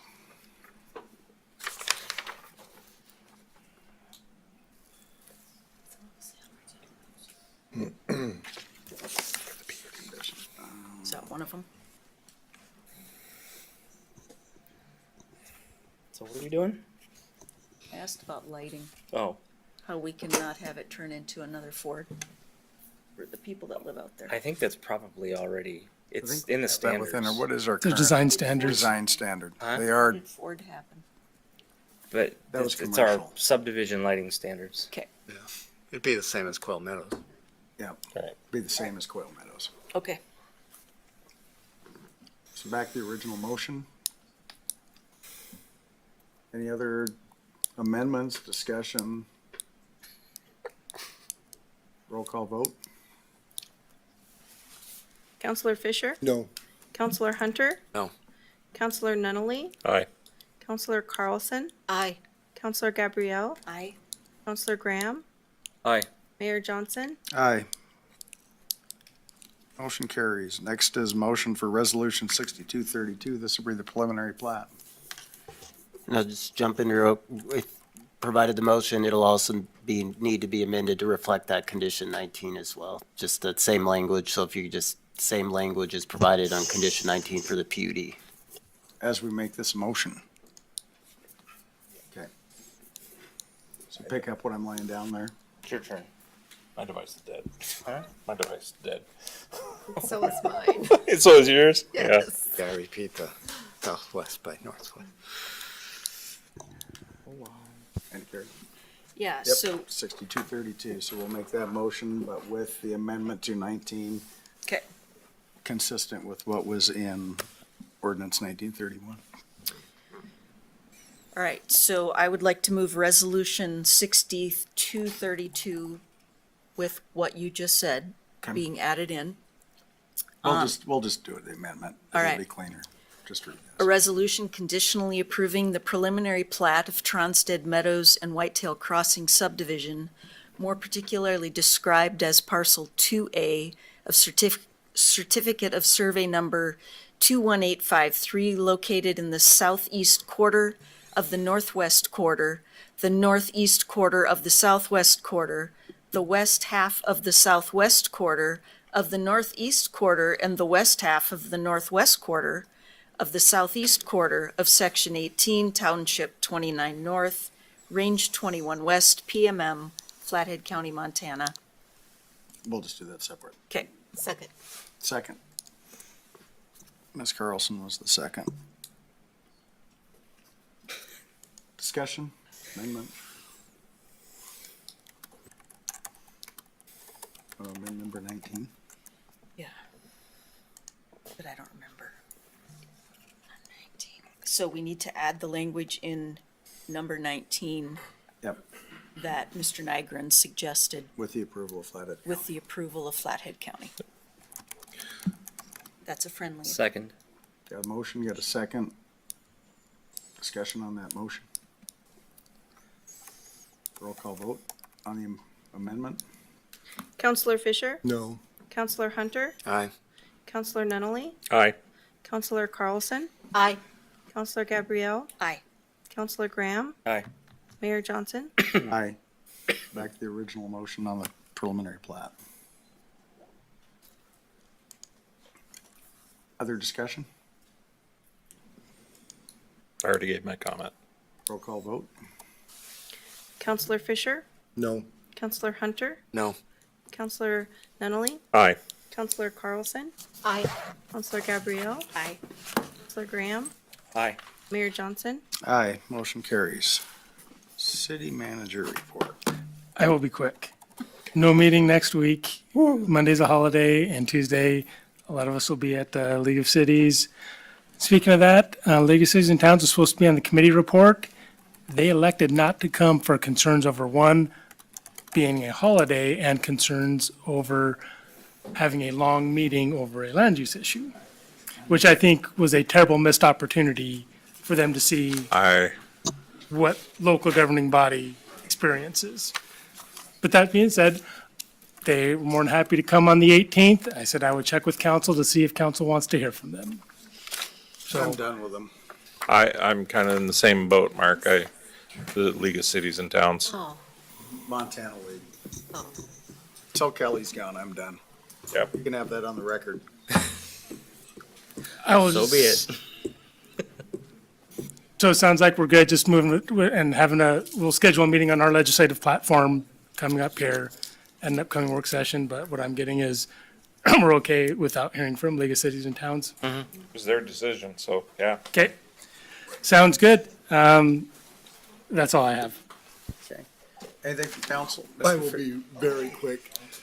I still am wanting something, a work session or something on the Outlaw Inn or some report. I know that there was some Well, timelines. Can I ask what you want, though? Because we've brought forward what you can do, property maintenance code, or adjust our zoning code to put in things for nuisance, but it has to apply to everyone. Well, And previously, I've heard council doesn't want it to go that way. So I support going that, exploring it. If it's not a nuisance code, then like a abandoned property or vacant lot, type code that maybe is a subsection of a nuisance code, I don't know, but, to narrow it down, but yeah, something that can get us some teeth in a situation like this. there has to be teeth before someone is hurt. There's needles, there's syringes, they're huffy. I mean, this cannot continue on this way. Something has to be done. I'm just telling you what I heard before is that we didn't want to go that route of code enforcement. Well, hopefully we can hear something different. So that's why I put it back to council. What is council, do you want to have a work session on nuisance abatement? Because they said before the end of October with their building permit, they were No, I'm, but they when haven't. Jared said that, I said, don't hold them to it because that was the inclination. Remember, this is private property. If we heard things on trespassing, but it's private property. But it's our citizens and our kids hanging around that building too. I understand. But that's why we brought forward a property maintenance code as the consideration. Now, again, happy to come back before council again with what our nuisance code states, but you can't just single out one property and state we're going to enact it on that property alone. You have to be willing to have code enforcement on a broader issue and then talk about the resources related to code enforcement. So we're happy to have that work session. I want to have that understanding from council that that's what discussion is going to be about. And I was just pointing out the building permit thing, because last time we had that discussion, well, there was the building permit, maybe they're doing something. Well, they haven't done something. And, I guess the question, in all reality, do you guys want to go condemn it? It's a public safety thing. Yeah. Mr. Russell, maybe we can get a memo on what it takes to do condemnation and have they reached that level? I mean, I'm at a loss for what else to do. Unless we want to have code enforcement officers, and which we didn't really have that appetite before. Right. But under what authority would we condemn? What I'm hearing is we want to condemn the property and take it away from them because they suck. So This is what I'm hearing. You usually have to put that to some ordinance, but that would be a good place to start. It's a place to start. We will say, here's what it's going to take to enact some sort of regulatory action. That work? There you go. Fine. I'm just going to get right to the chase. Fine. Mr. Hunter. Yeah, and I'll be short as well. I only bring this up so late because I'm not sure the timing on this, but my understanding is state legislature passed HB 819, which is funding for workforce housing, but it requires the county commissioners to accept the funding. They can't even approve sidewalks anymore, for God's sake. And it's one of those things where if they don't accept the money just goes to some other county in the state. It's not like we're saving taxpayer dollars by not accepting the money. My understanding is the Chamber of Commerce has written a letter asking that they accept the money, and I think some other groups have as well. It'd be great if the city could also join in that and write the county commissioners a letter and say, please accept this The money. problem, Mr. Hunter, is by accepting that money, they grow their budget and they'll get a nasty grant from Kendall Cotton and Greg Gianforte. For doing exactly what they've been asked to do, that them get called to the carpet because they increase their budget.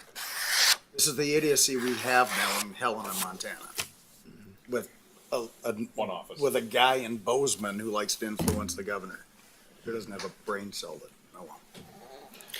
Well, hopefully pressure from the other side. No, I mean, do a letter. I think yeah. The chamber has a sample letter I think we could borrow from. It gets better after 1 AM, Sandy.